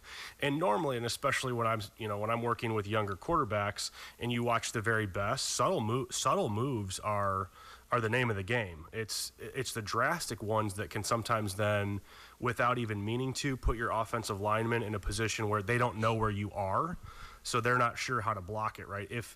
If you step up slightly or you move slightly left or you move slightly right versus ejecting out or making big moves, it does help your offensive line. But, I mean, it's a catch-22 right now, Sean. I mean, the quarterback feels the need to do that based on what has happened. So it's tough to put fault on that, but you're right. I think we're seeing a little bit of early ejection or a little bit of early step up just because of how that mental clock is. Yeah, I completely agree with that. Look, I mean, the guy has been sacked himself 19 times coming into today, and 20 sacks coming into today. Somehow Cincinnati didn't have a ton of sacks in today's game, but I think that they had 2 sacks today, which is a season low that Notre Dame has actually given up this season. So Well, I'll tell you where they made up for it was, I thought they were great in coverage today. Yeah, they were. They had eight pass breakups. Yep. And there were a couple of drops, too, on some catchable balls, I thought. But I would say that their secondary played very, very well collectively, really, for 4 quarters. So even though we maybe didn't see as many sacks, there weren't a lot of guys open. There were some times where there wasn't a lot of pressure, there was nobody open. And, I think that they had Cincinnati had a pretty good scheme as far as how they wanted to attack. The tough part and probably what's really telling is even, late in the game, Cincinnati's winning with 3-man rushes. So if that tells you anything, of course, you're probably going to be playing and have pretty good coverage when you've only got 3 or 4 guys rushing, and you are at least affecting the line of scrimmage. Yep, exactly. He's Evan Sharpley, former Notre Dame quarterback. I'm Sean Stiers, the Notre Dame football postgame show. 24-13, Cincinnati comes out of Notre Dame Stadium victorious. We will take a timeout. When we come back, we'll talk more about Drew Pine and, yes, the whole conversation with the quarterbacks and where Notre Dame goes from here as we end up seeing all 3 of them today. I did not think we would see all 3 unless we saw an injury, but that was not the way the game played out. We'll get Evan's thoughts on Drew Pine and a little bit more on Tyler Buckner and where everyone fits in now going forward as we continue with the post-game show. And don't forget, you can email us your questions at postgame@WSBTradio.com. That's postgame@WSBTradio.com. We will take all of your questions, so send them this way. It's the Notre Dame football post-game show on Sports Radio 96.1 960 AM WSBT and Sunny 101.5. Auto Value is a local Michigan-based company. You can find us all over this great state of Michigan. From Monroe to Marquette, we have you covered. When you shop at your local Auto Value auto parts store, you'll always be assured of quality, service, and a huge selection of name brand auto parts and accessories. Find out more and shop online at myautovaluestore.com. Thank you for shopping at Auto Value, where service is the difference. We get it. What do you think of when you hear Mishawaka Barnaby's? Is it their one-of-a-kind pizza or maybe their beef bar? Whether it's their pizza or sandwiches, Mishawaka Barnaby's is second to none. Speaking of second, their second location, that's Barnaby's of Granger, is now open for both dine-in and carry-out. Mike Lade and his staff thank you for your continued support. That's Mishawaka Barnaby's at the corner of Grape and Edison and Barnaby's of Granger at the corner of Capitol and Cleveland. And coming this fall is Barnaby's of Twin Branch. Stay tuned for the tasty details. Bill's Collision will get you out of the fix you're in. If you're in an auto accident, whether it's a major crash or minor fender bender, put your mind at ease with a trip to Bill's Collision. The professionals at Bill's will restore your car to its pre-accident condition. In addition to quality collision repair, Bill's has built a solid reputation of performing routine maintenance. For a limited time, save with Bill's October alignment special for just $69.95. Bill's expert technicians will perform a standard 4-wheel alignment on your vehicle. So if your car is pulling to one side, experiencing vibration when steering, or you notice uneven tire wear, bring it to Bill's. Their state-of-the-art computer system will align your car with precision for safe travels and better gas mileage. Don't delay. Schedule your October alignment today for just $69.95 at Bill's Collision, U.S. Highway 20, just west of State Road 13 in Middlebury. Bill's Collision will get you out of the fix you're in. With so much financial uncertainty, are you wondering if your retirement savings will last? The market's ups and downs can keep you guessing, especially if you're approaching retirement or considering it. Your Edward Jones financial advisor, Ryan Hale, can help. If you have more questions than answers about what's next, you can work together to help ensure you're prepared for the future. After all, retirement isn't the end of the road, it's a new beginning. Call 574-291-4111 to learn more. Edward Jones, member SIPC.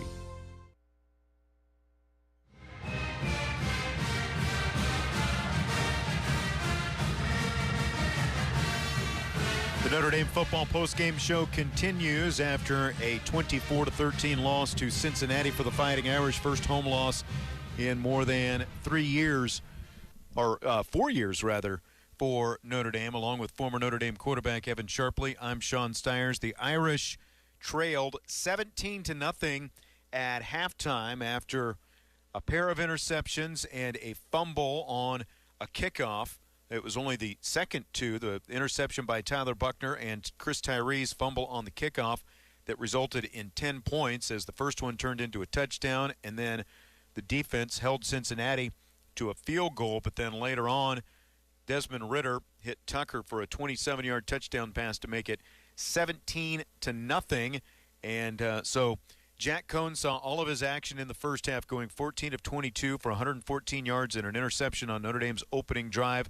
Ineffective after a solid first drive, with the exception of that interception in the red zone. But then, Evan, what'd you think of the decision that Brian Kelly made at halftime to go to Drew Pine? And it was, I think it was made out of, we need a spark, right? I mean, you're down 17 points. Something's got to change a little bit. I don't think overall, save really that first drive where, Cohn wants that back. I mean, he's still 14 of 22 for 114 yards. So I think more than anything, it was, here we are at 17-0. We need to change something up offensively because we're not putting points on the board. So I think that was really where that decision, where it came from. And it to a certain extent, it really didn't work. If it weren't for a strip sack and a short field, you would say that it was probably evenly matched, or even if you're just looking purely at stats, right? You have one guy that's completing 64% of his passes and another's completing 41. But I think more than anything, and what Drew Pine, I think, brings to the field is, again, a little bit of both. He's able to throw the football. He's able to eject out of the pocket and make some plays with his feet, but also just trying to create a little bit of a spark. So unfortunately, that's where this team is right now, where you're needing to rely on some of those things, and whether it be riding the hot hand or riding the guy that can come in and spark the team offensively, that's what's going on. So there's just a number of different areas that are concerning, right? Just the inability to control the line of scrimmage as a whole. You're struggling to run the football, so you are going to be one-dimensional, and teams are going to know what to expect and what's happening, and they can build game plans around that. So there's a lot of work for this offense to be done, regardless of whether it's Drew Pine, it's Jack Cohn, or Tyler Buckner out there. They have a lot of, we'll just say they have a lot of work to do moving forward to continue to put points on the board. Yeah, absolutely. And, I found it interesting that watching the second half, I don't know if it was just because it was mostly Cincinnati going with a three-man rush later in the game or what, but Drew Pine definitely seemed to have more time in the pocket than most quarterbacks have had this year. What did you think about that? Am I reading too much into it? No, I agree. I do think, though, that you're right. There was a period of time where it was mainly all three-man rush, and they still were affecting the pocket a little bit, but you're correct. There was definitely more time. I think maybe late in the third quarter, going into the fourth, where you saw that, and it could be. I think it's a little bit of both. Whether it's play call. I know that there were a couple of times where Notre Dame, when they wanted to take some shots downfield, they did leave the running back in, so they were likely in max protect. So they had two backs back there at times helping as well. That would explain why there may be a little bit more time. But unfortunately, when you do that, right, you limit the amount of guys that can go and catch footballs. Right. And so what's happening then is you're hoping that the opposing team is in man coverage and you get a clean win, or you're going to overload a zone where one specific guy, whether it's a cover three where you're overloading that third of the field, or if they're in cover four, you're taking advantage of maybe overloading one of the zones where a safety is playing, or if he's up in run fill. But that just consistently was not the case. So I think a lot of it had to do with how Cincinnati adapted to the fact that they were up 17, and maybe not necessarily so much Notre Dame's ability to protect or control the line of scrimmage. Yeah, exactly. Something distressing that you've mentioned a couple of times, though, is this group of Notre Dame receivers,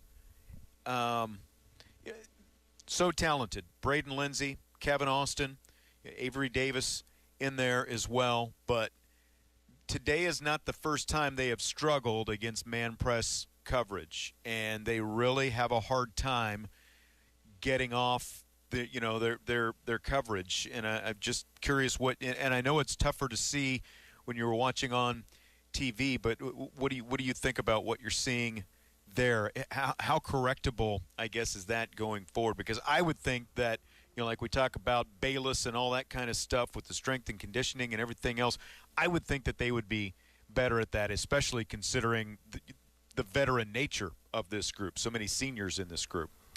Same. But I will say, I think to date, Cincinnati was probably the most physical group of defensive backs that Notre Dame's seen. And that's one of those things that oftentimes can be tough to replicate in practice. What you hope happens is as the flow of the game continues, you adjust to the physicality that's brought by the opposing team. But I don't think that ever happened. And that wasn't just at the wide receiver position. But this was a very physical defense, from their front seven all the way back to their safeties and their defensive backs. But yes, you're right. Notre Dame has done a great job. Their strength and conditioning program is night and day where it was, 5, 6, 7 years ago. You would hope that would be the case. You look at what this receiving group could have done. If you take away some of the drops, you look at the targets of these guys and also the catches. It could have been a pretty explosive day if they had won some of those matchups. But it just, I think Brian Kelly probably said it best in his post game, is that today just wasn't their day. And I know it's cliche and it's very broad, but it really wasn't. And you kind of got that feel. You mentioned the kind of the mentality or the feel in the stadium itself as far as the fans, and then also how the team played and how the team responded to a Cincinnati squad that really brought a lot of energy and physicality. Yep, absolutely. The final today, 24-13, as Notre Dame falls to Cincinnati, along with former Notre Dame quarterback Evan Sharpley. I'm Sean Stiers. We've got a lot more Notre Dame football postgame show coming up. We'll have Brian Kelly's postgame press conference coming up for you in just a little bit. I understand they had some audio issues after the game, so our guys Jim and Matt are working to get that for us, and we'll have that coming up here in just a little bit. We'll jump into some of the postgame stats coming up next, and don't forget you can send us your questions, postgame at WSBTradio.com. We'll be back with more of the official Notre Dame football postgame show right after this. Hey Irish fans, no one likes a game time fumble. Are you ready for 20/20 vision without having to fumble with glasses and contacts? The LASIK experts at Bowling Vision Center could make that a reality. Bowling Vision Center, the same team that Muppet McGraw, Ryan Humphrey, and Deshaun Kaiser have entrusted with their eyes. Visit bowlingvisioncenter.com to set up a free one-on-one LASIK consultation today. Ask us how you can get $500 off your custom LASIK procedure. Bowling Vision Center. Amazing happens here. Offices in South Bend, Elkhart, and Goshen. Go, Irish, go! Hey, here's a bit of wisdom from your Uncle Cooper. Tires exist on a spectrum. On one end, you got too much tire. On the other, you don't get enough. Both ends are rip-offs. You're either paying for more than you need or needing more even after you pay. So if you want a tire that costs what tires should cost and does what tires should do, go right for the sweet spot. Go with the Coopers. Cooper. Some things we should be able to take for granted. Things like the electrical power that runs our home offices, allows our hospitals to function, and keeps first responders responding. The NECA contractors and electrical workers of Local 153 salute our frontline defenders battling COVID-19. And we're proud to contribute by keeping our community's essential services running. So take us for granted. The NECA contractors and electrical workers of Local 153 will keep the power on for everyone. You're not selling a product, you're selling a promise. When we're subject to horrible winters, hailstorms, windstorms, you learn quick that you really are selling a promise, not just collecting a premium. An independent insurance agent on doing the right thing. West Bend's the one company that I would feel confident calling the president of the company. I know he'd pick up the phone and we'd have a conversation. West Bend, the worst brings out our best. Visit thesilverlining.com to find out more. Bell Tire has the lowest tire price, period. As in end of sentence. But then you've got a guy who just keeps going. With free lifetime flat repairs, tire rotations, and alignment checks. More free services to get more out of your tires and more for your money. which is how we make the lowest tire price feel even lower. So come see your guy at Bell Tire today, any day, every day, for the lowest tire price, period, and more. Bell Tire. When you gather around a Shaq-a-Roni from Papa John's, you're sharing more than pizza. You're sharing textbooks, free meals, and better basketball courts. That's because for every Shaq-a-Roni sold, Papa John's donates $1 to the Papa John's Foundation to share with charities like United Negro College Fund and the Boys and Girls Club of America. It isn't just pizza. It's pizza with a purpose. Order an extra cheesy, extra-large Shaq-a-Roni for $13. Better ingredients, better pizza, Papa John's. U.S. only through 10/24/21. Prices and participation may vary.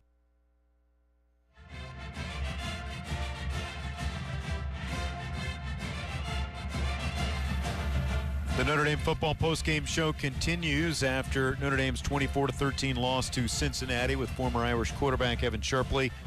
I'm Sean Stiers. We'll have the Brian Kelly press conference from the postgame coming up in a little bit. Your game stats are presented by Coca-Cola. Evan, let's talk a little bit, excuse me, about the Irish defense because we've talked predominantly, about the quarterback situations, which, presented itself as a story when you see three quarterbacks in one game when all three of them are healthy.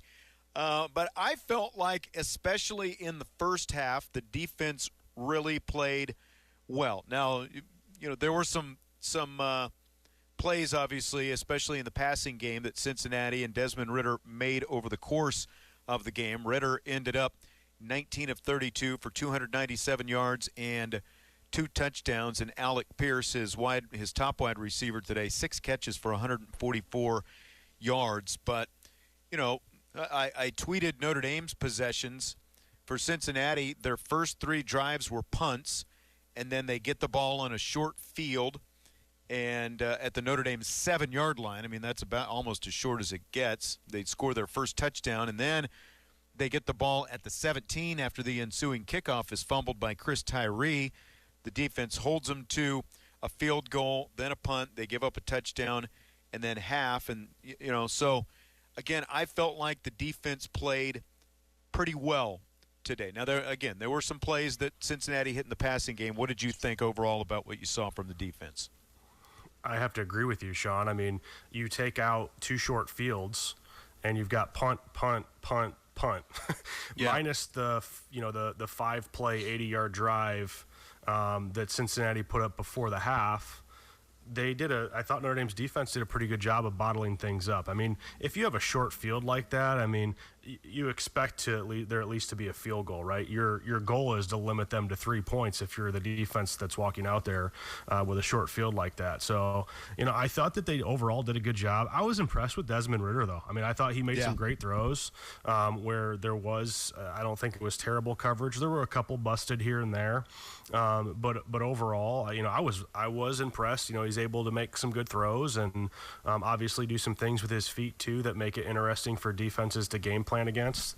But this defense, you throw away those 2 short fields, and then you say, okay, they have a strip sack that leads to Notre Dame finally scoring, and I think that you maybe felt a little bit of the momentum shift there too.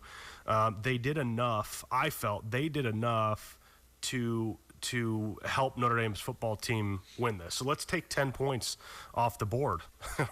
It's a tie ball game, right? Yeah. That's exactly what it is. So you've got an interception, and then you've got a special teams miscue. You take those two turnovers out, and you've got a nearly tie ball game. And maybe we aren't sitting here talking about Cincinnati winning 24-13 and Notre Dame's 26-game home winning streak ended. Those things, I think it could have gone very different, and that's why the turnovers were really, they were really a difference in the game. Yeah, absolutely. And Notre Dame was finally able to get one. And when you have an interception that results in a touchdown, and then the following kickoff is fumbled on the kickoff, and again they were fortunate to only give up 10 points in that situation. By giving up the field goal, they dodged a bullet with the second one. But you have 2 turnovers like that back to back. You're not doing yourself any favors. Cincinnati ended up with 386 total yards to Notre Dame's 341. Rushing yards, 89 for the Bearcats, 84 for the Fighting Irish. Passing yards, 297 for Ridder, 257 for Notre Dame. with 3 different quarterbacks for the Irish out there. Pine was 9 of 22 for 143 yards. Cone 14 of 22 for 114. And Buckner 0 of 2 for, obviously 0 yards, but 1 touchdown pass that was from Pine to Lindsey, and a pair of interceptions, Cone and Buckner each, with 1 out there. J.D. Bertrand ends up being Notre Dame's leading tackler with 6. Isaiah Pryor also had 6. And I just felt like anything that was around the line of scrimmage, Notre Dame only had 1 tackle or 3 tackles for loss, 1 sack today.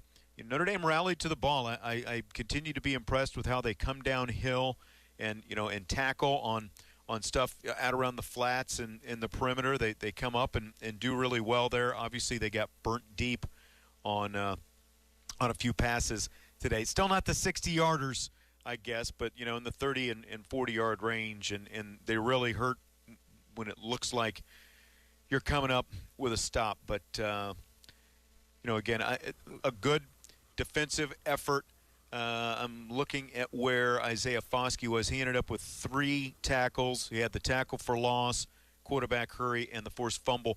And there were times early in the game, especially, it seemed like they were having different players spy on Desmond Ridder. They had Foskey. He would kind of drop off, and he spied him once. And J.D. Bertrand, it looked like maybe – not as much as the game wore on, just because Ridder, I felt like they contained him a lot. And it seemed like, Evan, that Cincinnati, more times than not, for a guy noted for the legs the way Ridder is, they really were pretty content just to keep him in the pocket and use him as a passer. Yeah, I thought he was very consistent all day. He didn't make any glaring mistakes. I like his stroke back there, the way he throws the football. I think, especially when he's in rhythm, and he seemed to be in rhythm pretty much the majority of the game outside of a couple of different pressures. But he was pretty consistent throwing the football. I still have to give Notre Dame's defense a lot of credit. I think that as we watch week in and week out, there's gonna be a heavy load that's on Notre Dame's defense, and when they face guys like Desmond Ridder, who's able to do a little bit of both, and you have to plan for maybe spying, it puts a little more pressure on the back end. Now you're right, there weren't as many explosive plays as we saw the first couple of games, so it's good to see that they're limiting that, but certainly they're going to need to. And when I say there's a large load on this defense, they're going to have to create turnovers. It's just something that they're going to have to do every single Saturday moving forward. And if this offense isn't able to figure things out, and they're only going to be scoring 2 touchdowns a game, it's tough when your game plan is we're going to have to limit a team to scoring a touchdown and a field goal every single week. And it isn't that they're playing Cincinnati, next week or the week after that. They certainly did present some challenges to the defense, but as we get deeper into this schedule, if the offense is going to continue to do what they're doing, it's going to be a defensive forward, and the games are going to be won solely on what the defense does. But if you're given short fields, it doesn't help. If you cut those turnovers out, you at least put yourself in a position to win football games. Yep, absolutely. And I was just looking. Notre Dame had the ball. They had 12 possessions today. This does not include, obviously, the fumbled kickoff by Chris Tyree. The 12 times where the offense actually had the ball, they averaged about 5.5 yards per possession. They had only 2 drives that were double digits. That was actually the first drive and the last drive. The last drive ended up turning it over on downs. They had only 11 plays for 24 yards, but the first drive, 11 plays for 69 yards before it ended in a touchdown. So, again, that is tough when that is all you're possessing the football and you're not moving the ball and you're putting your defense in those kind of situations continuously. All right, we're going to take a timeout. When we come back, Brian Kelly, we will hear his press conference. It sounds like we've got things ready to go there, so we will hear the Fighting Irish head coach's comments after Notre Dame's 24-13 loss to the Cincinnati Bearcats. That is coming up next, so we will take a timeout right now. Oh, but don't forget, though, I've got to remind you, Irish fans, if you had 20/20 vision without glasses or contacts, What's the first thing you'd want to see clearly? LASIK at Bowling Vision Center can make amazing vision a reality for you. Take the first step at Bowling Vision or at bowlinglasik.com rather, or call today for your free consultation. Bowling Vision Center, amazing happens here. This is the official Notre Dame football postgame show on Sunny 101.5 and Sports Radio 960 AM WSBT.